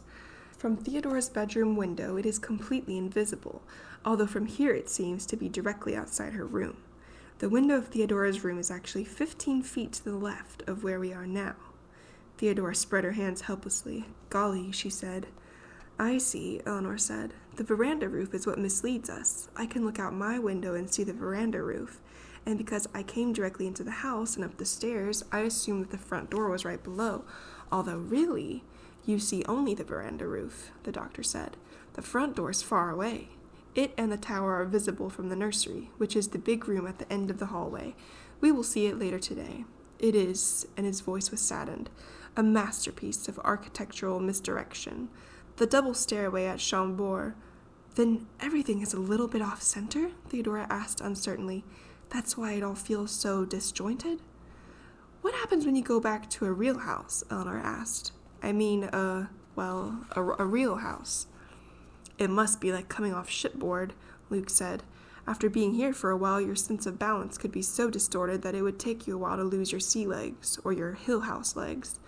Could it be, he asked the doctor, that what people have been assuming were supernatural manifestations were really only the result of a slight loss of balance in the people who live here? The inner ear, he told Theodora wisely. It must certainly affect people in some way, the doctor said. We have grown to trust blindly in our senses of balance and reason, and I can see where the mind might fight wildly to preserve its own familiar stable patterns against all evidence that it was leaning sideways. He turned away. We have marvels still before us, he said, and they came down from the stairway and followed him, walking gingerly, testing the floors as they moved. They went down the narrow passage to the little parlor where they had sat the night before, and from there, leaving doors propped open behind them, they moved into the outer circle of rooms, which looked out onto the veranda. They pulled heavy draperies away from windows, and the light from outside came into Hill House. They passed through a music room, where a harp stood sternly apart from them, with never a jangle of strings to mark their footfalls. A grand piano stood tightly shut, with a candelabra above, no candle ever touched by flame. A marble-topped table held wax flowers under glass, and the chairs were twig-thin and gilded. Beyond this was the conservatory, with tall glass doors showing them the rain outside, and ferns growing damply around and over wicker furniture. Here it was uncomfortably moist, and they left it quickly, to come through an arched doorway into the drawing room and stand, aghast and incredulous. It's not there, Theodora said, weak and laughing. I don't believe it's there. She shook her head. Eleanor, do you see it too? How? Eleanor said helplessly. I thought you would be pleased. The doctor was complacent. One entire end of the drawing room was in possession of a marble statuary piece. Against the mauve stripes and flowered carpet, it was huge and grotesque and somehow whitely naked. Eleanor put her hands over her eyes, and Theodora clung to her. I thought it might be intended for Venus rising from the waves, the doctor said. Not at all, said Luke, finding his voice. It's St. Francis curing lepers. No, Eleanor said. One of them is a dragon. It's none of that, said Theodora roundly. It's a family portrait, you sillies. Composite. Anyone would know it at once. That figure in the center, that tall, undraped, good heavens, masculine one, that's old Hugh, patting himself on the back because he built Hill House. And his two attendant nymphs are his daughters. The one on the right, who seems to be brandishing an ear of corn, is actually telling about her lawsuit, and the other one, the little one on the end, is the companion, and the one on the other end is Mrs. Dudley, done from life, Luke said. And that grass stuff they're all standing on is really supposed to be the dining room carpet, grown up a little. Did anyone else notice that dining room carpet? It looks like a field of hay, and you can feel it tickling your ankles. In back, that kind of overspreading apple tree kind of thing. That's a symbol of the protection of the house, Shirley, Dr. Montague said. I'd hate to think it might fall on us, Eleanor said. Since the house is so unbalanced, Doctor, isn't there some chance of that? I have read that the statue was carefully and at great expense constructed to offset the uncertainty of the floor on which it stands. It was put in at any rate when the house was built, and it has not fallen yet. It is possible, you know, that Hugh Crane admired it, even found it lovely. It is also possible that he used it to scare his children with, Theodora said. What a pretty room this would be without it. She turned, swinging. A dancing room, she said, for ladies in full skirts, and room enough for a full country dance. Hugh Crane, will you take a turn with me? And she curtsied to the statue. I believe he's going to accept, Eleanor said, taking an involuntary step backward. Don't let him tread on your toes, the doctor said, and laughed. Remember what happened to Don Juan? Theodora touched the statue timidly, putting her finger against the outstretched hand of one of the figures. Marble is always a shock, she said. It never feels like you think it's going to. I suppose a life-size statue looks enough like a real person to make you expect to feel skin. Then turning again and shimmering in the dim room, she waltzed alone, turning to bow to the statue. At the end of the room, the doctor said to Eleanor and Luke, under those draperies are doors leading onto the veranda. When Theodora is heated from dancing, she may step out into the cooler air. He went the length of the room to pull aside the heavy blue draperies and open the doors. Again, the smell of the warm rain came in a burst of wind, so that a little breath seemed to move across the statue, and light touched the colored walls. Nothing in this house moves, Eleanor said, until you look away, and then you just catch something from the corner of your eye. Look at the little figurines on the shelves. When we all had our backs turned, they were dancing with Theodora. I move, Theodora said, circling toward them. Flowers under glass, Luke said. Tassels. I am beginning to fancy this house. Theodora pulled at Eleanor's hair. "Race you round the veranda," she said, and darted for the doors. Eleanor, with no time for hesitation or thought, followed, and they ran out onto the veranda. Eleanor, running and laughing, came around a curve of the veranda to find Theodora going in another door and stopped breathless. They had come to the kitchen, and Mrs. Dudley, turning away from the sink, watched them silently. "Mrs. Dudley," Theodora said politely, "we've been exploring the house." Mrs. Dudley's eyes moved to the clock on the shelf over the stove. "It is 11:30, she said. "Set lunch on at 1, Theodora said. "We'd like to look over the kitchen if we may. We've seen all the other downstairs rooms, I think." Mrs. Dudley was still for a minute, and then, moving her head acquiescently, turned and walked deliberately across the kitchen to a farther doorway. When she opened it, they could see the back stairs beyond, and Mrs. Dudley turned and closed the door behind her before she started up. Theodora cocked her head at the doorway and waited a minute before she said, "I wonder if Mrs. Dudley has a soft spot in her heart for me. I really do." "I suppose she's gone up to hang herself from the turret," Eleanor said. "Let's see what's for lunch while we're here." "Don't joggle anything," Theodora said. "You know perfectly well that the dishes belong on the shelves. Do you think that woman really means to make us a soufflé?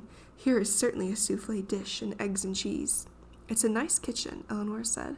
"In my mother's house the kitchen was dark and narrow, and nothing you cooked there ever had any taste or color." "What about your own kitchen?" Theodora asked absently. "In your little apartment?" "Eleanor, look at the doors." "I can't make a soufflé," Eleanor said.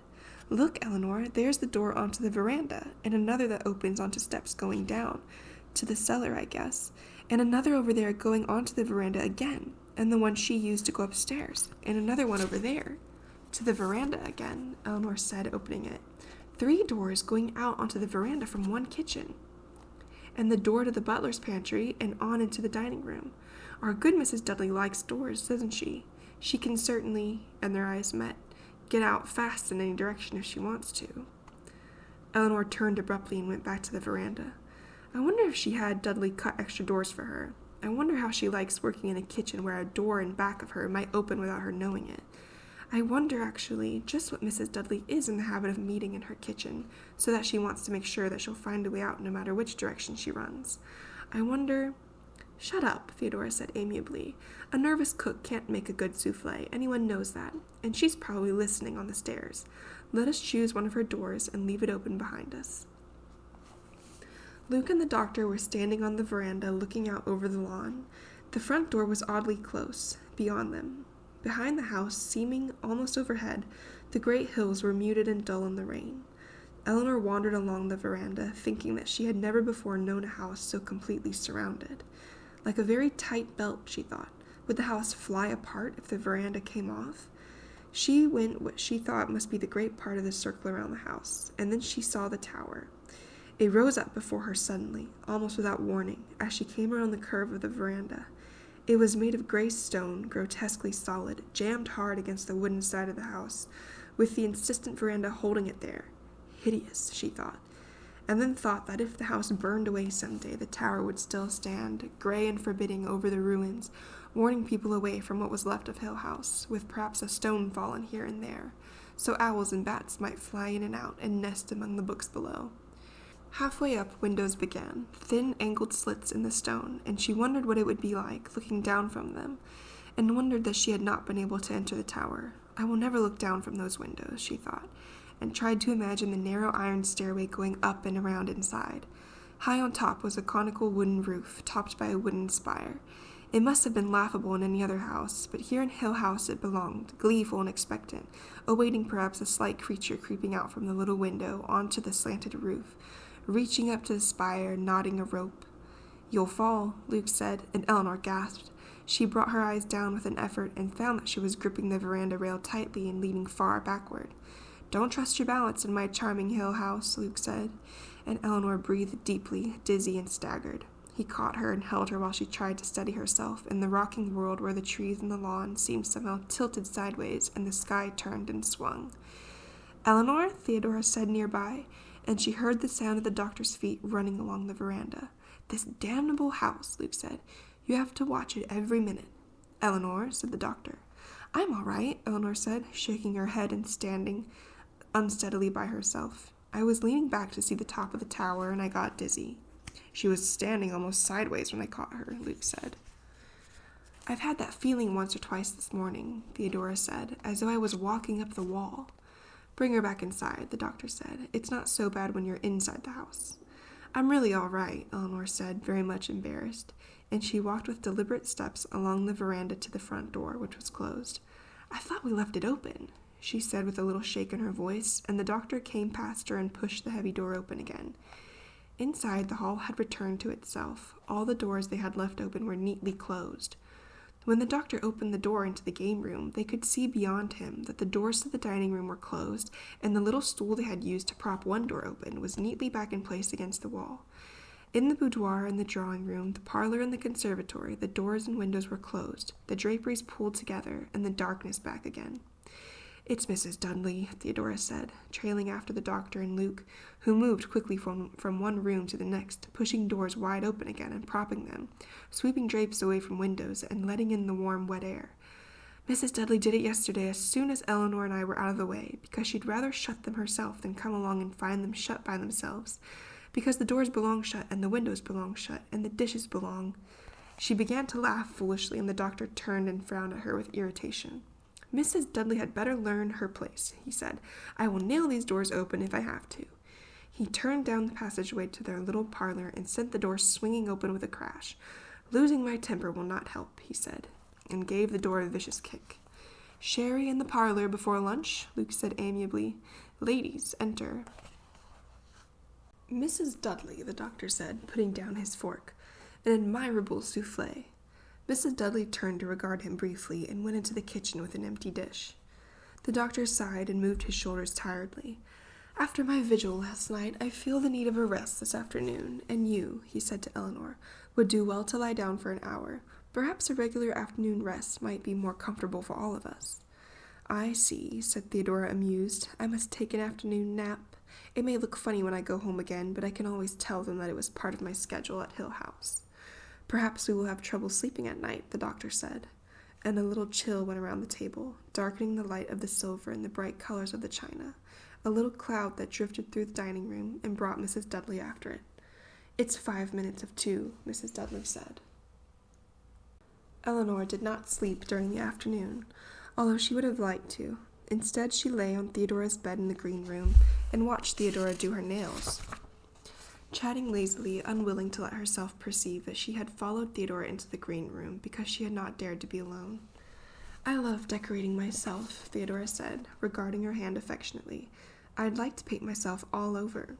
Eleanor moved comfortably. Gold paint, she suggested, hardly thinking.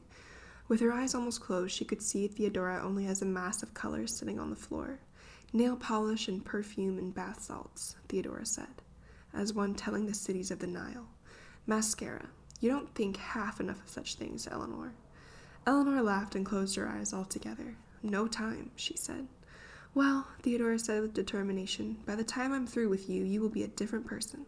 I dislike being with women of no color. She laughed to show that she was teasing, and then went on. I think I will put red polish on your toes. Eleanor laughed too and held out her bare foot. After a minute nearly asleep, she felt the odd cold little touch of the brush on her toes and shivered. Surely a famous courtesan like yourself is accustomed to the ministrations of handmaidens, Theodora said. Your feet are dirty. Shocked, Eleanor sat up and looked. Her feet were dirty, and her nails were painted bright red. It's horrible, she said to Theodora. It's wicked, wanting to cry. Then, helplessly, she began to laugh at the look on Theodora's face. I'll go and wash my feet, she said. Golly, Theodora sat on the floor beside the bed, staring. Look, she said, my feet are dirty too, baby, honest, look. Anyway, Eleanor said, I hate having things done to me. You're about as crazy as anyone I ever saw, Theodora said cheerfully. I don't like to feel helpless, Eleanor said. Your mother would have been delighted to see you with your toenails painted red, Theodora said. They look nice. Eleanor looked at her feet again. It's wicked, she said inadequately. I mean on my feet. It makes me feel like I look like a fool. You've got foolishness and wickedness somehow mixed up. Theodora began to gather her equipment together. Anyway, I won't take it off, and we'll both watch to see whether Luke and the doctor look at your feet first. No matter what I try to say, you make it sound foolish, Eleanor said. Or wicked. Theodora looked up at her gravely. "I have a hunch," she said, "that you ought to go home, Eleanor." Is she laughing at me? Eleanor wondered. Has she decided that I am not fit to stay? "I don't want to go," she said. And Theodora looked at her again quickly and then away, and touched Eleanor's toes softly. "The polish is dry," she said. "I'm an idiot. Just something frightened me for a minute."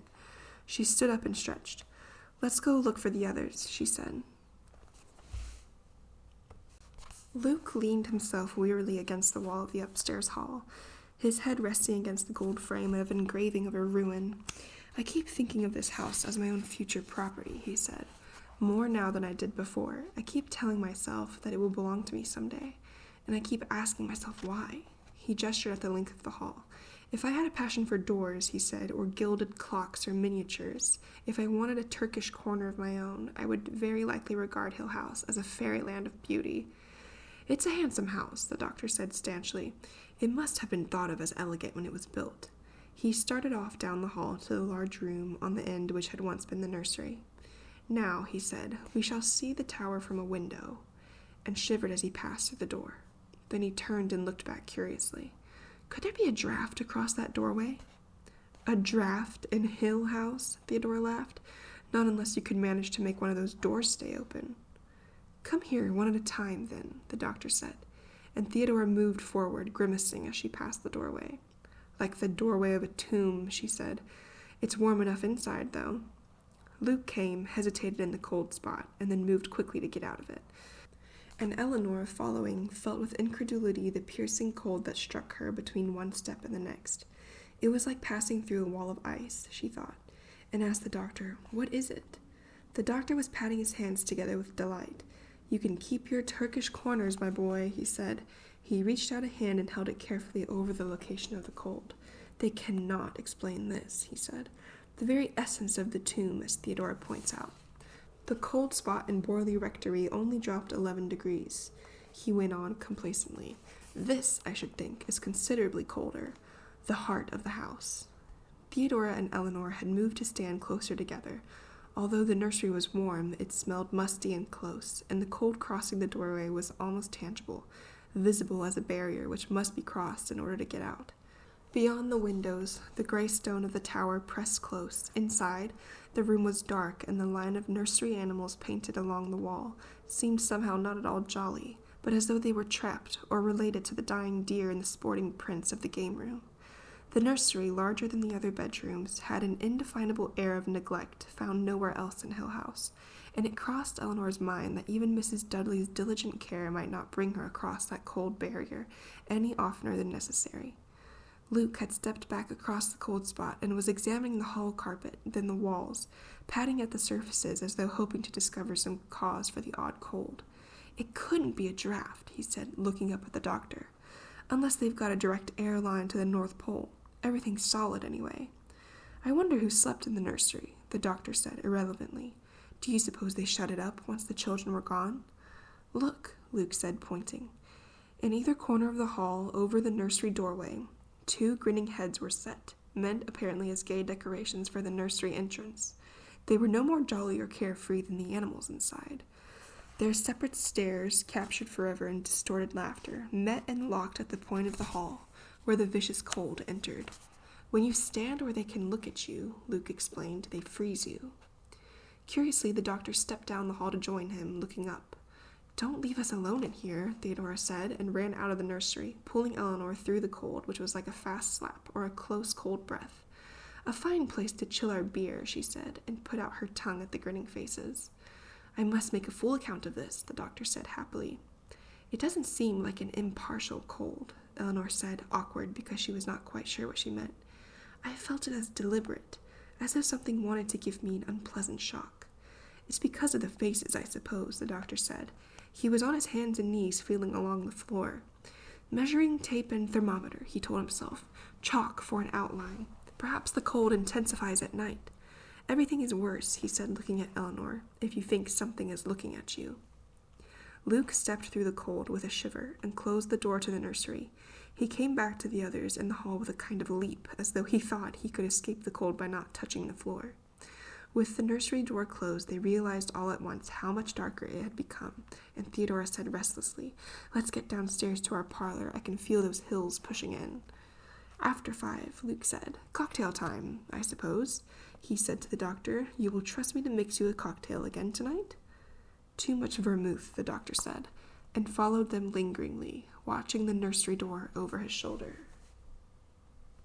"I propose," the doctor said, setting down his napkin, "that we take our coffee in our little parlor. I find that fire very cheerful." Theodora giggled. "Mrs. Dudley's gone, so let's race around fast and get all those doors and windows open and take everything down from the shelves." "The house seems different when she's not in it," Eleanor said. "Emptier." Luke looked at her and nodded. He was arranging the coffee cups on a tray, and the doctor had already gone on, doggedly opening doors and propping them. "Each night I realized suddenly that we 4 are alone here. Although Mrs. Dudley's not much good as far as company is concerned. It's funny," Eleanor said, looking down at the dinner table. "I dislike Mrs. Dudley as much as any of you, but my mother would never let me get up and leave a table looking like this until morning." "If she wants to leave before dark, she has to clear away in the morning," Theodora said without interest. "I'm certainly not going to do it." "It's not nice to walk away and leave a dirty table. You couldn't get them back on the right shelves anyway, and she'd have to do it all over again just to get your finger marks off everything." "If I just took the silverware and let it soak—" "No," Theodora said, catching her hand. "Do you want to go out into that kitchen all alone with all those doors?" "No," Eleanor said, setting down the handful of forks she had gathered. "I guess I don't, really." She lingered to look uneasily at the table, at the crumpled napkins and the drop of wine spilled by Luke's place, and shook her head. "I don't know what my mother would say, though." "Come on," Theodora said. "They've left lights for us." The fire in the little parlor was bright, and Theodora sat down beside the coffee tray, while Luke brought brandy from the cupboard where he had carefully set it away the night before. "We must be cheerful at all costs," he said. "I'll challenge you again tonight, Doctor." Before dinner, they had ransacked the other downstairs rooms for comfortable chairs and lamps, and now their little parlor was easily the pleasantest room in the house. "Hill House has really been very kind to us," Theodora said, giving Eleanor her coffee, and Eleanor sat down gratefully in a pillowy overstuffed chair. No dirty dishes for Eleanor to wash, a pleasant evening in good company, and perhaps the sun shining again tomorrow. "We must plan our picnic," Eleanor said. "I am going to get fat and lazy in Hill House," Theodora went on. Her insistence on naming Hill House troubled Eleanor. It's as though she were saying it deliberately, Eleanor thought, telling the house she knows its name, calling the house to tell it where we are. "Hill House, Hill House, Hill House," Theodora said softly and smiled across at Eleanor. "Tell me," Luke said politely to Theodora, "since you are a princess, tell me about the political situation in your country." "Very unsettled," Theodora said. "I ran away because my father, who is of course the king, insists that I marry Black Michael, who is the pretender to the throne. I, of course, cannot endure the sight of Black Michael, who wears one gold earring and beats his grooms with a riding crop." "A most unstable country," Luke said. "How did you ever manage to get away?" "I fled in a hay wagon disguised as a milkmaid. They never thought to look for me there, and I crossed the border with papers I forged myself in a woodcutter's hut." "And Black Michael will no doubt take over the country now in a coup d'etat." "Undoubtedly, and he can have it." It's like waiting in a dentist's office, Eleanor thought, watching them over her coffee cup, waiting in a dentist's office and listening to other patients make brave jokes across the room, all of you certain to meet the dentist sooner or later. She looked up suddenly, aware of the doctor near her, and smiled uncertainly. "Nervous?" the doctor asked, and Eleanor nodded. "Only because I wonder what's going to happen," she said. "So do I." The doctor moved a chair and sat down beside her. "You have the feeling that something, whatever it is going to happen soon?" "Yes, everything seems to be waiting." "And they," the doctor nodded at Theodora and Luke, who were laughing at each other, "they meet it in their way. I wonder what it will do to all of us. I would have said a month ago that a situation like this would never really come about, that we 4 would sit here together in this house." "He does not name it," Eleanor noticed. "I've been waiting for a long time," he said. "You think we are right to stay?" "Right?" he said. "I think we are incredibly silly to stay. I think that an atmosphere like this one can find out the flaws and faults and weaknesses in all of us and break us apart in a matter of days. We have only one defense, and that is running away. At least it can't follow us, can it?" When we feel ourselves endangered, we can leave just as we came, and, he added dryly, just as fast as we can go. But we are forewarned, Eleanor said, and there are 4 of us together. I have already mentioned this to Luke and Theodora, he said. Promise me absolutely that you will leave as fast as you can if you begin to feel the house catching at you. I promise, Eleanor said, smiling. He is trying to make me feel braver, she thought, and was grateful. It's all right, though, she told him. Really, it's all right. I will feel no hesitation about sending you away, he said, rising, if it seems to be necessary. Luke, he said, will the ladies excuse us? While they set up the chessboard and men, Theodora wandered, cup in hand, around the room, and Eleanor thought, she moves like an animal, nervous and alert. She can't sit still while there is any scent of disturbance in the air. We are all uneasy. Come and sit by me, she said, and Theodora came, moving with grace, circling to a resting spot. She sat down in the chair the doctor had left and leaned her head back tiredly. How lovely she is, Eleanor thought. How thoughtlessly, luckily lovely. Are you tired? Theodora turned her head, smiling. I can't stand waiting much longer. I was just thinking how relaxed you look. And I was just thinking of, when was it, day before yesterday, and wondering how I could have brought myself to leave there and come here. Possibly I'm homesick. Already? Did you ever think about being homesick? If your home was Hill House, would you be homesick for it? Did those 2 little girls cry for their dark, grim house when they were taken away? I've never been away from anywhere, Eleanor said carefully, so I suppose I've never been homesick. How about now, your little apartment? Perhaps, Eleanor said, looking into the fire. I haven't had it long enough to believe it's my own. I want my own bed, Theodora said, and Eleanor thought, she is sulking again. When she is hungry or tired or bored, she turns into a baby. I'm sleepy, Theodora said. It's after 11, Eleanor said, and as she turned to glance at the chess game, the doctor shouted with joyful triumph, and Luke laughed. Now, sir, the doctor said, now, sir. Fairly beaten, I admit, Luke said. He began to gather the chessmen and set them back into their box. Any reason why I can't take a drop of brandy upstairs with me? To put myself to sleep, or give myself Dutch courage, or some such reason? Actually, and he smiled over at Theodora and Eleanor, I plan to stay up and read for a while. Are you still reading Pamela? Asked the doctor. Volume 2. I have 3 volumes to go, and then I shall begin Clarissa Harlowe, I think. Perhaps Luke would care to borrow. No thanks, Luke said hastily. I have a suitcase full of mystery stories. The doctor turned to look around. Let me see, he said. Fire screened, lights out. Leave the doors for Mrs. Dudley to close in the morning. Tiredly following one another, they went up the great stairway, turning out lights behind them. Has everyone got a flashlight, by the way? The doctor asked, and they nodded, more intent upon sleep than the waves of darkness which came after them up the stairs of Hill House. Good night, everyone, Eleanor said, opening the door to the blue room. Good night, Luke said. Good night, Theodora said. Good night, the doctor said. Sleep tight. Coming, Mother, coming, Eleanor said, fumbling for the light. It's all right, I'm coming. Eleanor, she heard. Eleanor. Coming, she shouted irritably. Just a minute, I'm coming. Eleanor? Then she thought, with a crashing shock which brought her awake, cold and shivering, out of bed and awake. I am in Hill House. What? She cried out. What, Theodora? Eleanor, in here. Coming. No time for the light. She kicked a table out of the way, wondering at the noise of it, and struggled briefly with the door of the connecting bathroom. That is not the table falling, she thought. My mother is knocking on the wall. It was blessedly light in Theodora's room, and Theodora was sitting up in bed, her hair tangled from sleep and her eyes wide with the shock of awakening. I must look the same way, Eleanor thought, and said, I'm here, what is it? And then heard clearly for the first time, although she had been hearing it ever since she awakened. What is it? She whispered. She sat down slowly on the foot of Theodora's bed, wondering at what seemed calmness in herself. Now, she thought, now. It is only a noise, and terribly cold, terribly cold. It is a noise down the hall, far down at the end, near the nursery door, and terribly cold. Not my mother knocking on the wall. Something is knocking on the doors, Theodora said in a tone of pure rationality. That's all, and it's down near the other end of the hall. Luke and the doctor are probably there already to see what is going on.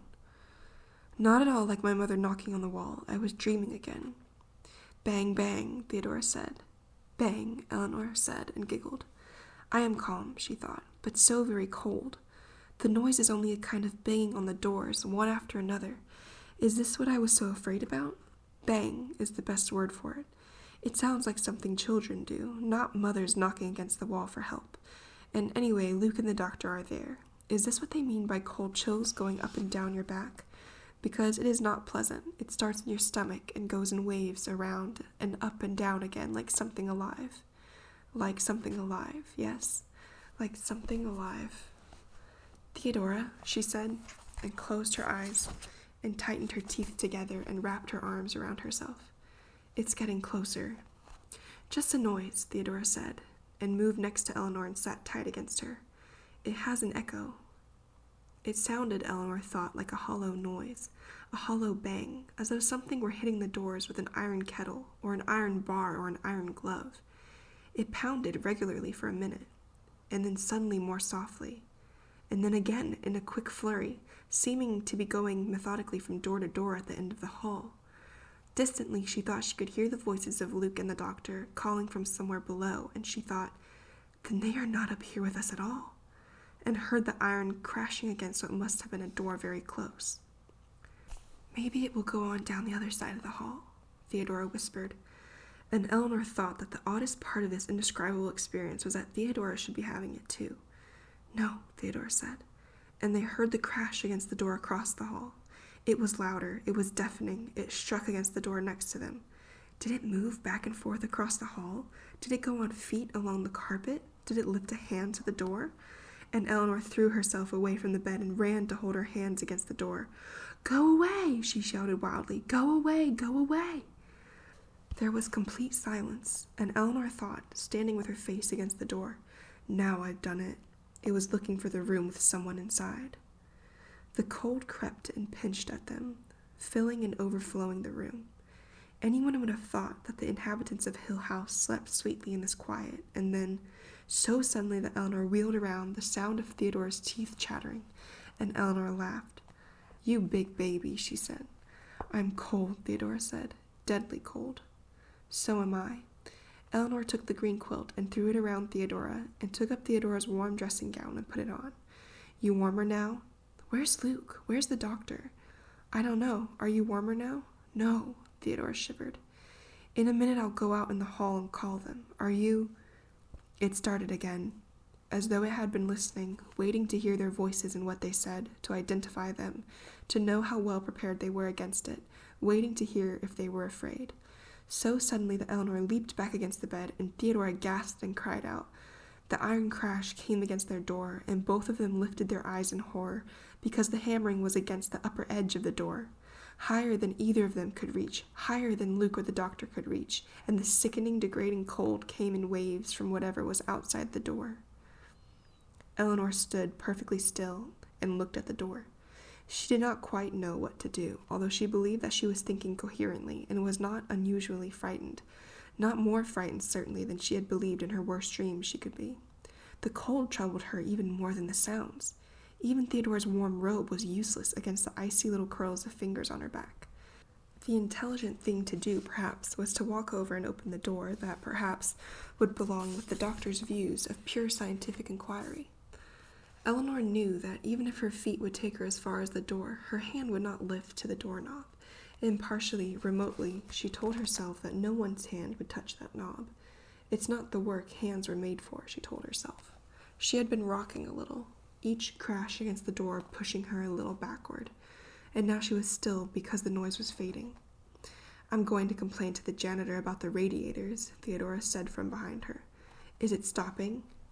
No, Eleanor said, sick. No. It had found them. Since Eleanor would not open the door, it was going to make its own way in. Eleanor said aloud, Now I know why people scream, because I think I'm going to. And Theodora said, I will if you will, and laughed, so that Eleanor turned quickly back to the bed, and they held each other, listening in silence. Little pattings came from around the door frame, small seeking sounds, feeling the edges of the door, trying to sneak a way in. The doorknob was fondled, and Eleanor, whispering, asked, Is it locked? And Theodora nodded, and then wide-eyed turned to stare at the connecting bathroom door. Mine's locked too, Eleanor said against her ear, and Theodora closed her eyes in relief. The little sticky sounds moved on around the doorframe, and then, as though a fury caught whatever was outside, the crashing came again, and Eleanor and Theodora saw the wood of the door tremble and shake, and the door move against its hinges. "You can't get in," Eleanor said wildly, and again there was a silence, as though the house listened with attention to her words, understanding, cynically agreeing, content to wait. A thin little giggle came, in a breath of air, through the room, a little mad rising laugh, the smallest whisper of a laugh, and Eleanor heard it all up and down her back, a little gloating laugh moving past them around the house, and then she heard the doctor and Luke calling from the stairs, and mercifully it was over. When the real silence came, Eleanor breathed shakily and moved stiffly. "We've been clutching each other like a couple of lost children," Theodora said, and untwined her arms from around Eleanor's neck. "You're wearing my bathrobe. I forgot mine. Is it really over?" "For tonight, anyway," Theodora spoke with certainty. "Can't you tell? Aren't you warm again?" The sickening cold was gone, except for a reminiscent little thrill of it down Eleanor's back when she looked at the door. She began to pull at the tight knot she had put in the bathroom cord, and said, "Intense cold is one of the symptoms of shock." "Intense shock is one of the symptoms I've got," Theodora said. "Here come Luke and the doctor." Their voices were outside in the hall, speaking quickly, anxiously, and Eleanor dropped Theodora's robe on the bed and said, "For heaven's sake, don't let them knock on that door. One more knock would finish me," and ran into her own room to get her own robe. Behind her she could hear Theodora telling them to wait a minute, and then going to unlock the door, and then Luke's voice saying pleasantly to Theodora, "Why, you look as though you'd seen a ghost." When Eleanor came back, she noticed that both Luke and the doctor were dressed, and it occurred to her that it might be a sound idea from now on, if that intense cold was going to come back at night, it was going to find Eleanor sleeping in a wool suit and a heavy sweater. And she didn't care what Mrs. Dudley was going to say when she found that at least one of the lady guests was lying in one of the clean beds in heavy shoes and wool socks. "Well," she asked, "how do you gentlemen like living in a haunted house?" "It's perfectly fine," Luke said. "Perfectly fine. It gives me an excuse to have a drink in the middle of the night."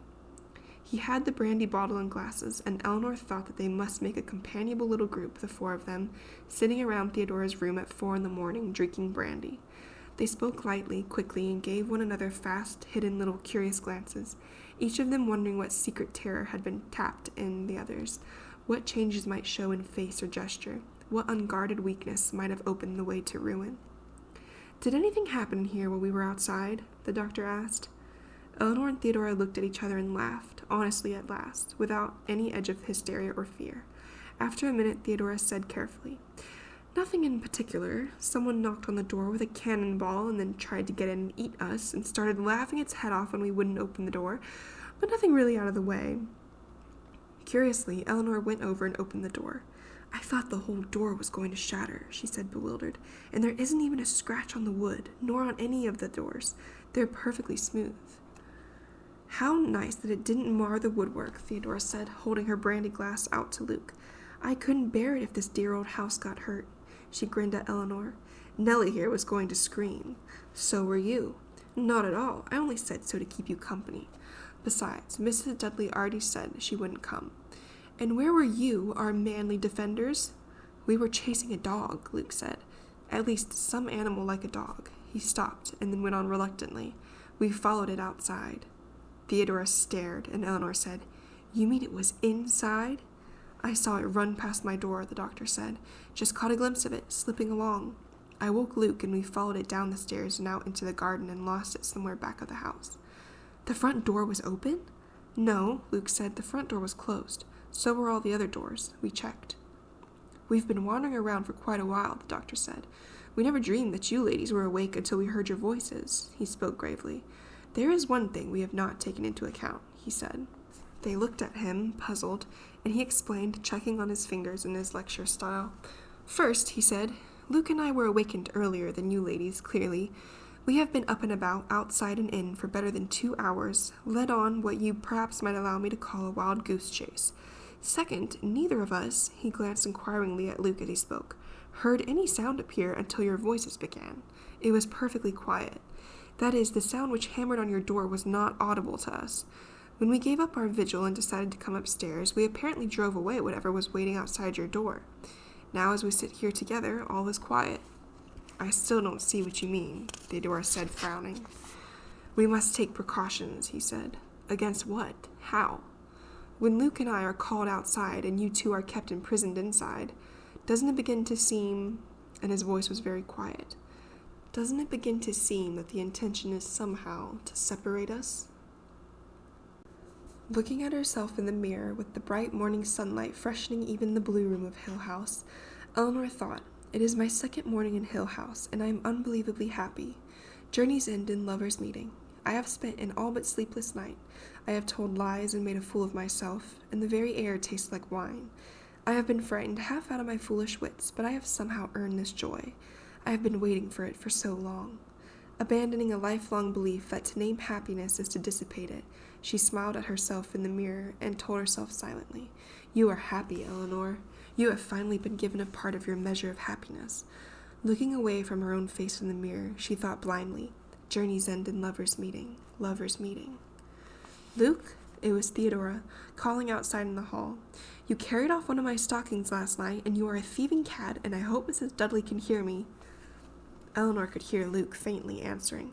He protested that a gentleman had a right to keep the favors bestowed upon him by a lady, and he was absolutely certain that Mrs. Dudley could hear every word. Eleanor? Now Theodora pounded on the connecting door. Are you awake? May I come in? Come, of course, Eleanor said, looking at her own face in the mirror. You deserve it, she told herself. You have spent your life earning it. Theodora opened the door and said happily, How pretty you look this morning, my Nell. This curious life agrees with you. Eleanor smiled at her. The life clearly agreed with Theodora, too. We ought by rights to be walking around with dark circles under our eyes and a look of wild despair, Theodora said, putting an arm around Eleanor and looking into the mirror beside her. And look at us, two blooming, fresh young lovelies. I'm 34 years old, Eleanor said, and wondered what obscure defiance made her add 2 years. And you look about 14, Theodora said. Come along, we've earned our breakfast. Laughing, they raced down the great staircase and found their way through the game room and into the dining room. Good morning, Luke said brightly. And how did everyone sleep? Delightfully, thank you, Eleanor said, like a baby. There may have been a little noise, Theodora said, but one has to expect that in these old houses. Doctor, what do we do this morning? Said the doctor, looking up. He alone looked tired, but his eyes were lighted with the same brightness they found all in one another. It is excitement, Eleanor thought. We are all enjoying ourselves. Balakin House, the doctor said, savoring his words. Borley Rectory, Glamis Castle. It is incredible to find oneself experiencing it. Absolutely incredible. I could not have believed it. I begin to understand dimly the remote delight of your true medium. I think I shall have the marmalade, if you would be so kind. Thank you. My wife will never believe me. Food has a new flavor. Do you find it so? It isn't just that Mrs. Dudley has surpassed herself, then, I was wondering, Luke said. I've been trying to remember, Eleanor said. About last night, I mean. I can remember knowing that I was frightened, but I can't imagine actually being frightened. I remember the cold, Theodora said, and shivered. I think it's because it was so unreal by any pattern of thought I'm used to. I mean, it just didn't make sense. Eleanor stopped and laughed, embarrassed. I agree, Luke said. I found myself this morning telling myself what had happened last night. The reverse of a bad dream, as a matter of fact, where you keep telling yourself that it didn't really happen. I thought it was exciting, Theodora said. The doctor lifted a warning finger. It is still perfectly possible that it is all caused by subterranean waters. Then more houses ought to be built over secret springs, Theodora said. The doctor frowned. This excitement troubles me, he said. It is intoxicating, certainly, but might it not also be dangerous? An effect of the atmosphere of Hill House. The first sign that we have, as it were, fallen under a spell. Then I will be an enchanted princess, Theodora said. And yet, Luke said, if last night is a true measure of Hill House, we are not going to have much trouble. We were frightened, certainly, and found the experience unpleasant while it was going on. And yet I cannot remember that I felt in any physical danger. Even Theodora telling that whatever was outside her door was coming to eat her did not really sound. I know what she meant, Eleanor said, because I thought it was exactly the right word. The sense was that it wanted to consume us, take us into itself, make us a part of the house, maybe. Oh dear, I thought I knew what I was saying, but I'm doing it very badly. No physical danger exists, the doctor said positively. No ghost in all the long histories of ghosts has ever hurt anyone physically. The only damage done is by the victim to himself. One cannot even say that the ghost attacks the mind, because the mind, the conscious, thinking mind, is invulnerable. In all our conscious minds, as we sit here talking, there is not one iota of belief in ghosts. Not one of us, even after last night, can say the word ghosts without a little involuntary smile. No, the menace of the supernatural is that it attacks where modern minds are weakest, where we have abandoned our protective armor of superstition and have no substitute defense. Not one of us thinks rationally that what ran through the garden last night was a ghost, and what knocked on the door was a ghost, and yet there was certainly something going on in Hill House last night, and the mind's instinctive refuge, self-doubt, is eliminated. We cannot say it was my imagination, because 3 other people were there too. I could say, Eleanor put in smiling, all 3 of you are in my imagination. None of this is real. If I thought you could really believe that, the doctor said gravely, I would turn you out of Hill House this morning. You would be venturing far too close to the state of mind which would welcome the perils of Hill House with a kind of sisterly embrace. He means he would think you were batty, Nell, dear. Well, Eleanor said, I expect I would be. If I had to take sides with Hill House against the rest of you, I would expect you to send me away. Why me, she wondered, why me? Am I the public conscience? Expected always to say in cold words what the rest of them are too arrogant to recognize. Am I supposed to be the weakest, weaker than Theodora? Of all of us, she thought, I am surely the one least likely to turn against the others. Poltergeists are another thing altogether, the doctor said, his eyes resting briefly on Eleanor. They deal entirely with the physical world. They throw stones, they move objects, they smash dishes. Mrs. Foister at Borley Rectory was a long-suffering woman, but she finally lost her temper entirely when her best teapot was hurled through the window. Poltergeists, however, are rock bottom on the supernatural social scale. They are destructive, but mindless and willless. They are merely undirected force. Do you recall, he asked with a little smile, Oscar Wilde's lovely story, The Canterville Ghost? The American twins who routed the fine old English ghost, Theodora said. Exactly. I have always liked the notion that the American twins were actually a poltergeist phenomenon. Certainly poltergeists can overshadow any more interesting manifestation. Bad ghosts drive out good. And he patted his hands happily. They drive out everything else too, he added. There is a manor in Scotland infested with poltergeists, where as many as 17 spontaneous fires have broken out in one day. Poltergeists like to turn people out of bed violently by tipping the bed end over end. And I remember the case of a minister who was forced to leave his house because he was tormented day after day by a poltergeist who hurled at his head hymn books stolen from a rival church. Suddenly, without reason, laughter trembled inside Eleanor. She wanted to run to the head of the table and hug the doctor. She wanted to reel chanting across the stretches of the lawn. She wanted to sing and to shout and to fling her arms and move in great emphatic, possessing circles around the rooms of Hill House. I am here, she thought. She shut her eyes quickly in delight, and then said demurely to the doctor, And what do we do today? You're still like a pack of children, the doctor said, smiling too, always asking me what to do today. Can't you amuse yourselves with your toys, or with each other? I have work to do. All I really want to do, and Theodora giggled, is slide down that banister. The excited gaiety had caught her as it had Eleanor. Hide and seek, Luke said. Try not to wander around alone too much, the doctor said. I can't think of a good reason why not, but it does seem sensible. Because there are bears in the woods, Theodora said, and tigers in the attic, Eleanor said, and an old witch in the tower, and a dragon in the drawing rooms. I am quite serious, the doctor said, laughing. It's 10 o'clock. I clear. Good morning, Mrs. Dudley, the doctor said, and Eleanor and Theodora and Luke leaned back and laughed helplessly. I clear at 10 o'clock. We won't keep you long. About 15 minutes, please, and then you can clear the table. I clear breakfast at 10 o'clock. I set on lunch at 1. Dinner I set on at 6. It's 10 o'clock.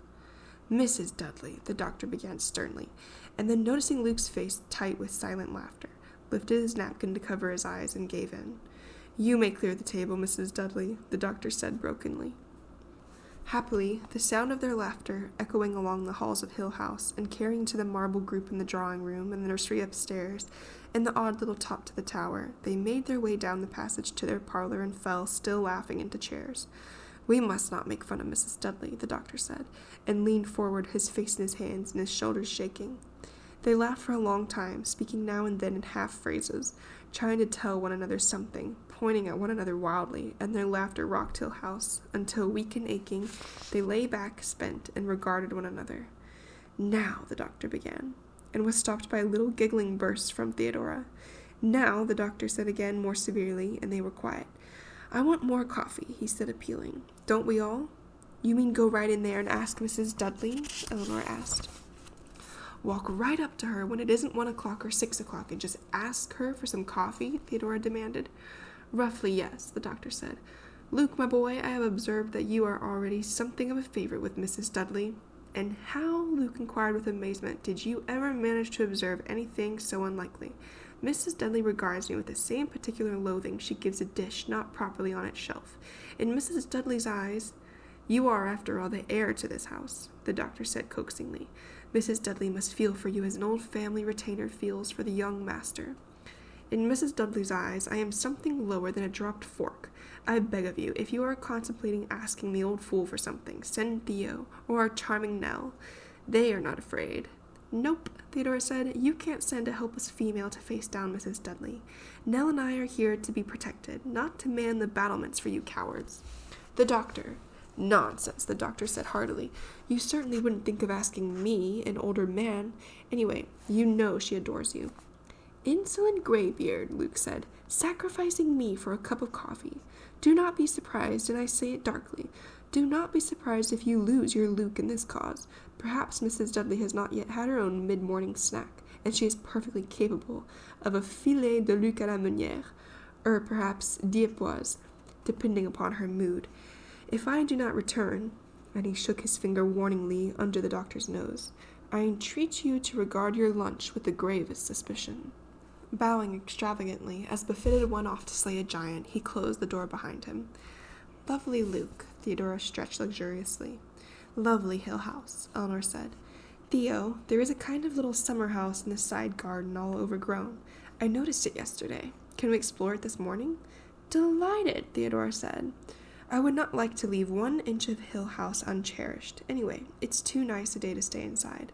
"We'll ask Luke to come too," Eleanor said. "And you, doctor?" "My notes," the doctor began, and then stopped as the door opened so suddenly that in Eleanor's mind was only the thought that Luke had not dared face Mrs. Dudley after all, but had stood waiting, pressed against the door, then looking at his white face and hearing the doctor say with fury, "I broke my own first rule. I sent him alone."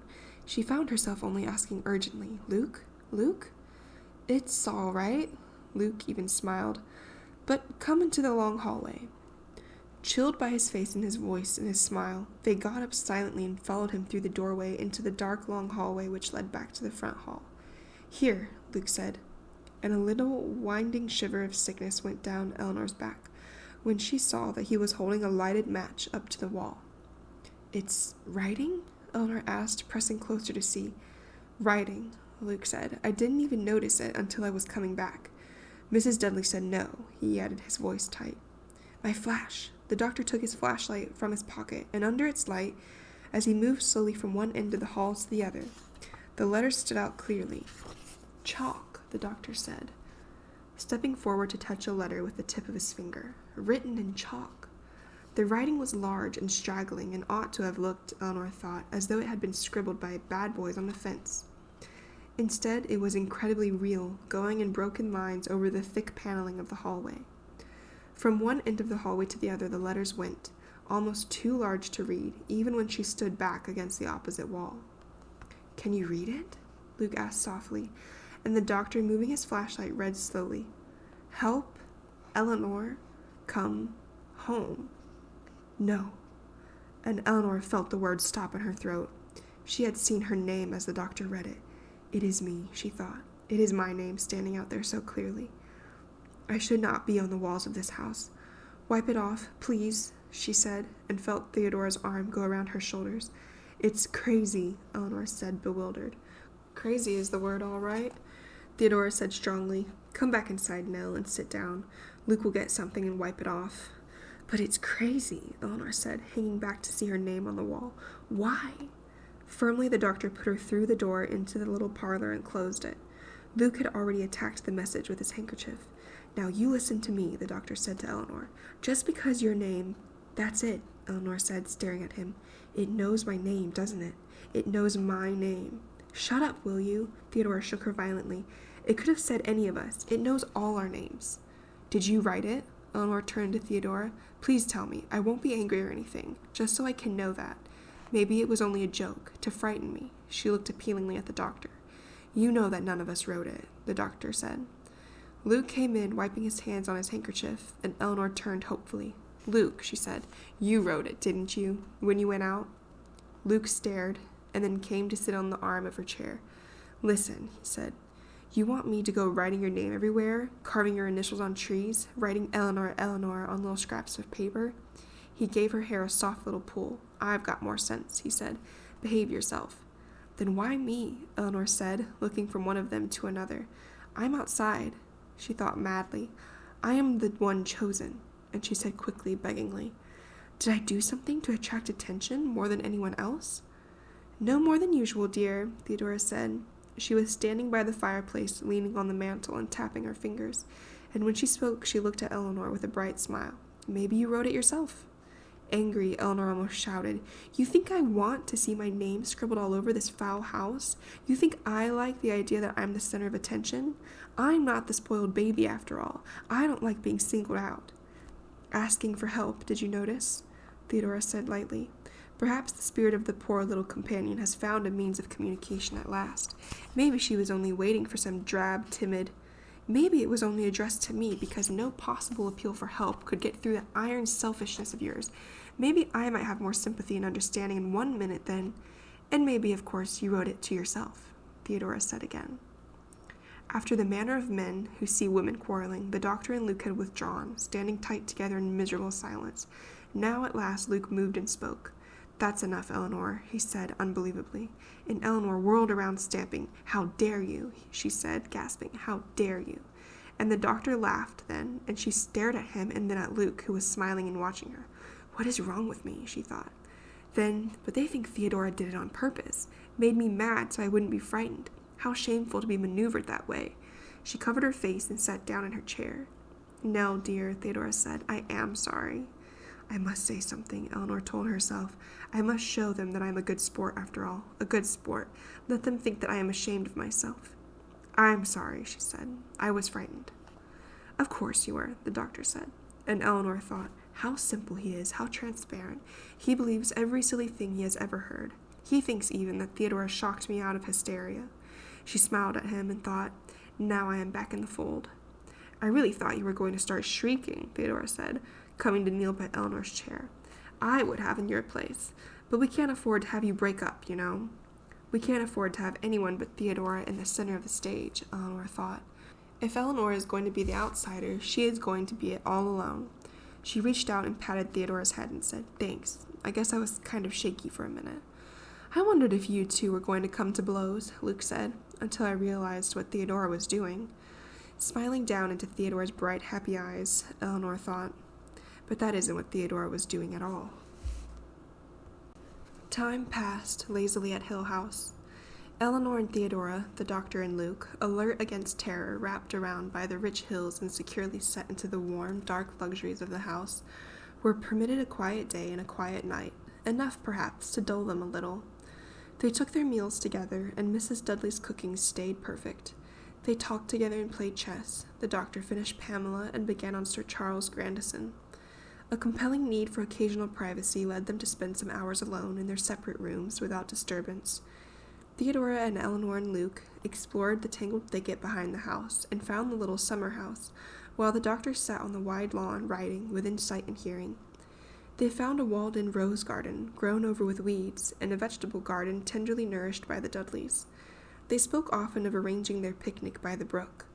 There were wild strawberries near the summer house, and Theodora and Eleanor and Luke brought back a handkerchief full and lay on the lawn near the doctor, eating them, staining their hands and their mouths like children. The doctor told them, looking up with amusement from his notes. Each of them had written, carelessly and with little attention to detail, an account of what they thought they had seen and heard so far in Hill House, and the doctor had put the papers away in his portfolio. The next morning, their third morning in Hill House, the doctor, aided by Luke, had spent a loving and maddening hour on the floor of the upstairs hall, trying with chalk and measuring tape to determine the precise dimensions of the cold spot, while Eleanor and Theodora sat cross-legged on the hall floor, noting down the doctor's measurements and playing tic-tac-toe. The doctor was considerably hampered in his work by the fact that, his hands repeatedly chilled by the extreme cold, he could not hold either the chalk or the tape for more than a minute at a time. Luke, inside the nursery doorway, could hold one end of the tape until his hand came into the cold spot, and then his fingers lost strength and relaxed helplessly. A thermometer, dropped into the center of the cold spot, refused to register any change at all, but continued doggedly maintaining that the temperature there was the same as the temperature down the rest of the hall, causing the doctor to fume wildly against the statisticians of Borley Rectory, who had caught an 11-degree drop. When he had defined the cold spot as well as he could and noted his results in his notebook, he brought them downstairs for lunch and issued a general challenge to them to meet him at croquet in the cool of the afternoon. "It seems foolish," he explained, "to spend a morning as glorious as this has been, looking at a frigid place on a floor. We must plan to spend more time outside," and was mildly surprised when they laughed. "Is there still a world somewhere?" Eleanor asked wonderingly. Mrs. Dudley had made them a peach shortcake, and she looked down at her plate and said, "I am sure Mrs. Dudley goes somewhere else at night, and she brings back heavy cream each morning, and Dudley comes up with groceries every afternoon. But as far as I can remember, there is no other place than this." "We are on a desert island," Luke said. "I can't picture any world but Hill House," Eleanor said. "Perhaps," Theodora said, "we should make notches on a stick or pile pebbles in a heap, one each day, so we will know how long we have been marooned. How pleasant not to have any word from outside." Luke helped himself to an enormous heap of whipped cream. No letters, no newspapers. Anything might be happening. "Unfortunately," the doctor said, and then stopped. "I beg your pardon," he went on. "I meant only to say that word will be reaching us from outside, and of course it is not unfortunate at all. Mrs. Montague, my wife, that is, will be here on Saturday." "But when is Saturday?" Luke asked. "Delighted to see Mrs. Montague, of course." "Day after tomorrow," the doctor thought. "Yes," he said after a minute. "I believe that the day after tomorrow is Saturday. We will know it is Saturday, of course," he told them with a little twinkle, "because Mrs. Montague will be here." "I hope she is not holding high hopes of things going bump in the night," Theodora said. "Hill House has fallen far short of its original promise, I think. Or perhaps Mrs. Montague will be greeted with a volley of psychic experiences." "Mrs. Montague," the doctor said, "will be perfectly ready to receive them." "I wonder," Theodora said to Eleanor, as they left the lunch table under Mrs. Dudley's watchful eye, "why everything has been so quiet. I think this waiting is nerve-wracking, almost worse than having something happen." "It's not us doing the waiting," Eleanor said. "It's the house. I think it's biding its time. Waiting until we feel secure, maybe, and then it will pounce. I wonder how long it can wait." Eleanor shivered and started up the great staircase. "I am almost tempted to write a letter to my sister. You know, having a perfectly splendid time here in jolly old Hill House. You really must plan to bring the whole family next summer," Theodore went on. "We sleep under blankets every night. The air is so bracing, particularly in the upstairs hall. You go around all the time just glad to be alive. There's something going on every minute. Civilization seems so far away." Eleanor laughed. She was ahead of Theodora at the top of the stairs. The dark hallway was a little lightened this afternoon, because they had left the nursery door open and the sunlight came through the windows by the tower and touched the doctor's measuring tape and chalk on the floor. The light reflected from the stained glass window on the stair landing and made shattered fragments of blue and orange and green on the dark wood of the hall. "I'm going to sleep," she said. "I've never been so lazy in my life." "I'm going to lie on my bed and dream about streetcars," Theodora said. It had become Eleanor's habit to hesitate in the doorway of her room, glancing around quickly before she went inside. She told herself that this was because the room was so exceedingly blue and always took a moment to get used to. When she came inside, she went across to open the window, which she always found closed. Today she was halfway across the room before she heard Theodora's door slam back, and Theodora's smothered, "Eleanor!" Moving quickly, Eleanor ran into the hall and to Theodora's doorway, to stop aghast, looking over Theodora's shoulder. "What is it?" she whispered. "What does it look like?" Theodora's voice rose crazily. "What does it look like, you fool?" "And I won't forgive her that, either," Eleanor thought concretely through her bewilderment. "It looks like paint," she said hesitantly, except the smell is awful." "It's blood," Theodora said with finality. She clung to the door, swaying as the door moved, staring. "Blood," she said, "all over. Do you see it?" "Of course I see it, and it's not all over. Stop making such a fuss." Although she thought conscientiously, Theodora was making very little of a fuss, actually. One of these times, she thought, one of us is going to put her head back and really howl, and I hope it won't be me, because I'm trying to guard against it. It will be Theodora who... And then cold, she asked, "Is that more writing on the wall?" And heard Theodora's wild laugh and thought, maybe it will be me after all, and I can't afford to. I must be studying. And she closed her eyes and found herself saying silently, "Oh, stay and hear, your true love's coming, that can sing both high and low. Trip no further, pretty sweeting, journey's end and lovers' meeting." "Yes, indeed, dear," Theodora said. "I don't know how you managed it." "Every wise man's son doth know." "Be sensible," Eleanor said. "Call Luke and the doctor." "Why?" Theodora asked. "Wasn't it to be just a little private surprise for me? A secret just for the two of us?" Then pulling away from Eleanor, who tried to hold her from going farther into the room, she ran to the great wardrobe and threw open the door, and cruelly began to cry. "My clothes," she said, "my clothes." Steadily Eleanor turned and went to the top of the stairs. "Luke," she called, leaning over the banisters. "Doctor?" Her voice was not loud, and she had tried to keep it level, but she heard the doctor's book drop to the floor, and then the pounding of feet as he and Luke ran for the stairs. She watched them, seeing their apprehensive faces, wondering at the uneasiness which lay so close below the surface in all of them, so that each of them seemed always waiting for a cry for help from one of the others. Intelligence and understanding are really no protection at all, she thought. "It's Theo," she said, as they came to the top of the stairs. "She's hysterical. Something has gotten red paint in her room, and she's crying over her clothes."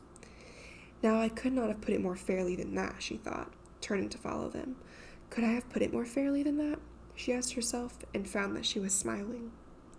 Theodora was still sobbing wildly in her room and kicking at the wardrobe door, in a tantrum that might have been laughable if she had not been holding her yellow shirt. Matted and stained, her other clothes had been torn from the hangers and lay trampled and disordered on the wardrobe floor, all of them smeared and reddened. "What is it?" Luke asked the doctor. And the doctor, shaking his head, said, "I would swear that it was blood, and yet to get so much blood one would almost have to—" and then was abruptly quiet. All of them stood in silence for a moment and looked at "Help Eleanor, come home, Eleanor," written in shaky red letters on the wallpaper over Theodora's bed. "This time I am ready," Eleanor told herself, and said, "You'd better get her out of here. Bring her into my room." "My clothes are ruined," Theodora said to the doctor. "Do you see my clothes?" The smell was atrocious, and the writing on the wall had dripped and splattered. There was a line of drops from the wall to the wardrobe, perhaps what had first turned Theodora's attention that way, and a great irregular stain on the green rug. "It's disgusting," Eleanor said. "Please get Theo into my room." Luke and the doctor between them persuaded Theodora through the bathroom and into Eleanor's room, and Eleanor, looking at the red paint, "It must be paint," she told herself. "It's simply got to be paint. What else could it be?" Said aloud, "But why?" and stared up at the writing on the wall. "Here lies one," she thought gracefully, "whose name was writ in blood. Is it possible that I am not quite coherent at this moment?" "Is she all right?" she asked, turning as the doctor came back into the room. "She will be in a few minutes. We'll have to move her in with you for a while, I should think. I can't imagine her wanting to sleep in here again." The doctor smiled a little wanly. "It will be a long time, I think, before she opens another door by herself."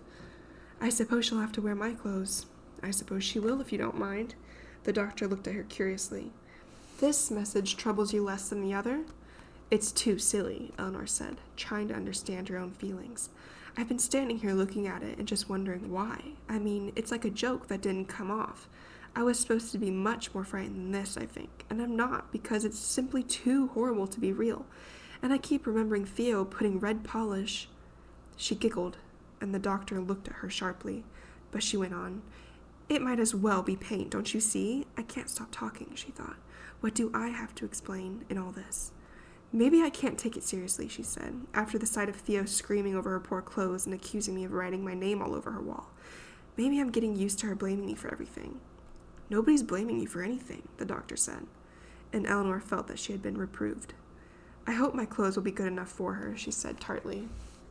The doctor turned. Looking around the room, he touched one finger gingerly to the letters on the wall and moved Theodora's yellow shirt with his foot. Later, he said absently. Tomorrow, perhaps. He glanced at Eleanor and smiled. I can make an exact sketch of this, he said. I can help you, Eleanor said. It makes me sick, but it doesn't frighten me. Yes, the doctor said. I think we'd better close up the room for now, however. We don't want Theodora blundering in here again. Then later at my leisure I can study it. Also, he said with a flash of amusement, I would not like to have Mrs. Dudley coming in here to straighten up. Eleanor watched silently while he locked the hall door from inside the room. And then they went through the bathroom and he locked the connecting door into Theodora's green room. I'll see about moving in another bed, he said. And then, with some awkwardness, You've kept your head well, Eleanor. It's a help to me. I told you it makes me sick, but it doesn't frighten me, she said, pleased, and turned to Theodora. Theodora was lying on Eleanor's bed, and Eleanor saw with a queasy turn that Theodora had gotten red on her hands, and it was rubbing off onto Eleanor's pillow. Look, she said harshly, coming over to Theodora, you'll have to wear my clothes until you get new ones, or until we get the others cleaned. Cleaned? Theodora rolled convulsively on the bed and pressed her stained hands against her eyes. Cleaned? For heaven's sake, Eleanor said, let me wash you off.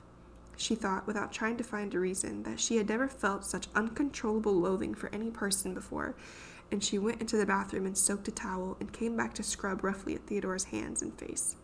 You're filthy with this stuff, she said, hating to touch Theodora. Suddenly, Theodora smiled at her. I don't really think you did it, she said, and Eleanor turned to see that Luke was behind her, looking down at them. What a fool I am, Theodora said to him, and Luke laughed. You will be a delight in Nell's red sweater, he said. She is wicked, Eleanor thought, beastly and soiled and dirty. She took the towel into the bathroom and left it to soak in cold water. When she came out, Luke was saying, Another bed in here. You girls are going to share a room from now on. Share a room and share our clothes, Theodora said. We're going to be practically twins. Cousins, Eleanor said, but no one heard her. It was the custom, rigidly adhered to, Luke said, turning the brandy in his glass, for the public executioner, before a quartering, to outline his knife strokes in chalk upon the belly of his victim, for fear of a slip, you understand. I would like to hit her with a stick, Eleanor thought, looking down on Theodora's head beside her chair. I would like to batter her with rocks. An exquisite refinement, exquisite, because of course the chalk strokes would have been almost unbearable, excruciating, if the victim were ticklish. I hate her, Eleanor thought. She sickens me. She is all washed and clean and wearing my red sweater. When the death was by hanging in chains, however, the executioner, Nell, Theodora looked up at her and smiled. I really am sorry, you know, she said. I would like to watch her dying, Eleanor thought, and smiled back and said, Don't be silly. Among the Sufis there is a teaching that the universe has never been created and consequently cannot be destroyed. I have spent the afternoon, Luke announced gravely, browsing in our little library. The doctor sighed. No chess tonight, I think, he said to Luke, and Luke nodded. It has been an exhausting day, the doctor said, and I think you ladies should retire early. Not until I am well doled with brandy, Theodora said firmly. Fear, the doctor said, is the relinquishment of logic, the willing relinquishing of reasonable patterns. We yield to it or we fight it, but we cannot meet it halfway. I was wondering earlier, Eleanor said, feeling she had somehow an apology to make to all of them. I thought I was altogether calm, and yet now I know I was terribly afraid. She frowned, puzzled, and they waited for her to go on. When I am afraid, I can see perfectly the sensible, beautiful, not afraid side of the world. I can see chairs and tables and windows staying the same, not affected in the least, and I can see things like the careful woven texture of the carpet, not even moving. But when I am afraid, I no longer exist in any relation to these things, I suppose because things are not afraid. I think we are only afraid of ourselves, the doctor said slowly. No, Luke said, of seeing ourselves clearly and without disguise. Of knowing what we really want, Theodora said. She pressed her cheek against Eleanor's hand, and Eleanor, hating the touch of her, took her hand away quickly. I am always afraid of being alone, Eleanor said, and wondered, am I talking like this? Am I saying something I will regret bitterly tomorrow? Am I making more guilt for myself? Those letters spelled out my name, and none of you know what that feels like. It's so familiar. And she gestured to them almost in appeal. Try to see, she said.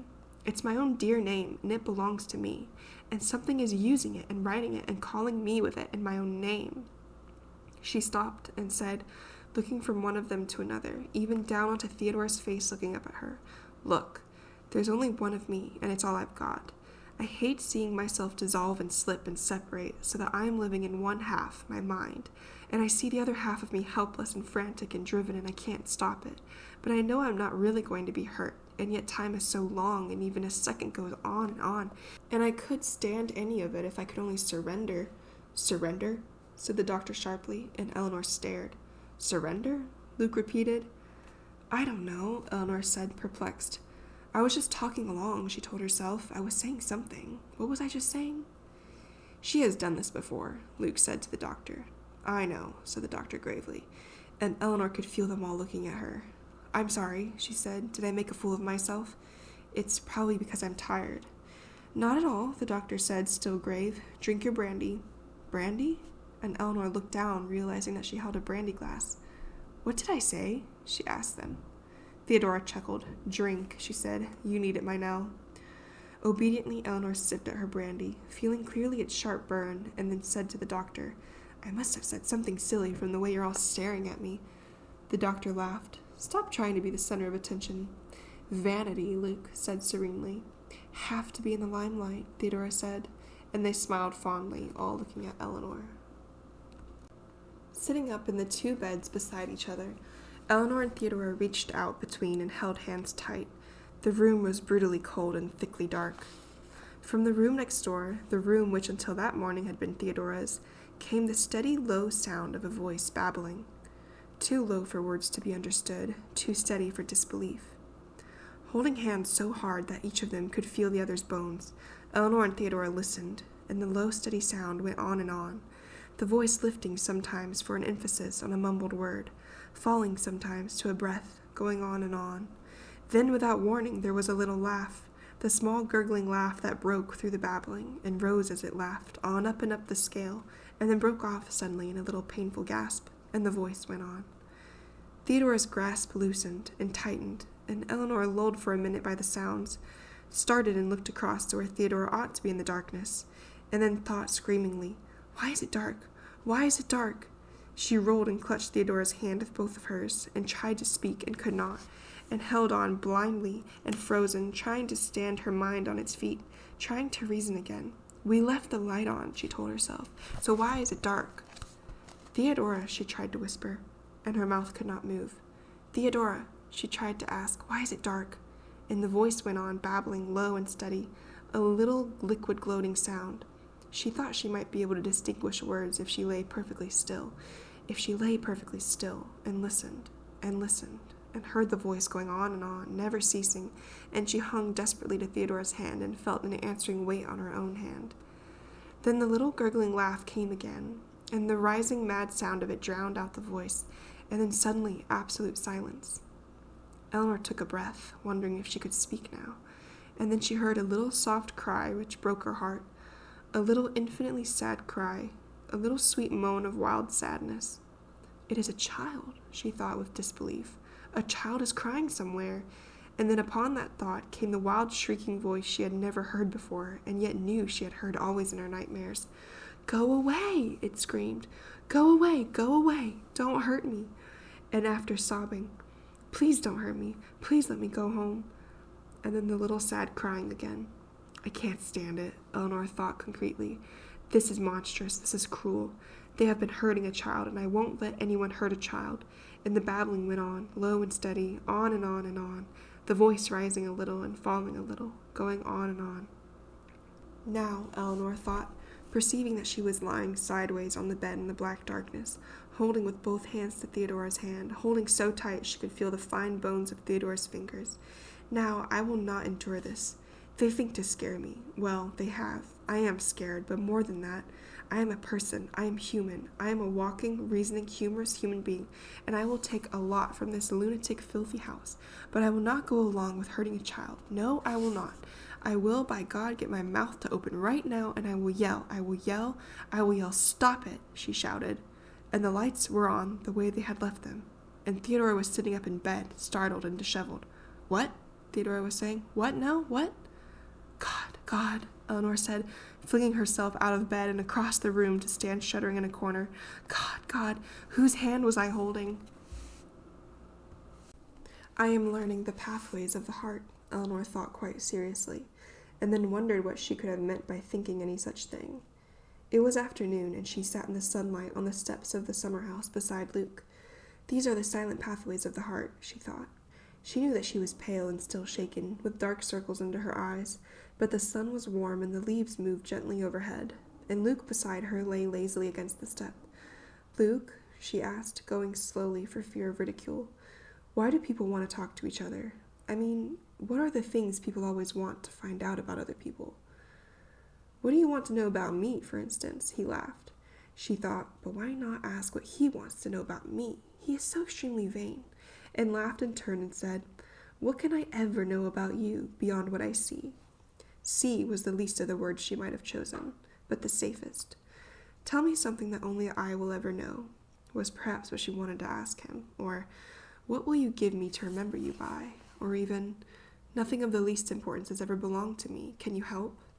Then she wondered if she had been foolish or bold, amazed at her own thoughts, but he only stared down at the leaf he held in his hands and frowned a little, as one who devotes himself completely to an absorbing problem. He is trying to phrase everything to make as good an impression as possible, she thought, and I will know how he holds me by what he answers. How is he anxious to appear to me? Does he think that I will be content with small mysticism, or will he exert himself to seem unique? Is he going to be gallant? That would be humiliating, because then he would show that he knows that gallantry enchants me. Will he be mysterious, mad? And how am I to receive this, which I perceive already will be a confidence, even if it is not true? Grant that Luke take me at my worth, she thought, or at least let me not see the difference. Let him be wise, or let me be blind. Don't let me, she hoped concretely, don't let me know too surely what he thinks of me. Then he looked at her briefly and smiled what she was coming to know as his self-deprecatory smile. Did Theodora, she wondered, and the thought was unwelcome. Did Theodora know him as well as this? I never had a mother, he said, and the shock was enormous. Is that all he thinks of me? His estimate of what I want to hear of him? Will I enlarge this into a confidence making me worthy of great confidences? Shall I sigh, murmur, walk away? No one ever loved me because I belonged, he said. I suppose you can understand that. No, she thought, you are not going to catch me so cheaply. I do not understand words and will not accept them in trade for my feelings. This man is a parrot. I will tell him that I can never understand such a thing. That maudlin self-pity does not move directly at my heart. I will not make a fool of myself by encouraging him to mock me. I understand, yes, she said. I thought you might, he said, and she wanted, quite honestly, to slap his face. I think you must be a very fine person, no, he said, and then spoiled it by adding, warm-hearted and honest. Afterwards, when you go home? His voice trailed off, and she thought, either he is beginning to tell me something extremely important, or he is killing time until this conversation can gracefully be ended. He would not speak in this fashion without a reason. He does not willingly give himself away. Does he think that a human gesture of affection might seduce me into hurling myself madly at him? Is he afraid that I cannot behave like a lady? What does he know about me, about how I think and feel? Does he feel sorry for me? Journeys end in lovers' meeting, she said. Yes, he said. I never had a mother, as I told you. Now I find that everyone else has had something that I missed. He smiled at her.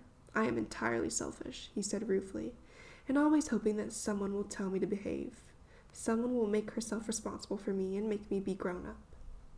He is altogether selfish, she thought in some surprise. The only man I have ever sat and talked to alone, and I am impatient. He is simply not very interesting. Why don't you grow up by yourself? She asked him, and wondered how many people, how many women, had already asked him that. You're clever. And how many times had he answered that way? This conversation must be largely instinctive, she thought with amusement, and said gently, You must be a very lonely person. All I want is to be cherished, she thought, and here I am talking gibberish with a selfish man.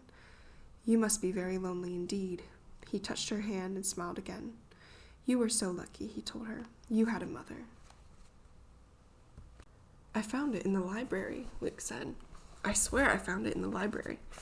Incredible, the doctor said.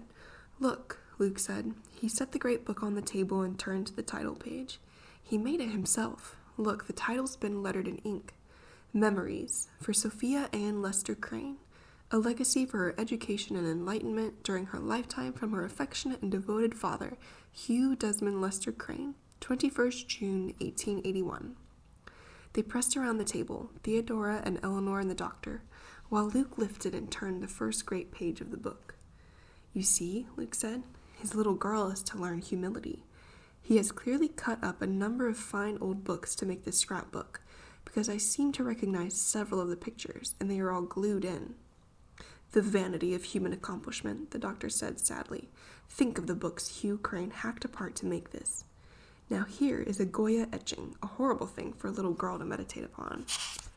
Underneath he has written, Luke said, under this ugly picture, Honor thy father and thy mother, daughter, authors of thy being, upon whom a heavy charge has been laid, that they lead their child in innocence and righteousness along the fearful narrow path to everlasting bliss, and render her up at last to her God a pious and a virtuous soul.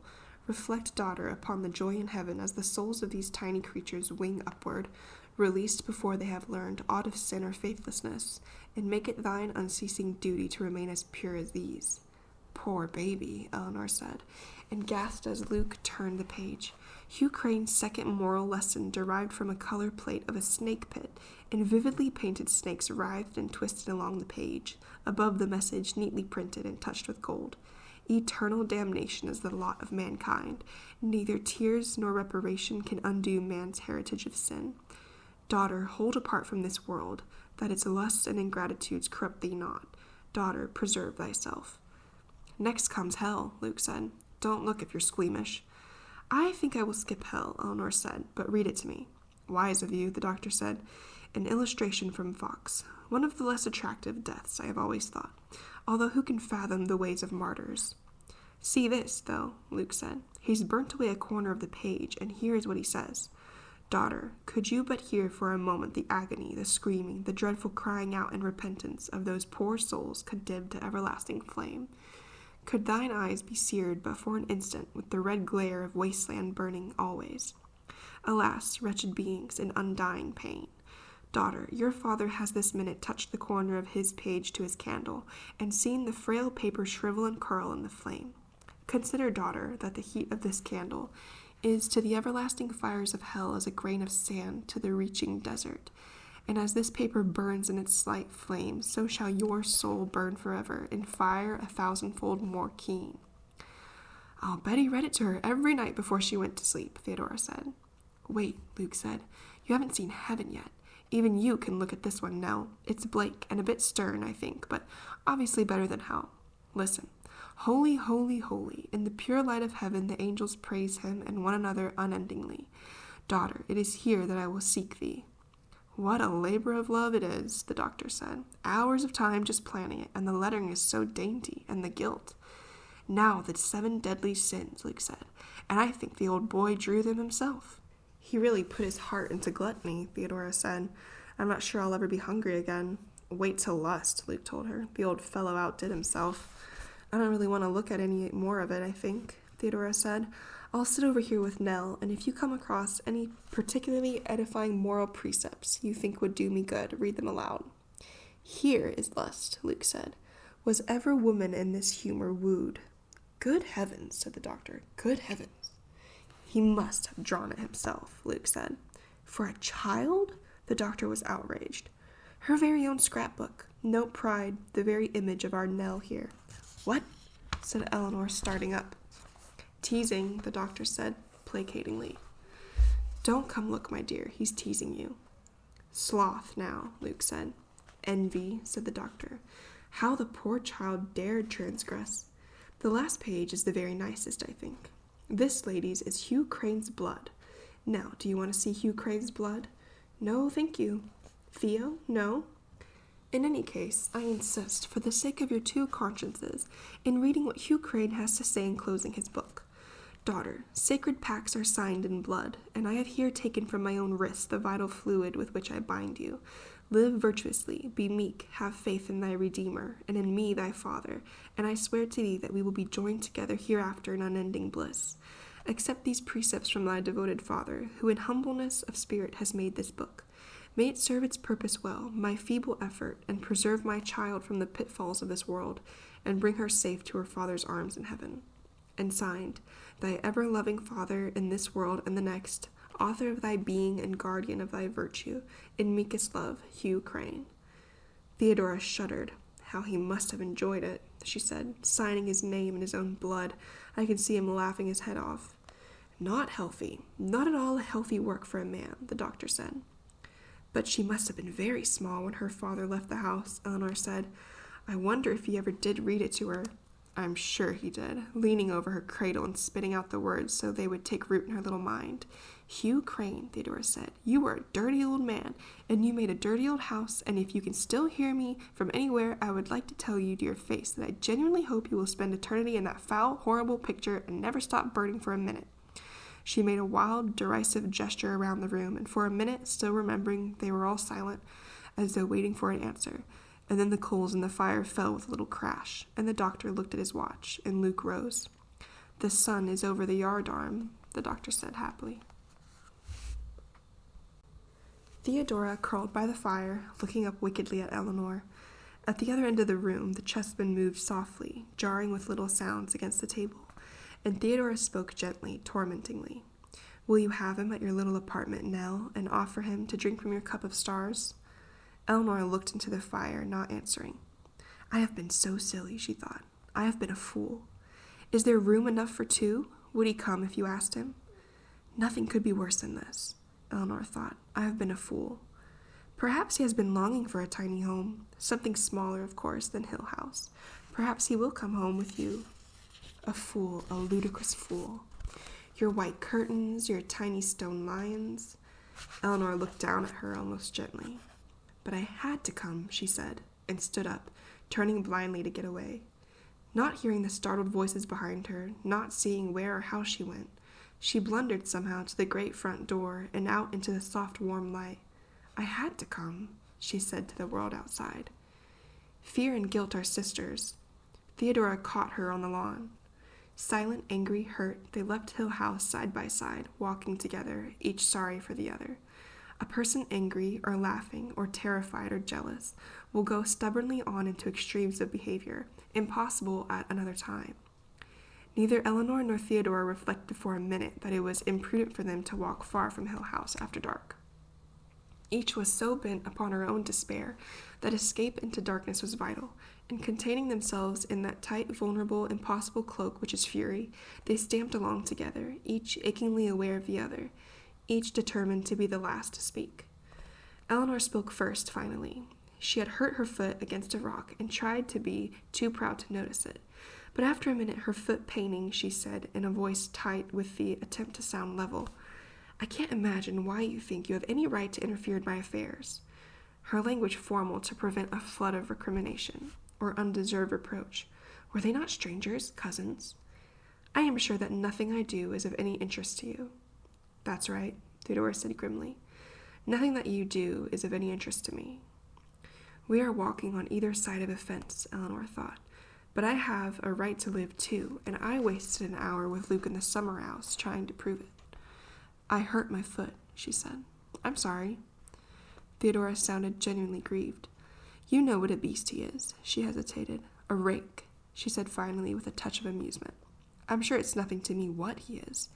And then because they were women quarreling, as if you cared anyway. He shouldn't be allowed to get away with it, Theodora said. Get away with what? Eleanor asked daintily. You're making a fool of yourself, Theodora said. Suppose I'm not, though. You'd mind terribly if you turned out to be wrong this time, wouldn't you? Theodora's voice was wearied, cynical. If I'm wrong, she said, I will bless you with all my heart, fool that you are. You could hardly say anything else. They were moving along the path toward the brook. In the darkness, their feet felt that they were going downhill, and each privately and perversely accused the other of taking deliberately a path they had followed together once before in happiness. Anyway, Eleanor said in a reasonable tone, it doesn't mean anything to you no matter what happens. Why should you care whether I make a fool of myself? Theodora was silent for a minute, walking in the darkness, and Eleanor was suddenly absurdly sure that Theodora had put out a hand to her unseen. Theo, Eleanor said awkwardly, I'm no good at talking to people and saying things." Theodora laughed. "What are you good at?" she demanded. "Running away?" Nothing irrevocable had yet been spoken, but there was only the barest margin of safety left them, each of them moving delicately along the outskirts of an open question. And once spoken, such a question as, "Do you love me?" could never be answered or forgotten. They walked slowly, meditating, wondering, and the path sloped down from their feet, and they followed, walking side by side in the most extreme intimacy of expectation. Their fainting and hesitation done with, they could only await passively for resolution. Each knew, almost within a breath, what the other was thinking and wanting to say. Each of them almost wept for the other. They perceived at the same moment the change in the path, and each knew then the other's knowledge of it. Theodora took Eleanor's arm, and afraid to stop, they moved on slowly, close together, and ahead of them the path widened and blackened and curved. Eleanor caught her breath, and Theodora's hand tightened, warning her to be quiet. On either side of them, the trees, silent, relinquished the dark color they had held, paled, grew transparent, and stood white and ghastly against the black sky. The grass was colorless, the path wide and black. There was nothing else. Eleanor's teeth were chattering, and the nausea of fear almost doubled her. Her arms shivered under Theodora's holding hand, now almost a clutch, and she felt every slow step as a willed act, a precise, mad insistence upon the putting of one foot down after the other as the only sane choice. Her eyes hurt with tears against the screaming blackness of the path and the shuddering whiteness of the trees, and she thought, with a clear, intelligent picture of the words in her mind burning, "Now I am really afraid." They moved on, the path unrolling ahead of them, the white trees unchanging on either side, and above all, the black sky lying thick overhead. Their feet were shimmering white where they touched the path. Theodora's hand was pale and luminous. Ahead of them, the path curved out of sight, and they walked slowly on, moving their feet precisely because it was the only physical act possible to them, the only thing left to keep them from sinking into the awful blackness and whiteness and luminous evil glow. "Now I am really afraid," Eleanor thought in words of fire. Remotely she could still feel Theodora's hand on her arm, but Theodora was distant, locked away. It was bitterly cold, with no human warmth near. "Now I am really afraid," Eleanor thought, and put her feet forward one after another, shivering as they touched the path, shivering with mindless cold. The path unwound. Perhaps it was taking them somewhere willfully, since neither of them could step off it and go knowingly into the annihilation of whiteness that was the grass on either side. The path curved, black and shining, and they followed. Theodora's hand tightened, and Eleanor caught her breath on a little sob.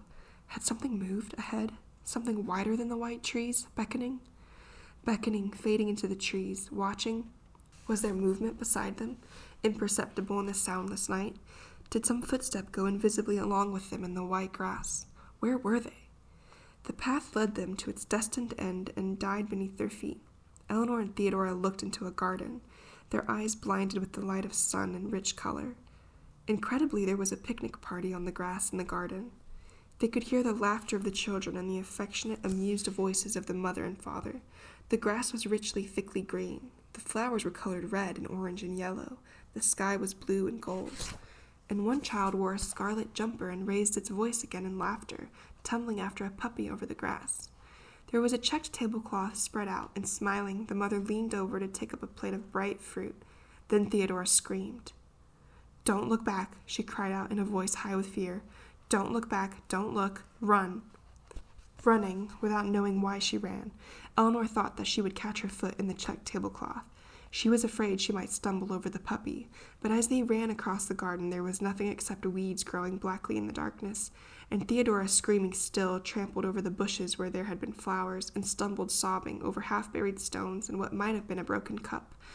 Then they were beating and scratching wildly at the white stone wall where vines grew blackly, screaming still and begging to be let out, until a rusted iron gate gave way and they ran, crying and gasping and somehow holding hands, across the kitchen garden of Hill House, and crashed through a back door into the kitchen to see Luke and the doctor hurrying to them. "What happened?" Luke said, catching at Theodora. "Are you all right?" "We've been nearly crazy," the doctor said, worn. "We've been out looking for you for hours."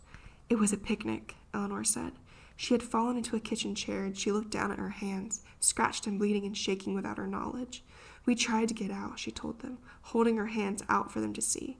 "It was a picnic. The children—" Theodora laughed in a little continuing cry, laughing on and on thinly, and said through her laughter, I looked back. I went and looked behind us, and laughed on. The children and a puppy. Eleanor. Theodora turned wildly and put her head against Eleanor. Eleanor, she said. Eleanor. And holding Theodora, Eleanor looked up at Luke and the doctor, and felt the room rock madly, and time, as she had always known time, stop.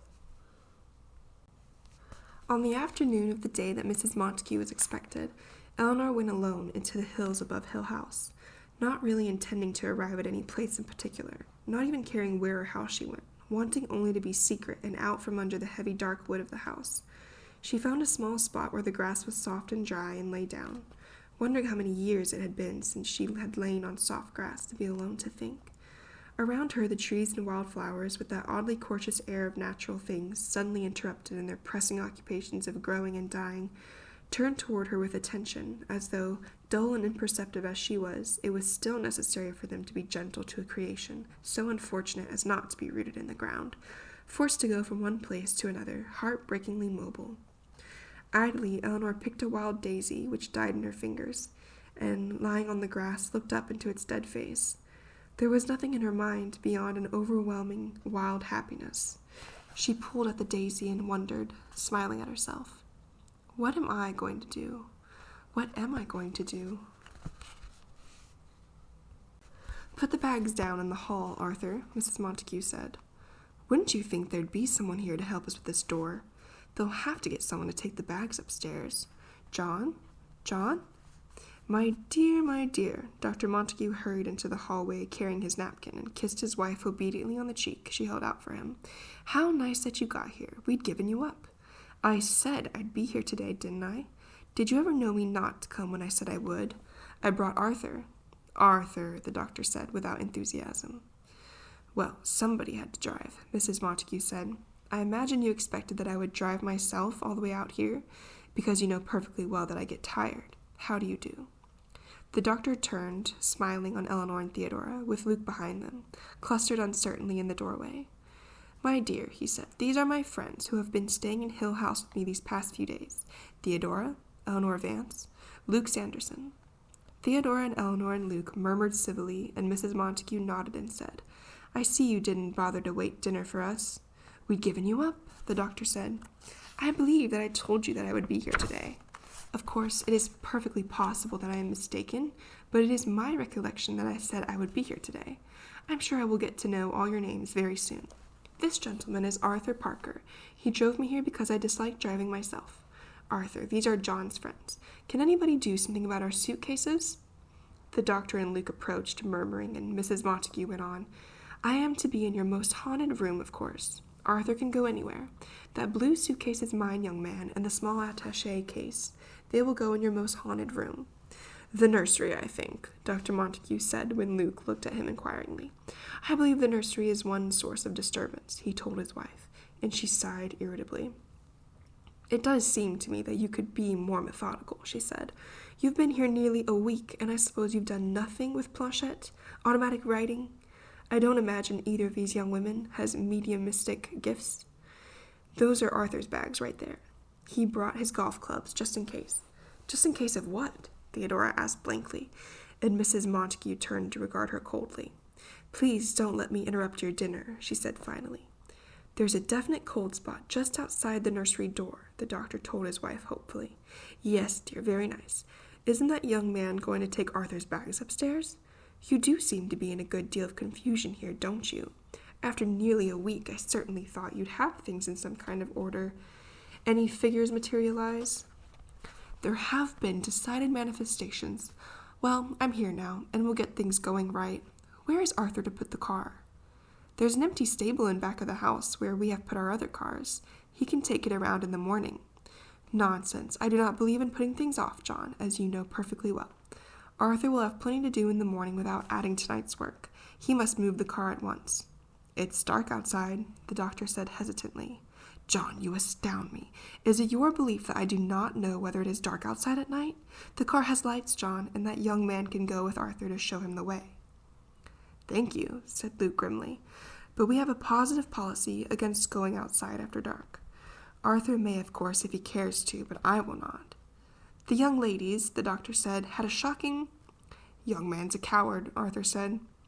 He had concluded his fetching of suitcases and golf bags and hampers from the car and now stood beside Mrs. Montague, looking down on Luke. Arthur's face was red and his hair was white, and now scorning Luke he bristled. Ought to be ashamed of yourself, fellow, in front of the women. The women are just as much afraid as I am, Luke said primly. Indeed, indeed. Dr. Montague put his hand on Arthur's arm soothingly. After you've been here for a while, Arthur, you'll understand that Luke's attitude is sensible, not cowardly. We make a point of staying together after dark. I must say, John, I never expected to find you all so nervous, Mrs. Montague said. I deplore fear in these matters. She tapped her foot irritably. You know perfectly well, John, that those who have passed beyond expect to see us happy and smiling. They want to know that we are thinking of them lovingly. The spirits dwelling in this house may be actually suffering because they are aware that you are afraid of them. We can talk about it later, the doctor said wearily. Now, how about dinner? Of course. Mrs. Montague glanced at Theodora and Eleanor. What a pity that we had to interrupt you, she said. Have you had dinner? Naturally, we have not had dinner, John. I said we would be here for dinner, didn't I? Or am I mistaken again? At any rate, I told Mrs. Dudley that you would be here, the doctor said, opening the door which led to the game room and on into the dining room. She left us a splendid feast. Poor Dr. Montague, Eleanor thought, standing aside to let the doctor take his wife into the dining room. He is so uncomfortable. I wonder how long she's going to stay. I wonder how long she's going to stay, Theodora whispered in her ear. Maybe her suitcase is filled with ectoplasm, Eleanor said hopefully. And how long will you be able to stay? Dr. Montague asked, sitting at the head of the dinner table with his wife cozily beside him. Well, dear, Mrs. Montague said, tasting daintily of Mrs. Dudley's caper sauce. You have found a fair cook, have you not? You know that Arthur has to get back to his school. Arthur is a headmaster, she explained down the table, and he has generously canceled his appointments for Monday. So we had better leave Monday afternoon, and then Arthur can be there for classes on Tuesday. A lot of happy schoolboys Arthur no doubt left behind, Luke said softly to Theodora, and Theodora said, But today is only Saturday. I do not mind this cooking at all, Mrs. Montague said. John, I will speak to your cook in the morning. Mrs. Dudley is an admirable woman, the doctor said carefully. Bit fancy for my taste, Arthur said. I'm a meat and potatoes man myself, he explained to Theodora. Don't drink, don't smoke, don't read trash. Bad example for the fellows at the school. They look up to one a bit, you know. I'm sure they must all model themselves on you, Theodora said soberly. Get a bad hat now and then, Arthur said, shaking his head. No taste for sports, you know, moping in corners, crybabies. Knock that out of them fast enough. He reached for the butter. Mrs. Montague leaned forward to look down the table at Arthur. Eat lightly, Arthur, she advised. We have a busy night ahead of us. What on earth do you plan to do? The doctor asked. I'm sure that you would never dream of going about these things with any system, but you will have to admit, John, that in this area I have simply more of an instinctive understanding. Women do, you know, John. At least some women. She paused and regarded Eleanor and Theodora speculatively. Neither of them, I dare say. Unless, of course, I am mistaken again. You are very fond of pointing out my errors, John. My dear, I cannot abide a slipshod job in anything. Arthur will patrol, of course. I brought Arthur for that purpose. It is so rare, she explained to Luke, who sat on her other side, to find persons in the educational field who are interested in the other world. You will find Arthur surprisingly well informed. I will recline in your haunted room with only a nightlight burning, and will endeavor to get in touch with the elements disturbing this house. I never sleep when there are troubled spirits about, she told Luke, who nodded speechless. Little sound common sense, Arthur said. Got to go about these things in the right way. Never pays staying too low. Tell my fellows that. I think perhaps after dinner we will have a little session with Planchette, Mrs. Montague said. Just Arthur and I, of course. The rest of you I can see are not ready yet. You would only drive away the spirits. We will need a quiet room. The library, Luke suggested politely. The library? I think it might do. Books are frequently very good carriers, you know. Materializations are often best produced in rooms where there are books. I cannot think of any time when materialization was in any way hampered by the presence of books. I suppose the library has been dusted. Arthur sometimes sneezes. Mrs. Dudley keeps the entire house in perfect order, the doctor said. I really will speak to Mrs. Dudley in the morning. You will show us the library then, John, and that young man will bring down my case. Not the large suitcase, mind, but the small attaché case. Bring it to me in the library. We will join you later after a session with Planchette. I require a glass of milk and perhaps a small cake. Crackers will do if they are not too heavily salted. A few minutes of quiet conversation with congenial people is always very helpful, particularly if I am to be receptive during the night. The mind is a precise instrument and cannot be tended too carefully. Arthur?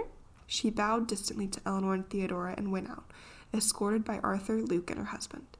After a minute, Theodora said, I think I'm going to be simply crazy about Mrs. Montague. I don't know, Eleanor said. Arthur is rather more to my taste, and Luke is a coward, I think.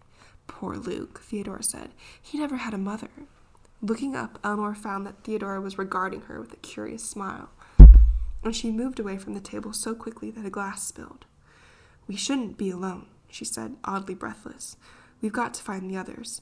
She left the table and almost ran from the room, and Theodora ran after her, laughing, down the corridor and into the little parlor, where Luke and the doctor stood before the fire.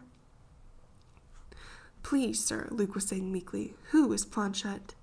The doctor sighed irritably. Imbeciles, he said, and then, sorry. The whole idea annoys me, but if she likes it. He turned and poked the fire furiously. Planchette, he went on after a moment, is a device similar to the Ouija board, or perhaps I might explain better by saying that it is a form of automatic writing, a method of communication with intangible beings.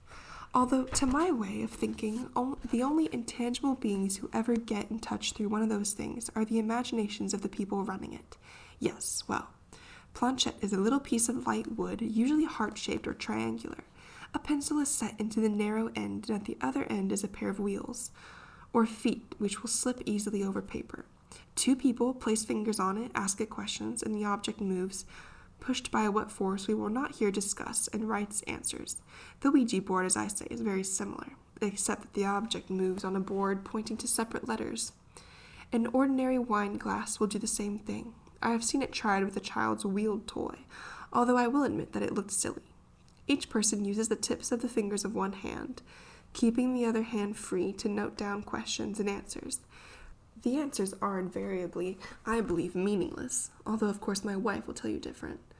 Balderdash, and he went at the fire again. Schoolgirls, he said. Superstition. Planchette has been very kind tonight, Mrs. Montague said. John, there are definitely foreign elements present in this house.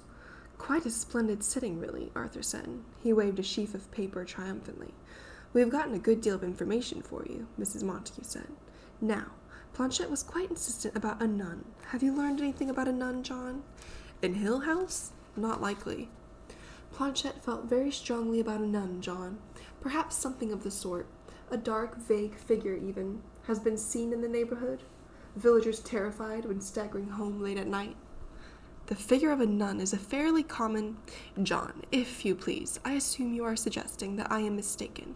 Or perhaps it is your intention to point out that Planchette may be mistaken. I assure you, and you must believe Planchette, even if my word is not good enough for you, that a nun was most specifically suggested. I am only trying to say, my dear, that the wraith of a nun is far and away the most common form of appearance. There has never been such a thing connected with Hill House. But in almost every... John, if you please, I assume I may continue, or is Planchette to be dismissed without a hearing? Thank you. Mrs. Montague composed herself.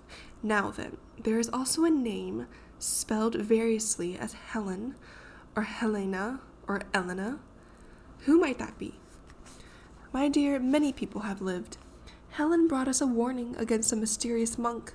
Now, when a monk and a nun both turn up in one house... Expect the place was built on an older site, Arthur said. Influences prevailing, you know. Older influences hanging around, he explained more fully. It sounds very much like broken vows, does it not? Very much. Had a lot of that back then, you know. Temptation, probably. I hardly think, the doctor began. I dare say she was walled up alive, Mrs. Montague said. The nun, I mean. They always did that, you know. You've no idea the messages I've gotten from nuns walled up alive. There is no case on record of any nun ever being...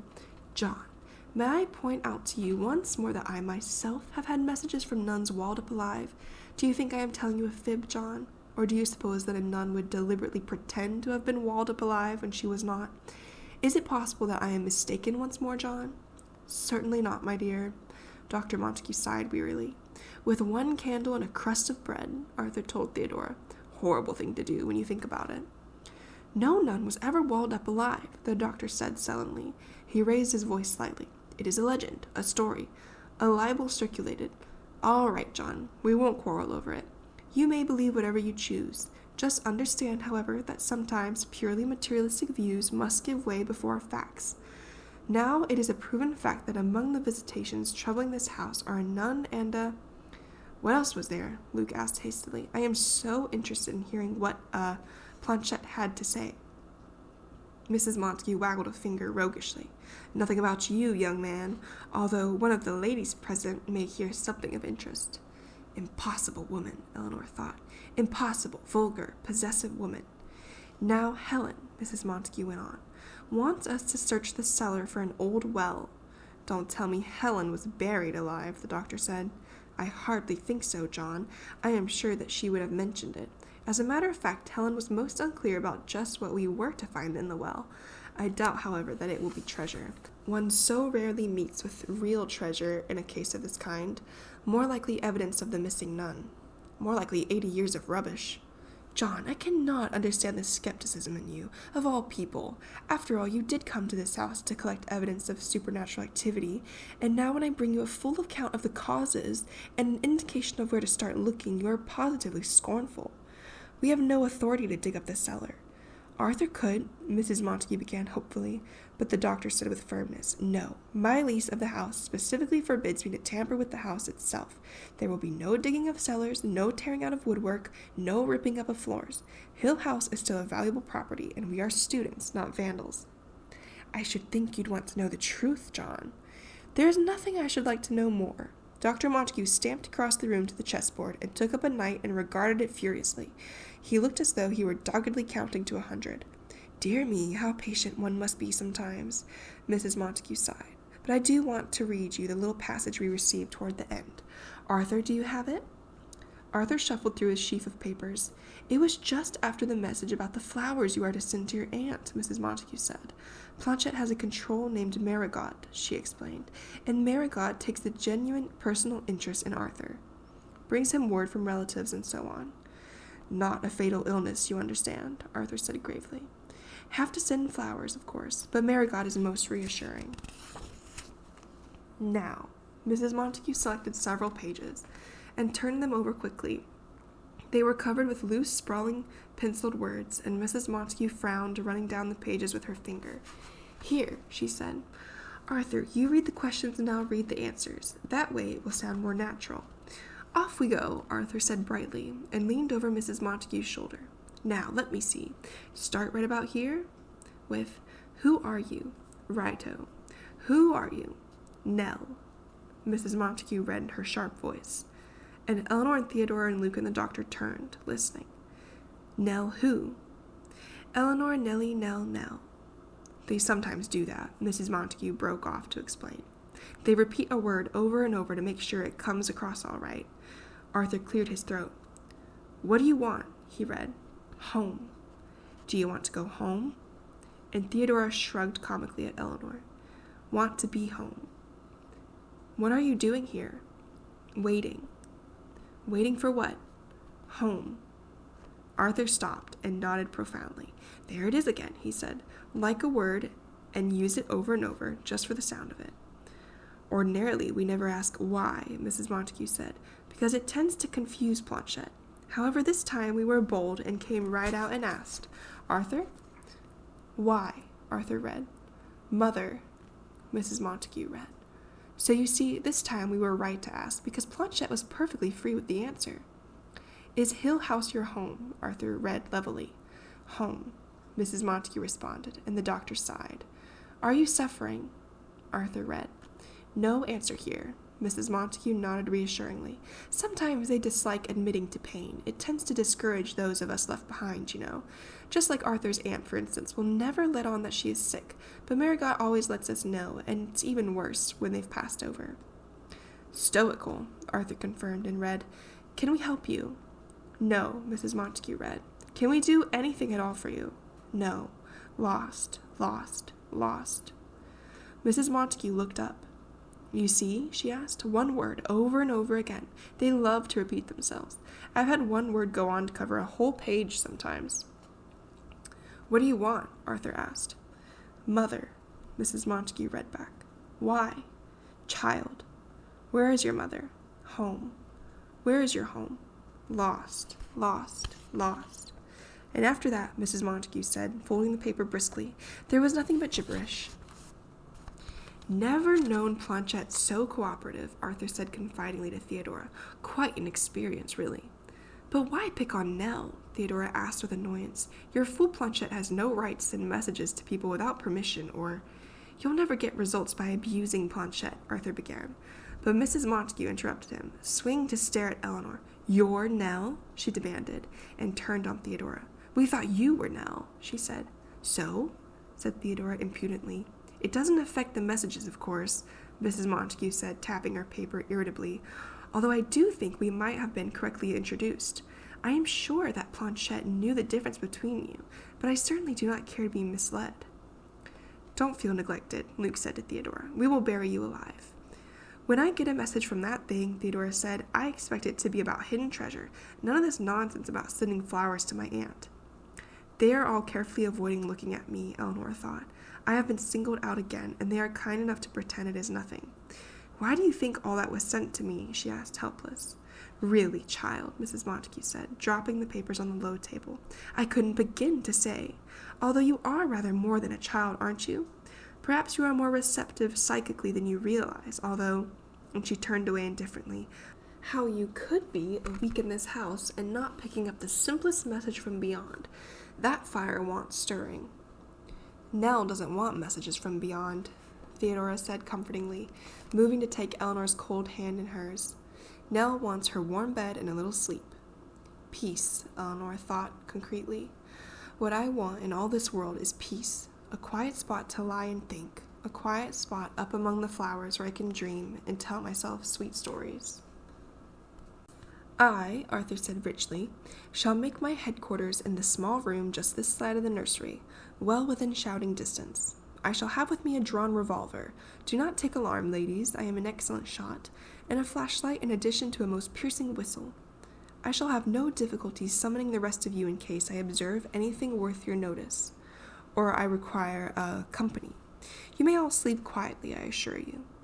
Arthur, Mrs. Montague explained, will patrol the house. Every hour regularly he will make a round of the upstairs rooms. I think he need hardly bother with the downstairs rooms tonight, since I shall be up here. We have done this before many times. Come along, everyone.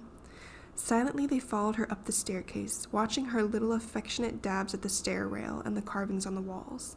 It is such a blessing, she said once, to know that the beings in this house are only waiting for an opportunity to tell their stories and free themselves from the burden of their sorrow. Now, Arthur will first of all inspect the bedrooms. Arthur? With apologies, ladies, with apologies, Arthur said, opening the door of the blue room, which Eleanor and Theodora shared. A dainty spot, he said plummily, fit for two such charming ladies. I shall, if you like, save you the trouble of glancing into the closet and under the bed. Solemnly they watched Arthur go down onto his hands and knees and look under the beds and then rise, dusting his hands. Perfectly safe, he said.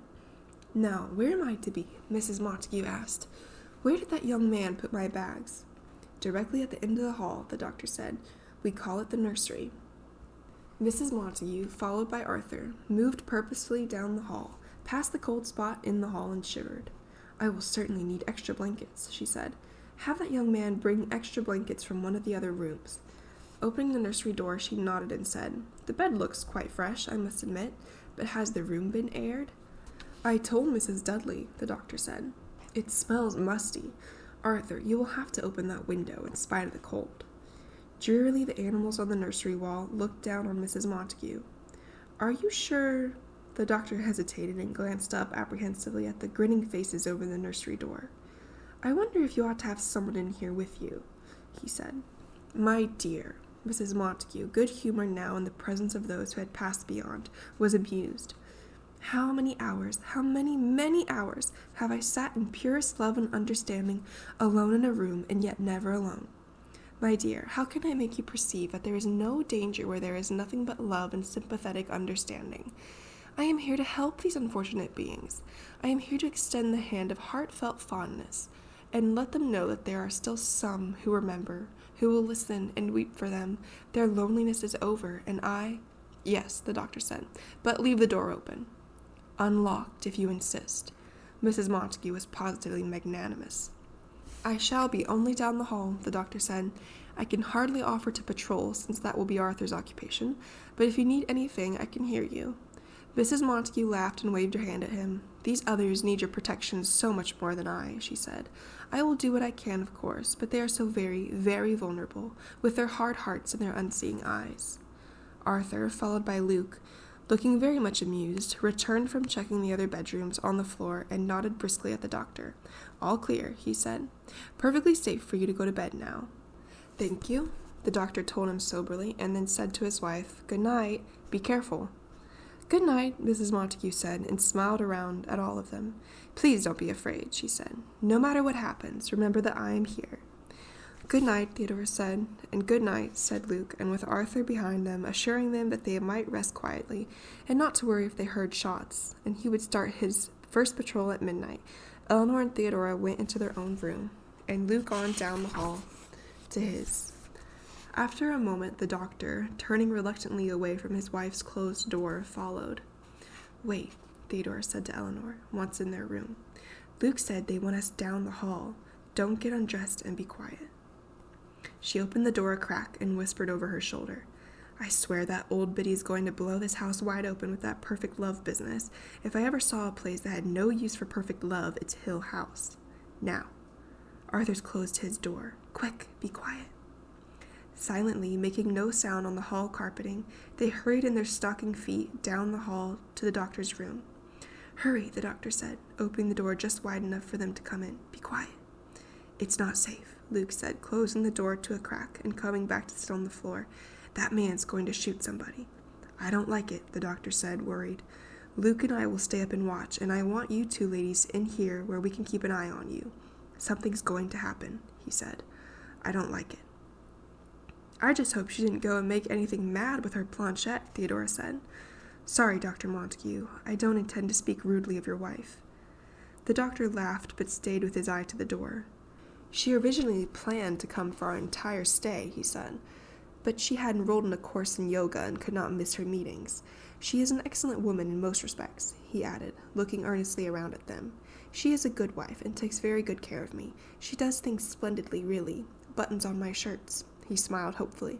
This, and he gestured in the direction of the hall, this is practically her only vice. Perhaps she feels she is helping you with your work, Eleanor said. The doctor grimaced and shivered. At that moment the door swung wide and then crashed shut, and in the silence outside they could hear slow rushing movements as though a very steady, very strong wind were blowing the length of the hall.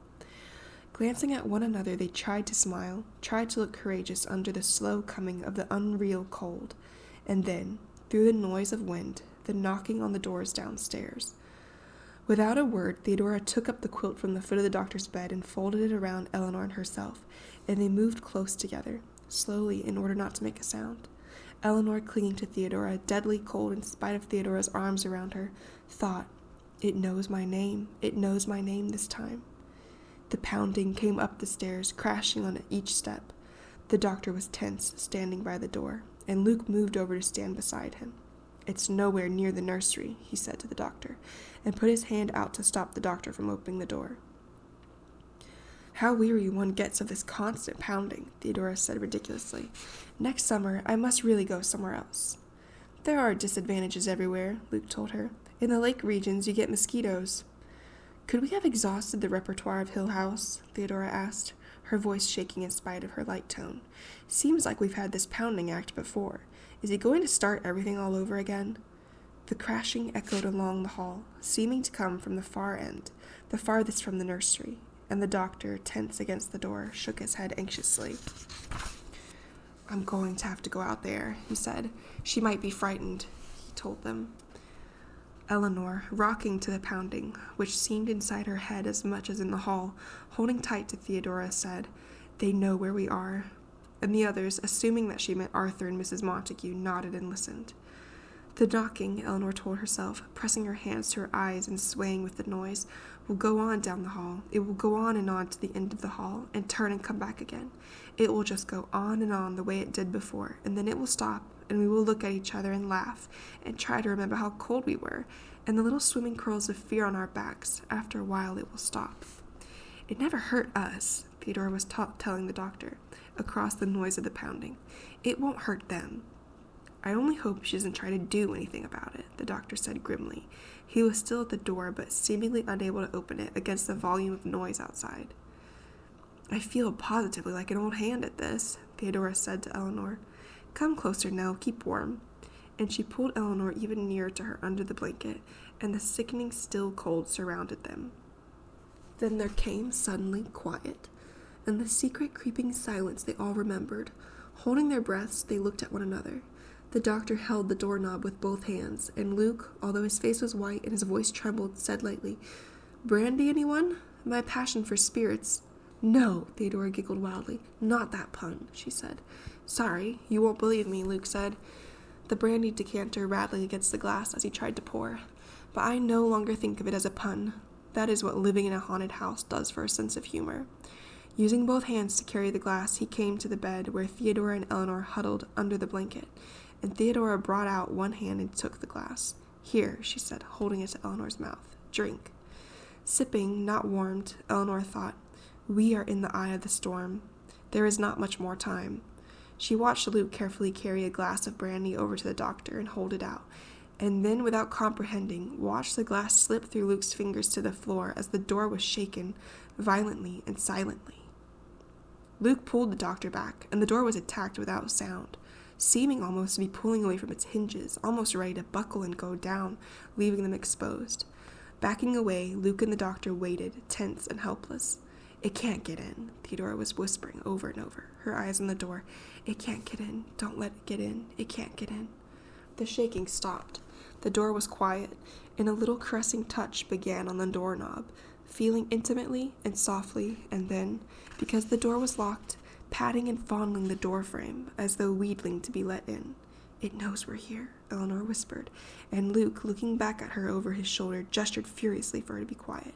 "It is so cold," Eleanor thought childishly. "I will never be able to sleep again with all this noise coming from inside my head. How can these others hear the noise when it is coming from inside my head?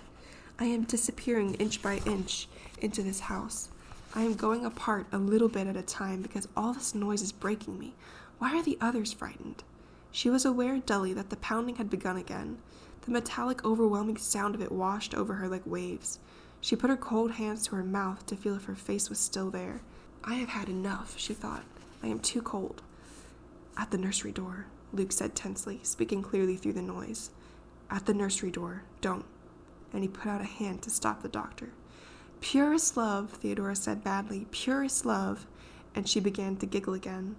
"If they don't open the doors," Luke said to the doctor. The doctor stood now with his head against the door, listening, with Luke holding his arm to keep him from moving. "Now we are going to have a new noise," Eleanor thought, listening to the inside of her head. "It is changing." The pounding had stopped, as though it had proved ineffectual, and there was now a swift movement up and down the hall, as of an animal pacing back and forth with unbelievable impatience, watching first one door and then another, alert for a movement inside, and there was again the little babbling murmur which Eleanor remembered. "Am I doing it?" She wondered quickly, "Is that me?" And heard the tiny laughter beyond the door mocking her. "Fee-fi-fo-fum," Theodora said under her breath, and the laughter swelled and became a shouting. "It's inside my head," Eleanor thought, putting her hands over her face. "It's inside my head, and it's getting out, getting out, getting out." Now the house shivered and shook, the curtains dashing against the windows, the furniture swaying, and the noise in the hall became so great that it pushed against the walls. They could hear breaking glass as the pictures in the hall came down, and perhaps the smashing of windows.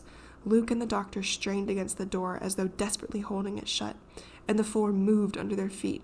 We're going," Eleanor thought, and heard Theodora say far away, "The house is coming down." She sounded calm and beyond fear. Holding to the bed, buffeted and shaken, Eleanor put her head down and closed her eyes and bit her lips against the cold and felt the sickening drop as the room fell away beneath her, and then right itself, and then turned, slowly swinging. God Almighty, Theodora said, and a mile away at the door, Luke caught the doctor and held him upright. Are you all right? Luke called, back braced against the door, holding the doctor by the shoulders. Theo, are you all right? Hanging on, Theodora said. I don't know about Nell. Keep her warm, Luke said, far away. We haven't seen it all yet. His voice trailed away. Eleanor could hear and see him far away in the distant room where he and Theodora and the doctor still waited. In the churning darkness where she fell endlessly, nothing was real except her own hands white around the bedpost. She could see them, very small, and see them tighten when the bed rocked and the wall leaned forward and the door turned sideways far away. Somewhere there was a great shaking crash as some huge thing came headlong. It must be the tower, Eleanor thought, and I supposed it would stand for years. We are lost. The house is destroying itself. She heard the laughter overall, coming thin and lunatic, rising in its little crazy tune, and thought, no, it is over for me. No, it is over for me. It is too much, she thought. I will relinquish my possession of this self of mine, abdicate, give over willingly what I never wanted at all. Whatever it wants of me, it can have. I'll come, she said aloud, and was speaking up to Theodora, who leaned over her. The room was perfectly quiet, and between the still curtains at the window she could see the sunlight. Luke sat in a chair by the window. His face was bruised and his shirt was torn, and he was still drinking brandy. The doctor sat back in another chair, his hair freshly combed, looking neat and dapper and self-possessed.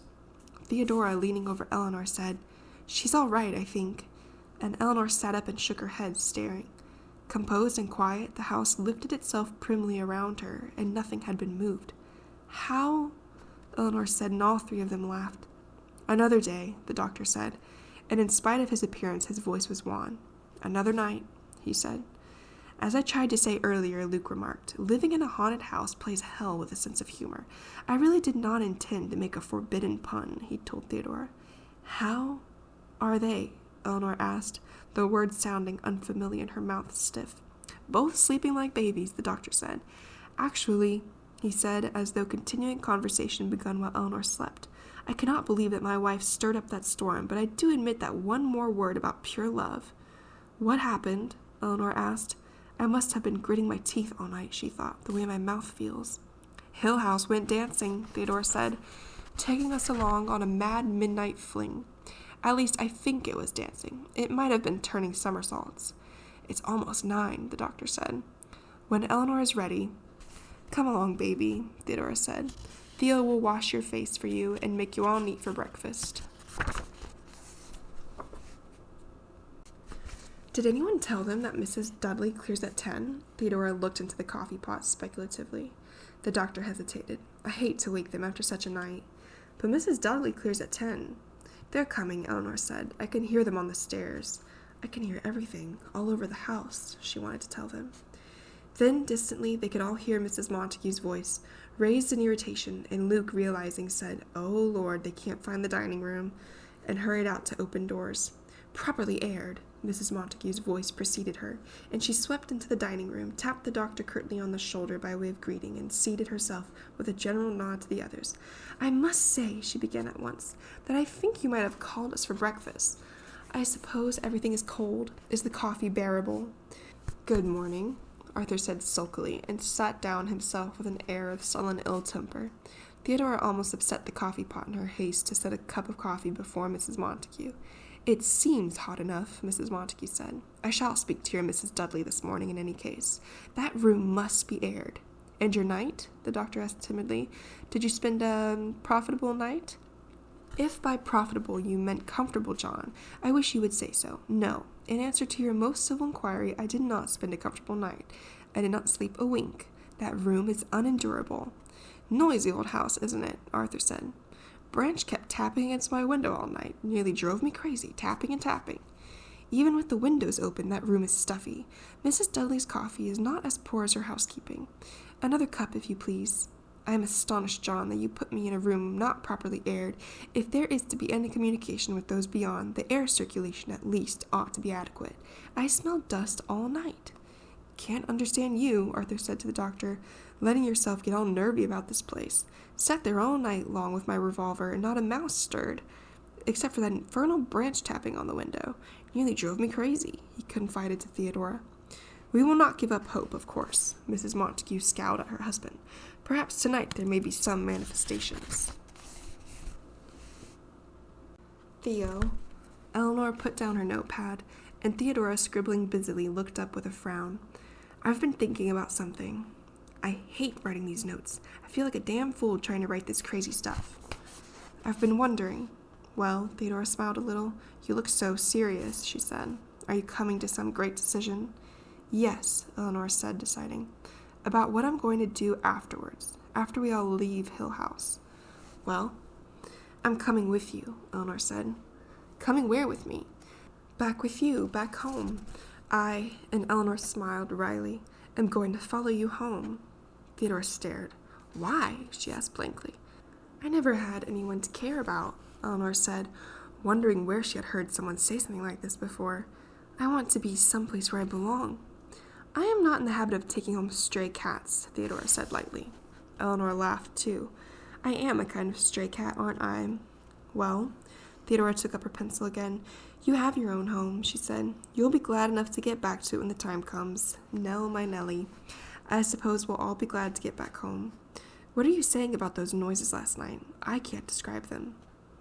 I'll come, you know, Eleanor said. I'll just come. Nellie, Nellie, Theodora laughed again. Look, she said, this is just a summer, just a few weeks' visit to a lovely old summer resort in the country. You have your life back home. I have my life. When the summer is over, we go back. We'll write each other, of course, and maybe visit, but Hill House is not forever, you know.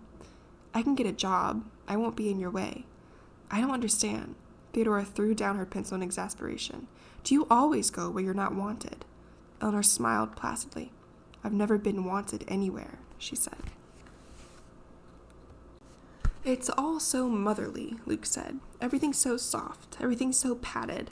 Great embracing chairs and sofas which turn out to be hard and unwelcome when you sit down, and reject you at once. Theo, Eleanor said softly, and Theodora looked at her and shook her head in bewilderment. And hands everywhere, little soft glass hands curving out to you, beckoning. Theo, Eleanor said. No, Theodora said. I won't have you, and I don't want to talk about it anymore. Perhaps, Luke said, watching them, the single most repulsive aspect is the emphasis upon the globe. I ask you to regard impartially the lampshade, made of tiny pieces of broken glass glued together, or the great round balls of the lights upon the stairs, or the fluted iridescent candy jar at Theo's elbow. In the dining room there is a bowl of particularly filthy yellow glass resting upon the cupped hands of a child, and an Easter egg of sugar with a vision of shepherds dancing inside. A bosomy lady supports the stair rail on her head, and under glass in the drawing room. Nellie, leave me alone. Let's walk down to the brook or something. A child's face, done in cross-stitch.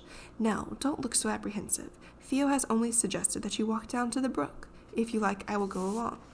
Anything, Theodora said, to frighten away rabbits. If you like, I will carry a stick. If you like, I will not come at all. Theo has only to say the word. Theodora laughed. Perhaps Nell would rather stay here and write on walls. So unkind, Luke said. Callous of you, Theo. I want to hear more about the shepherds dancing in the Easter egg, Theodora said. A world contained in sugar, 6 very tiny shepherds dancing, and a shepherdess in pink and blue, reclining upon a mossy bank enjoying them. There are flowers and trees and sheep, and an old goatherd playing pipes. I would like to have been a goatherd, I think. If you were not a bullfighter, Theodora said. If I were not a bullfighter, Nell's affairs are the talk of the cafes, you will recall. Pan, Theodora said. You should live in a hollow tree, Luke. Nell, Luke said, you are not listening. I think you frighten her, Luke. Because Hill House will be mine someday, with its untold treasures and its cushions. I am not gentle with a house, Nell. I might take a fit of restlessness and smash the sugar Easter egg, or shatter the little child hands, or go stomping and shouting up and down the stairs, striking at glued glass lamps with a cane, and slashing at the bosomy lady with the staircase on her head. I might. You see, you do frighten her. I believe I do, Luke said. Nell, I am only talking nonsense. I don't think he even owns a cane, Theodora said. As a matter of fact, I do. Nell, I am only talking nonsense. What is she thinking about, Theo? Theodora said carefully. She wants me to take her home with me after we leave Hill House, and I won't do it. Luke laughed. Poor silly Nell, he said. Journeys end in lovers' meeting. Let's go down to the brook. A mother house, Luke said, as they came down the steps from the veranda to the lawn. A house mother, a headmistress, a housemistress. I am sure I will be a very poor housemaster like our Arthur when Hill House belongs to me. I can't understand anyone wanting to own Hill House, Theodora said, and Luke turned and looked back with amusement at the house. You never know what you are going to want until you see it clearly, he said. If I never had a chance of owning it, I might feel very differently. What do people really want with each other, as Nell asked me once? What use are other people? It was my fault. My mother died, Eleanor said. She knocked on the wall and called me, and I never woke up. I ought to have brought her the medicine. I always did before, but this time she called me and I never woke up. You should have forgotten all that by now, Theodora said. I've wondered ever since if I did wake up in here, and if I just went back to sleep. It would have been easy, and I've wondered about it. Turn here, Luke said, if we're going to the brook. You worry too much now. You probably just like thinking it was your fault. It was going to happen sooner or later in any case, Eleanor said. But of course, no matter when it happened, it was going to be my fault. If it hadn't happened, you would never have come to Hill House. We go single file along here, Luke said. Nell, go first. Smiling, Eleanor went on ahead, kicking her feet comfortably along the path. Now I know where I'm going, she thought. I told her about my mother, so that's all right. I will find a little house, or maybe an apartment like hers. I will see her every day, and we will go searching together for lovely things, gold-trimmed dishes, and a white cat, and a sugar Easter egg, and a cup of stars. I will not be frightened or alone any more. I will call myself just Eleanor. Are you two talking about me? She asked over her shoulder. After a minute, Luke answered politely. A struggle between good and evil for the soul of Nell. I suppose I will have to be God, however. But of course she cannot trust either of us, Theodora said, amused. Not me, certainly, Luke said. Besides, Nell, Theodora said, we were not talking about you at all. As though I were the game's mistress, she said, half angry to Luke. I have waited such a long time, Eleanor was thinking. I have finally earned my happiness. She came, leading them to the top of the hill, and looked down to the slim line of trees they must pass through to get to the brook. They are lovely against the sky, she thought, so straight and free. Luke was wrong about the softness everywhere, because the trees are hard like wooden trees. They are still talking about me, talking about how I came to Hill House, and found Theodora, and now I will not let her go. Behind her, she could hear the murmur of their voices, edged sometimes with malice, sometimes rising in mockery, sometimes touched with a laughter almost of kinship, and she walked on dreamily, hearing them come behind. She could tell when they entered the tall grass a minute after she did, because the grass moved hissingly beneath their feet, and a startled grasshopper leaped wildly away. I could help her in her shop, Eleanor thought. She loves beautiful things, and I would go with her to find them. We could go anywhere we pleased, to the edge of the world if we liked, and come back when we wanted to. He is telling her now what he knows about me, that I am not easily taken in, that I had an oleander wall around me, and she is laughing because I am not going to be lonely anymore. They are very much alike, and they are very kind. I would not really have expected as much from them as they are giving me. I was very right to come because journeys end in lovers' meeting. She came under the hard branches of the trees, and the shadows were pleasantly cool after the hot sun on the path. Now she had to walk more carefully because the path led downhill, and there were sometimes rocks and roots across her way. But behind her their voices went on, quick and sharp, and then more slowly and laughing. I will not look back, she thought happily, because then they would know what I am thinking. We will talk about it together some day, Theo and I, when we have plenty of time. How strange I feel, she thought, coming out of the trees onto the last steep part of the path going down to the brook. I am caught in a kind of wonder. I am still with joy. I will not look around until I am next to the brook, where she almost fell the day we came. I will remind her about the golden fish in the brook and about our picnic. She sat down on the narrow green bank and put her chin on her knees. I will not forget this one moment in my life, she promised herself, listening to their voices and their footsteps coming slowly down the hill. Hurry up, she said, turning her head to look for Theodora. And was silent. There was no one on the hill. Nothing but the footsteps coming clearly along the path, and the faint, mocking laughter. Who? She whispered. Who? She could see the grass go down under the weight of the footsteps. She saw another grasshopper leap wildly away, and a pebble jar and roll. She heard clearly the brush of footsteps on the path, and then, standing back hard against the bank, heard the laughter very close. Eleanor, Eleanor, and she heard it inside and outside her head. This was a call she had been listening for all her life. The footsteps stopped, and she was caught in a movement of air so solid that she staggered and was held. Eleanor, Eleanor, she heard through the rushing of air past her ears. Eleanor, Eleanor, and she was held tight and safe.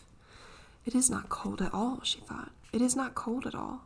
She closed her eyes and leaned back against the bank and thought, don't let me go, and then stay, stay, as the firmness which held her slipped away, leaving her and fading. Eleanor, Eleanor, she heard once more, and then she stood beside the brook, shivering as though the sun had gone, watching without surprise the vacant footsteps move across the water of the brook, sending small ripples going, and then over onto the grass on the other side, moving slowly and caressingly up and over the hill. Come back, she almost said, standing shaking by the brook, and then she turned and ran madly up the hill, crying as she ran and calling, Theo? Luke? She found them in the little group of trees, leaning against a tree trunk and talking softly and laughing. When she ran to them, they turned startled, and Theodora was almost angry. What on earth do you want this time? She said. I waited for you by the brook. We decided to stay here where it was cool, Theodora said. We thought you heard us calling you, didn't we, Luke? Oh, yes, said Luke, embarrassed. We were sure you heard us calling. Anyway, Theodora said, we were going to come along in a minute, weren't we, Luke? Yes, said Luke, grinning. Oh, yes. Subterranean waters, the doctor said, waving his fork. Nonsense. Does Mrs. Dudley do all your cooking? The asparagus is more than passable. Arthur, let that young man help you to asparagus. My dear, the doctor looked fondly upon his wife. It has become our custom to rest for an hour or so after lunch if you... Certainly not. I have far too much to do while I am here. I must speak to your cook. I must see that my room is aired. I must ready planchette for another session this evening. Arthur must clean his revolver. Mark of a fighting man, Arthur conceded. Firearms always in good order. You and these young people may rest, of course. Perhaps you do not feel the urgency which I do, the terrible compulsion to aid whatever poor souls wander restlessly here. Perhaps you find me foolish in my sympathy for them. Perhaps I am even ludicrous in your eyes, because I can spare a tear for a lost, abandoned soul, left without any helping hand, pure love. Croquet? Luke said hastily. Croquet, perhaps? He looked eagerly from one to another. Badminton, he suggested. Croquet? Subterranean waters, Theodora added helpfully. No fancy sauces for me, Arthur said firmly. Tell my fellows it's the mark of a cad. He looked thoughtfully at Luke. Mark of a cad, fancy sauces, women waiting on you. My fellows wait on themselves. Mark of a man, he said to Theodora. And what else do you teach them? Theodora asked politely. Teach? You mean, do they learn anything, my fellows? You mean algebra like? Latin? Certainly, Arthur sat back, pleased. Leave all that kind of thing to the teachers, he explained. And how many fellows are there in your school? Theodora leaned forward, courteous, interested, making conversation with a guest, and Arthur basked. At the head of the table, Mrs. Montague frowned and tapped her fingers impatiently. How many? How many? God, a crack tennis team, you know. He beamed on Theodora. Crack. Absolutely top hole. Not counting milksops? Not counting, said Theodora. Milksops. Oh, tennis, golf, baseball, track, cricket. He smiled slyly. Didn't guess we played cricket, did you? Then there's swimming and volleyball. Some fellows go out for everything, though, he told her anxiously. All-around types. Maybe 70 altogether.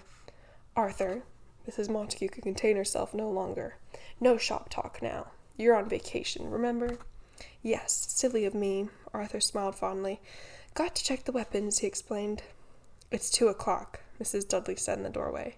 I clear off at 2. Theodora laughed, and Eleanor, hidden deep in the shadows behind the summer house, put her hands over her mouth to keep from speaking to let them know she was there. I've got to find out, she was thinking. I've got to find out. It's called The Grattan Murders, Luke was saying. A lovely thing. I could even sing it if you prefer. Mark of the cad, Theodora laughed again. Poor Luke, I would have said scoundrel. If you would rather be spending this brief hour with Arthur, of course I would rather be with Arthur. An educated man is always an enlivening companion. Cricket, Luke said. Never would have thought we played cricket, would you? Sing, sing, Theodora said, laughing. Luke sang in a nasal monotone, emphasizing each word distinctly. The first was young Miss Grattan. She tried not to let him in. He stabbed her with a corn knife. That's how his crimes begin. The next was Grandma Grattan, so old and tired and gray. She fit off her attacker until her strength gave way. The next was Grandpa Grattan, a-settin' by the fire. He crept up close behind him and strangled him with a wire. The last was Baby Grattan, all in his trundle bed. He stove him into the short ribs until that child was dead, and spit tobacco juice all on his golden head. When he finished, there was a moment's silence, and then Theodora said weakly, "It's lovely, Luke, perfectly beautiful. I will never hear it again without thinking of you." "I plan to sing it to Arthur," Luke said. "When are they going to talk about me?" Eleanor wondered in the shadows. After a minute, Luke went on idly, "I wonder what the doctor's book will be like when he writes it. Do you suppose he'll put us in? You will probably turn up as an earnest young psychic researcher, and I will be a lady of undeniable gifts but dubious reputation. I wonder if Mrs. Montague will have a chapter to herself. And Arthur, and Mrs. Dudley. I hope he doesn't reduce us all to figures on a graph." I wonder, said Luke. "It's warm this afternoon," he said. "What could we do that is cool?" "We could ask Mrs. Dudley to make lemonade." "You know what I want to do," Luke said. "I want to explore. Let's follow the brook up into the hills and see where it comes from. Maybe there's a pond somewhere, and we can go swimming. Or a waterfall. It looks like a brook that runs naturally from a waterfall. Come on, then." Listening behind the summer house, Eleanor heard their laughter and the sound of their feet running down the path to the house. "Here is an interesting thing here," Arthur's voice said in the manner of one endeavoring valiantly to entertain. "Here in this book says how to make candles out of ordinary children's crayons." "Interesting." The doctor sounded weary. "If you'll excuse me, Arthur, I have all these notes to write up." "Sure, doctor. All got our work to do. Not a sound." Eleanor, listening outside the parlor door, heard the small, irritating noises of Arthur settling down to be quiet. "Not much to do around here, is there?" Arthur said. "How do you pass the time, generally?" "Working," the doctor said shortly. "You writing down what happens in the house?" "Yes." "You got me in there?" "No." "Seems like you ought to put in our notes from planchette. What are you writing now?" "Arthur, can you read or something?"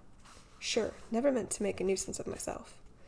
Eleanor heard Arthur take up a book and put it down and light a cigarette and sigh and stir and finally say, "Listen, isn't there anything to do around here? Where is everybody?" The doctor spoke patiently but without interest.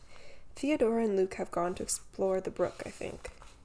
And I suppose the others are around somewhere. As a matter of fact, I believe my wife was looking for Mrs. Dudley." "Oh." Arthur sighed again. "Might as well read, I guess," he said, and then after a minute, "Say, doctor, I don't like to bother you, but listen to what it says here in this book." "No," Mrs. Montague said, "I do not believe in throwing young people together promiscuously, Mrs. Dudley. If my husband had consulted me before arranging this fantastic house party—" "Well, now," it was Mrs. Dudley's voice, and Eleanor, pressed against the dining room door, stared and opened her mouth wide against the wooden panels of the door. "I always say, Mrs. Montague, that you're only young once. Those young people are enjoying themselves, and it's only natural for the young. But living under one roof! It's not as though they weren't grown up enough to know right from wrong. That pretty Theodora lady is old enough to take care of herself, I'd think, no matter how gay Mr. Luke. I need a dry dish towel, Mrs. Dudley, for the silverware. It's a shame, I think, the way children grow up these days, knowing everything. There should be more mysteries for them, more things that belong rightly to grown-ups, that they have to wait to find out. Then they find them out the hard way." Mrs. Dudley's voice was comfortable and easy. "Dudley brought in these tomatoes from the garden this morning," she said. "They did well this year. Shall I start on them?" "No, oh no, you sit down over there and rest. You've done enough. I'll put on the water and we'll have a nice cup of tea." "Journeys end in lovers' meeting," Luke said, and smiled across the room at Eleanor. "Does that blue dress on Theo really belong to you? I've never seen it before." "I am Eleanor," Theodora said wickedly, "because I have a beard." "You were wise to bring clothes for two," Luke told Eleanor. Theo would never have looked half so well in my old blazer. I am Eleanor, Theo said, because I am wearing blue. I love my love with an E because she is ethereal. Her name is Eleanor, and she lives in expectation. She's being spiteful, Eleanor thought remotely. From a great distance, it seemed. She could watch these people and listen to them. Now, she thought, Theo is being spiteful, and Luke is trying to be nice. Luke is ashamed of himself for laughing at me, and he is ashamed of Theo for being spiteful. Luke, Theodora said, with a half glance at Eleanor, come and sing to me again. Later, Luke said uncomfortably. The doctor has just set up the chessmen. He turned away in some haste. Theodora, piqued, leaned her head against the back of her chair and closed her eyes, clearly determined not to speak. Eleanor sat, looking down at her hands, and listened to the sounds of the house. Somewhere upstairs a door swung quietly shut. A bird touched the tower briefly and flew off. In the kitchen the stove was settling and cooling, with little soft creakings. An animal, a rabbit, moved through the bushes by the summer house. She could even hear, with her new awareness of the house, the dust drifting gently in the attics, the wood aging. Only the library was close to her. She could not hear the heavy breathing of Mrs. Montague and Arthur over their planchette, nor their little excited questions. She could not hear the books rotting or rust seeping into the circular iron stairway to the tower. In the little parlor she could hear, without raising her eyes, Theodora's small, irritated tappings, and the quiet sound of the chessmen being set down. She heard when the library door slammed open, and then the sharp, angry sound of footsteps coming to the little parlor, and then all of them turned as Mrs. Montague opened the door and marched in. I must say, said Mrs. Montague on a sharp, explosive breath, I really must say that this is the most infuriating— My dear— The doctor rose, but Mrs. Montague waved him aside angrily. If you had the decency, she said. Arthur, coming behind her sheepishly, moved past her and, almost slinking, settled in a chair by the fire. He shook his head warily when Theodora turned to him. The common decency. After all, John, I did come all this way, and so did Arthur, just to help out, and I certainly must say that I never expected to meet with such cynicism and incredulity from you, of all people. And these— She gestured at Eleanor and Theodora and Luke. All I ask is some small minimum of trust, just a little bit of sympathy for all I am trying to do. And instead, you disbelieve, you scoff, you mock and jeer.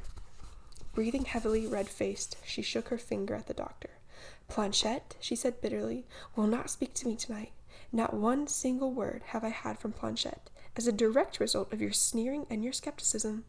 Planchette may very possibly not speak to me for a matter of weeks. It has happened before. I can tell you, it has happened before. When I subjected it to the taunts of unbelievers, I have known Planchette to be silent for weeks, and the very least I could have expected, coming here as I did with none but the finest motives, was a little respect. She shook her finger at the doctor, wordless for the moment. My dear, the doctor said, I am certain that none of us would knowingly have interfered. Mocking and jeering, were you not? Skeptical, with Planchette's very words before your eyes. Those young people, pert and insolent?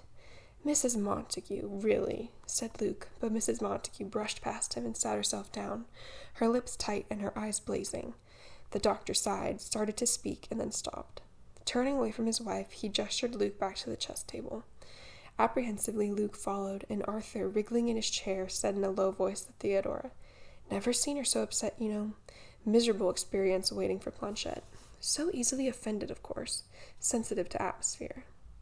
Seeming to believe that he had satisfactorily explained the situation, he sat back and smiled timidly. Eleanor was hardly listening, wondering dimly at the movement in the room. Someone was walking around, she thought without interest. Luke was walking back and forth in the room, talking softly to himself. Surely an odd way to play chess. Humming? Singing? Once or twice she almost made out a broken word. And then Luke spoke quietly. He was at the chess table where he belonged, and Eleanor turned and looked at the empty center of the room, where someone was walking and singing softly, and then she heard it clearly. Go walking through the valley, go walking through the valley, go walking through the valley, as we have done before. Why, I know that, she thought, listening, smiling to the faint melody.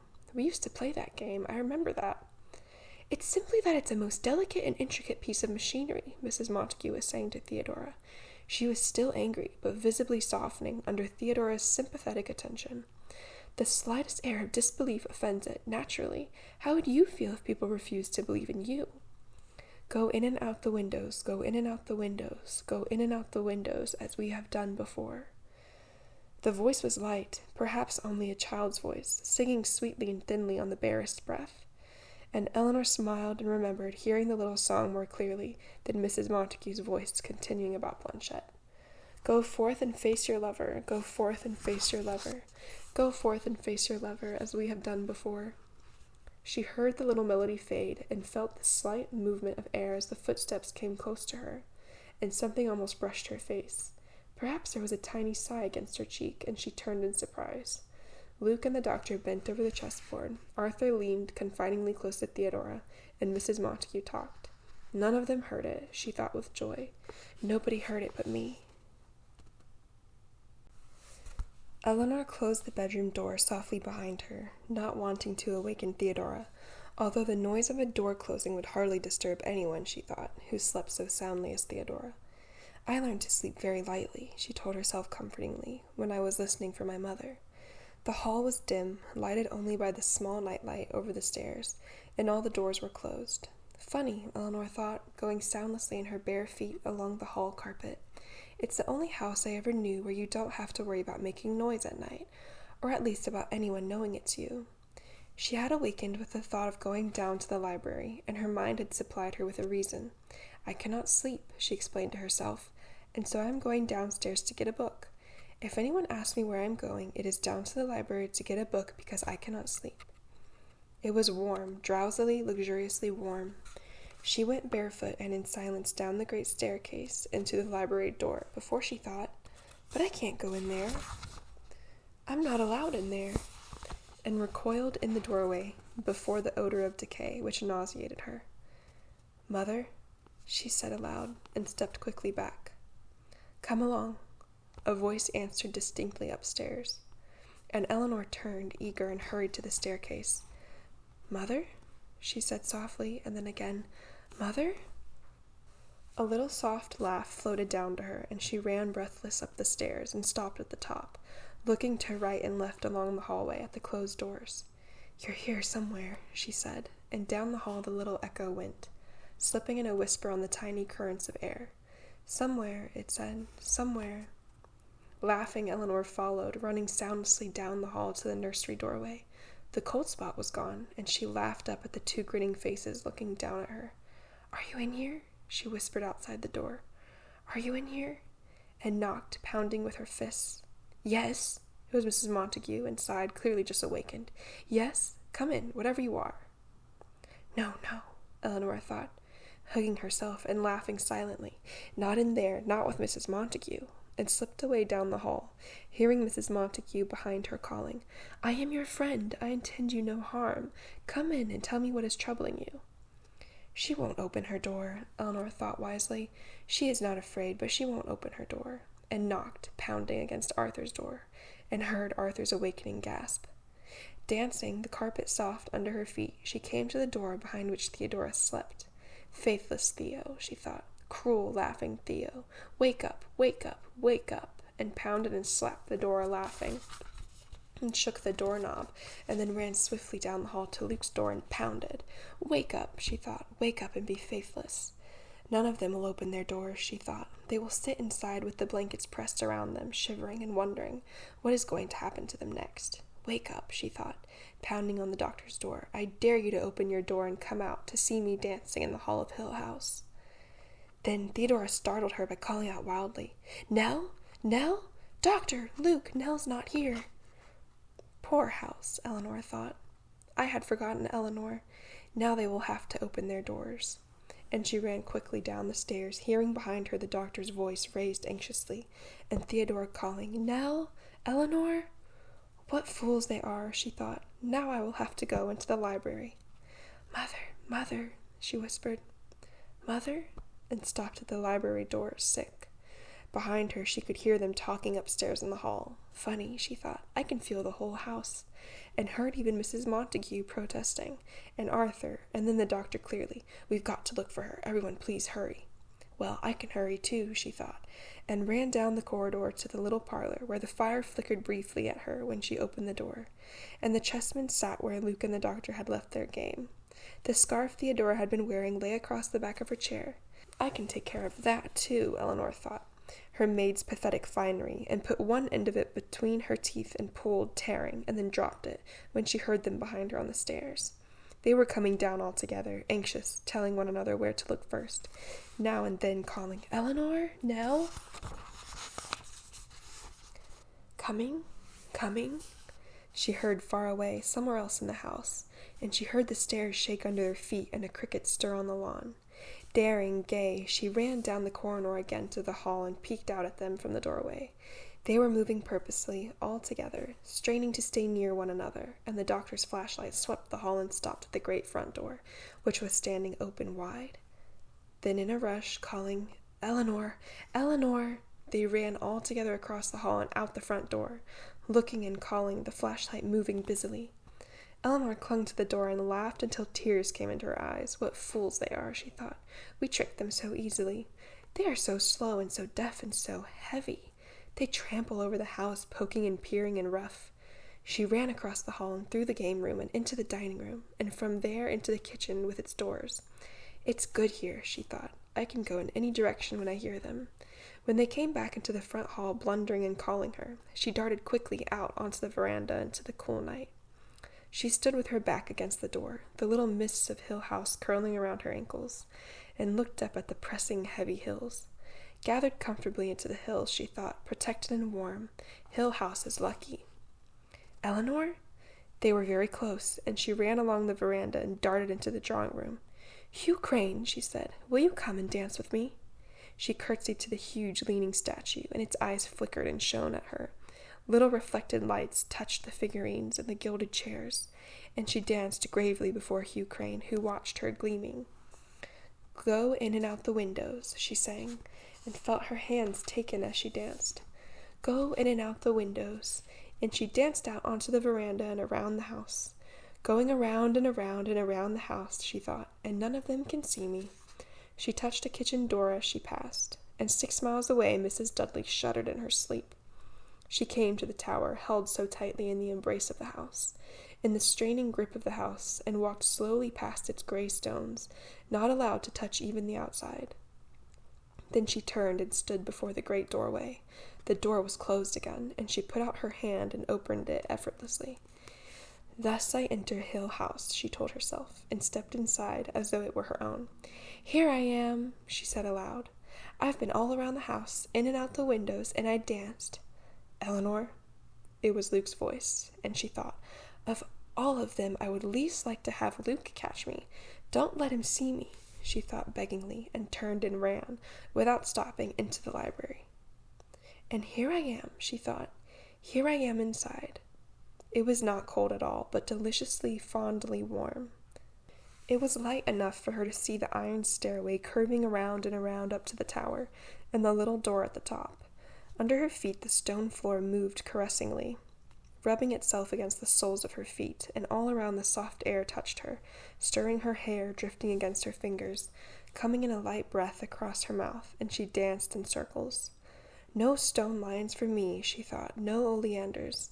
I have broken the spell of Hill House, and somehow come inside. I am home, she thought, and stopped in wonder at the thought. I am home, she thought. Now to climb. Climbing the narrow iron stairway was intoxicating, going higher and higher, around and around.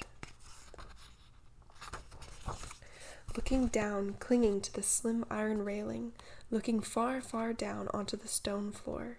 Climbing, looking down, she thought of the soft green grass outside and the rolling hills and the rich trees. Looking up, she thought of the tower of Hill House rising triumphantly between the trees, tall over the road, which wound through Hillsdale and past a white house set in flowers, and past the magic oleanders and past the stone lions, and on far, far away to a little lady who was going to pray for her. Time is ended now, she thought. All that is gone and left behind, and that poor little lady praying still for me. Eleanor! For a minute she could not remember who they were.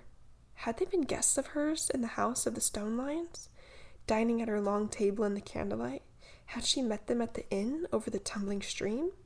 Had one of them come riding down a green hill, banners flying? Had one of them run beside her in the darkness? And then she remembered, and they fell into place where they belonged. And she hesitated, clinging to the railing. They were so small, so ineffectual. They stood far below on the stone floor and pointed at her. They called to her, and their voices were urgent and far away.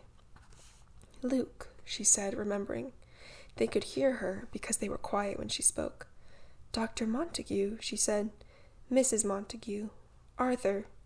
She could not remember the other, who stood silent and a little apart. "Eleanor," Dr. Montague called. "Turn around very carefully and come slowly down the steps. Move very, very slowly, Eleanor. Hold on to the railing all the time. Now turn and come down." "What on earth is the creature doing?" Mrs. Montague demanded. Her hair was in curlers, and her bathroom had a dragon on the stomach. "Make her come down so we can go back to bed. Arthur, make her come down at once." "See here," Arthur began, and Luke moved to the foot of the stairway and started up. "For God's sake, be careful," the doctor said as Luke moved steadily on. "The thing is rotted away from the wall. It won't hold both of you," Mrs. Montague said positively. "You'll have it down on our heads. Arthur, move over here near the door. Eleanor," the doctor called, "can you turn around and start down slowly?" Above her was only the little trap door leading out onto the turret. She stood on the little narrow platform at the top and pressed against the trap door, but it would not move. Futilely, she hammered against it with her fist, thinking wildly, make it open, or they'll catch me." Glancing over her shoulder, she could see Luke climbing steadily, around and around. "Eleanor," he said, "stand still, don't move," and he sounded frightened. "I can't get away," she thought, and looked down. She saw one face clearly, and the name came into her mind. "Theodora," she said. "Now, do as they tell you, please." "Theodora? I can't get out. The door's been nailed shut." "Damn right it's been nailed shut," Luke said, "and lucky for you too, my girl." Coming very slowly, he had almost reached the narrow platform. "Stay perfectly still," he said. "Stay perfectly still, Eleanor," the doctor said. "No," Theodora said, "please do what they say." "Why?" Eleanor looked down and saw the dizzy fall of the tower below her. The iron stairway clinging to the tower walls, shaking and straining under Luke's feet. The cold stone floor, the distant pale staring faces. "How can I get down?" she asked helplessly. "Doctor, how can I get down?" "Move very slowly," he said. "Do what Luke tells you." "No," Theodora said. "Don't be frightened. It will be all right, really." "Of course it will be all right," Luke said grimly. "Probably it will only be my neck that gets broken. Hold on, Nell. I'm coming onto the platform. I want to get past you so you can go down ahead of me." He seemed hardly out of breath in spite of climbing, but his hand trembled as he reached out to take hold of the railing, and his face was wet. "Come on," he said sharply. Eleanor hung back. "The last time you told me to go ahead, you never followed," she said. "Perhaps I will just push you over the edge," Luke said. "Let you smash down there on the floor. Now behave yourself and move slowly. Get past me and start down the stairs. And just hope," he added furiously, "that I can resist the temptation to give you a shove." Meekly she came along the platform and pressed herself against the hard stone wall while Luke moved cautiously past her. "Start down," he said. "I'll be right behind you." Precariously, the iron stairway shaking and groaning with every step, she felt her way. She looked at her hand on the railing, white because she was holding so tight, and at her bare feet going one at a time, step by step, moving with extreme care but never looked down again to the stone floor. Go down very slowly, she told herself over and over, not thinking of more than the steps, which seemed almost to bend and buckle beneath her feet. Go down very, very, very slowly. Steady, Luke said behind her. Take it easy now. Nothing to be afraid of. We're almost there. Involuntarily below her, the doctor and Theodora held out their arms, as though ready to catch her if she fell, and once when Eleanor stumbled and missed a step, the handrail wavering as she clung to it, Theodora gasped and ran to hold the end of the stairway. "It's all right, my Nellie," she said over and over. "It's all right, it's all right." "Only a little farther," the doctor said. Creeping, Eleanor slid her feet down one step after another, and at last, almost before she could believe it, stepped off onto the stone floor. Behind her, the stairway rocked and clanged as Luke leaped down the last few steps, and walked steadily across the room to fall against a chair and stop, head down and trembling still. Eleanor turned and looked up to the infinitely high little spot where she had been standing, at the iron stairway, warped and crooked and swaying against the tower wall, and said in a small voice, "I ran up. I ran all the way up."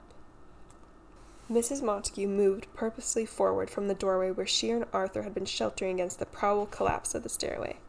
"Does anybody agree with me?" she asked with great delicacy, "in thinking that this young woman has given us quite enough trouble tonight? I, for one, would like to go back to bed, and so would Arthur." "Hill House," the doctor began. "This childish nonsense has almost certainly destroyed any chance of manifestations tonight, I can tell you. I certainly do not look to see any of our friends from beyond after this ridiculous performance. So if you will all excuse me, and if you are sure that you are finished with your posturing and performing and waking up busy people, I will say good night. Arthur?"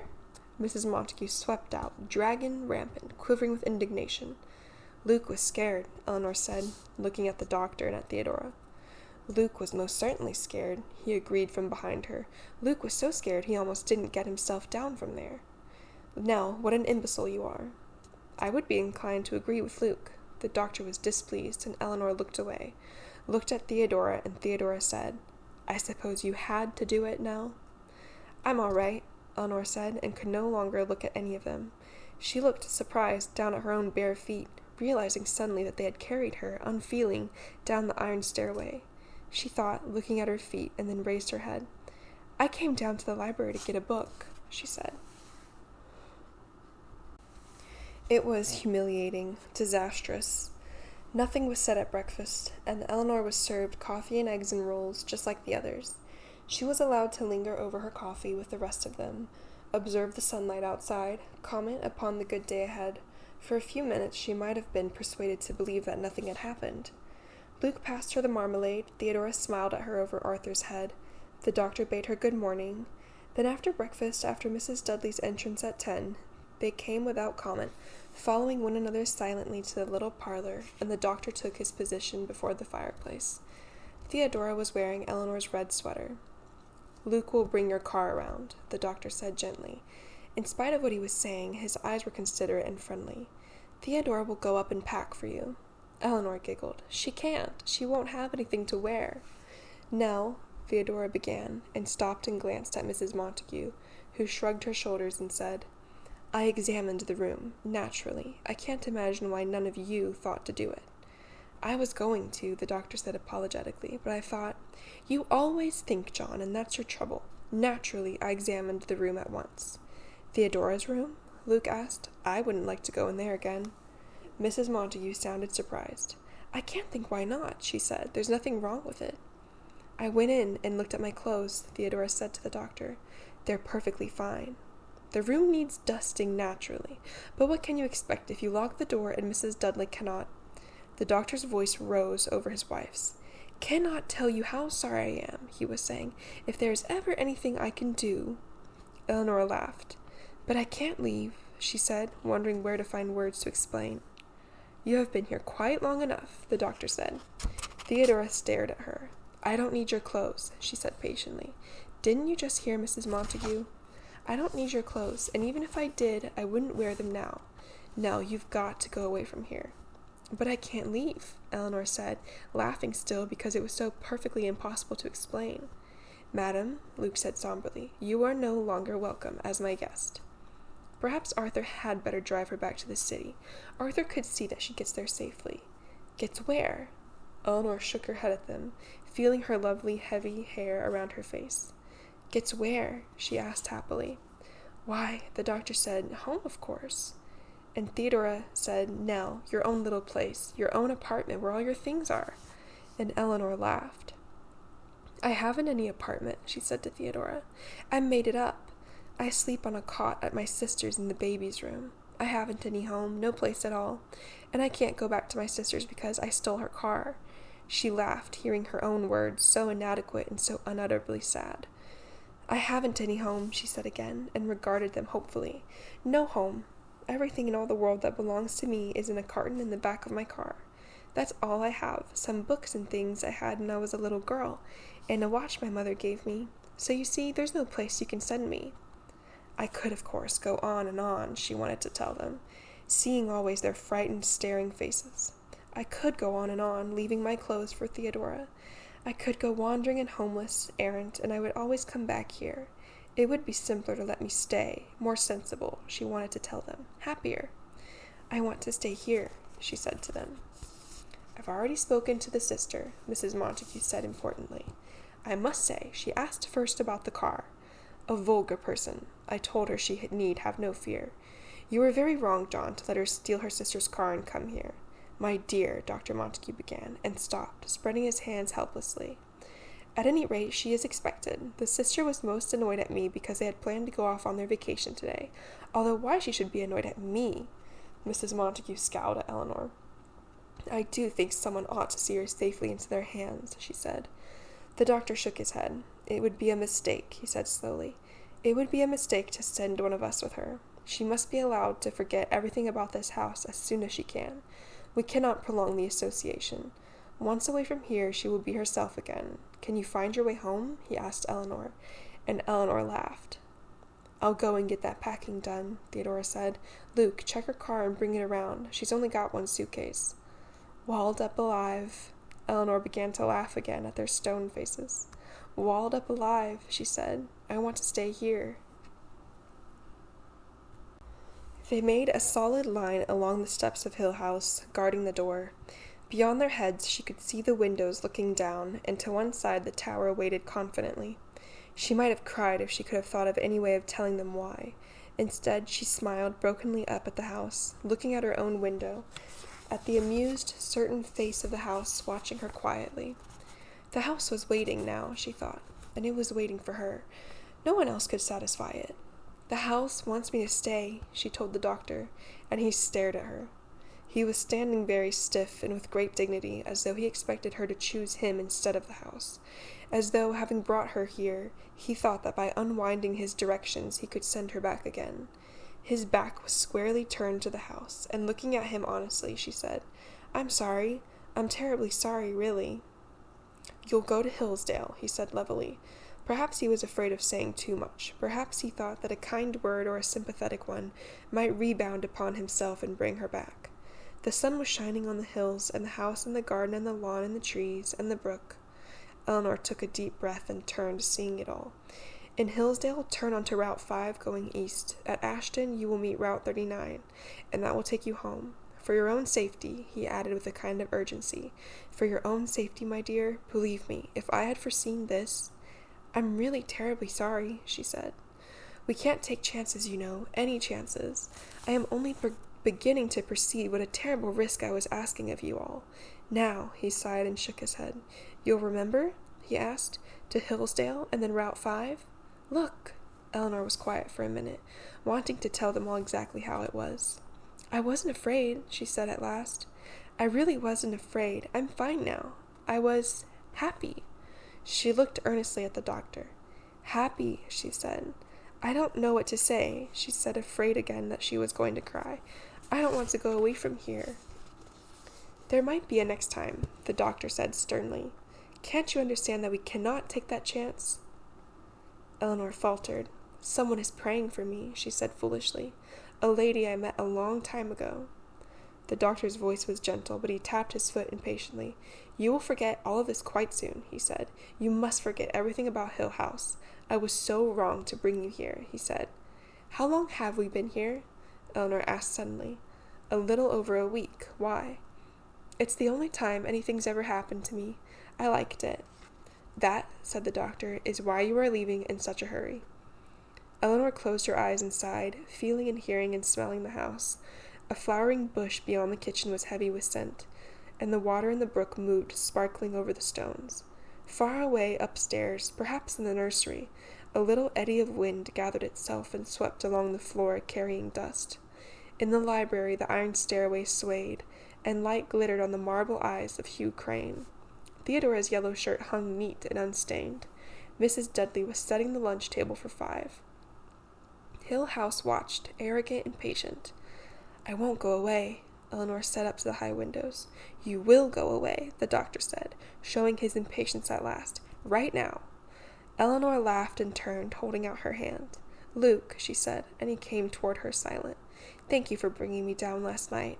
That was wrong of me. I know it now, and you were very brave." "I was indeed," Luke said.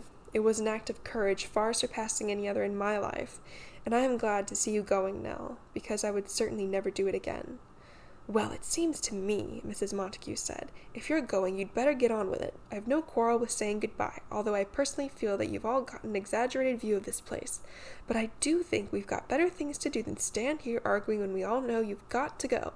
You'll be a time as it is, getting back to the city, and your sister waiting to go on her vacation." Arthur nodded. "Tearful farewells," he said.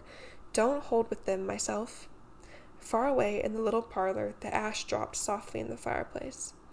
"John," Mrs. Montague said, "possibly it would be better if Arthur—" "No," the doctor said strongly. "Eleanor has to go back the way she came." "And who do I thank for a lovely time?" Eleanor asked. The doctor took her by the arm, and with Luke beside her led her to her car and opened the door for her. The carton was still on the back seat. Her suitcase was on the floor, her coat and pocketbook on the seat. Luke had left the motor running. "Doctor," Eleanor said, clutching at him. "Doctor." "I'm sorry," he said. "Goodbye." "Drive carefully," Luke said politely.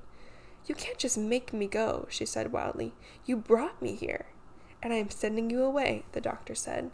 "We won't forget you, Eleanor, but right now the only important thing for you is to forget Hill House and all of us. Goodbye." "Goodbye," Mrs. Montague said firmly from the steps, and Arthur said, "Goodbye, have a good trip." Then Eleanor, her hand on the door of the car, stopped and turned. "Theo?" she said inquiringly, and Theodora ran down the steps to her. "I thought you weren't going to say goodbye to me," she said. "Oh, Nellie, my Nell, be happy, please be happy. Don't really forget me. Someday things really will be all right again, and you'll write me letters, and I'll answer, and we'll visit each other, and we'll have fun talking over the crazy things we did and saw and heard in Hill House. Oh, Nellie, I thought you weren't going to say goodbye to me."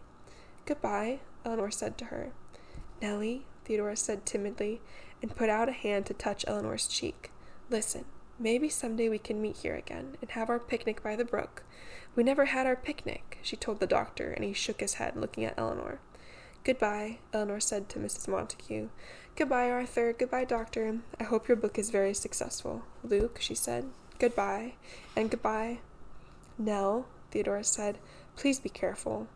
"Goodbye," Eleanor said, and slid into the car. It felt unfamiliar and awkward. I am too used already to the comforts of Hill House, she thought, and reminded herself to wave a hand from the car window. "Goodbye," she called, wondering if there had ever been another word for her to say. "Goodbye, goodbye."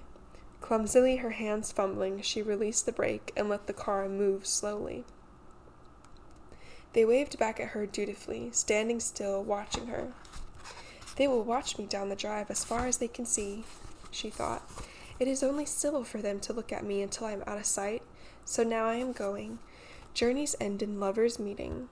But I won't go," she thought, and laughed aloud to herself. "Hill House is not as easy as they are. Just by telling me to go away, they can't make me leave. Not if Hill House means me to stay." "Go away, Eleanor," she chanted aloud. "Go away, Eleanor, we don't want you any more. Not in our Hill House. Go away, Eleanor. You can't stay here." "But I can," she sang. "But I can. They don't make the rules around here. They can't turn me out or shut me out or laugh at me or hide from me. I won't go, and Hill House belongs to me." With what she perceived as quick cleverness, she pressed her foot down hard on the accelerator. "They can't run fast enough to catch me this time," she thought, but by now they must be beginning to realize. I wonder who notices first. Luke, almost certainly. I can hear them calling now, she thought, and the little footsteps running through Hill House, and the soft sound of the hills pressing closer. I am really doing it, she thought, turning the wheel to send the car directly at the great tree at the curve of the driveway. I am really doing it. I am doing this all by myself now at last. This is me. I am really, really, really doing it by myself. In the unending, crashing second before the car hurled into the tree, she thought clearly, why am I doing this? Why am I doing this? Why don't they stop me?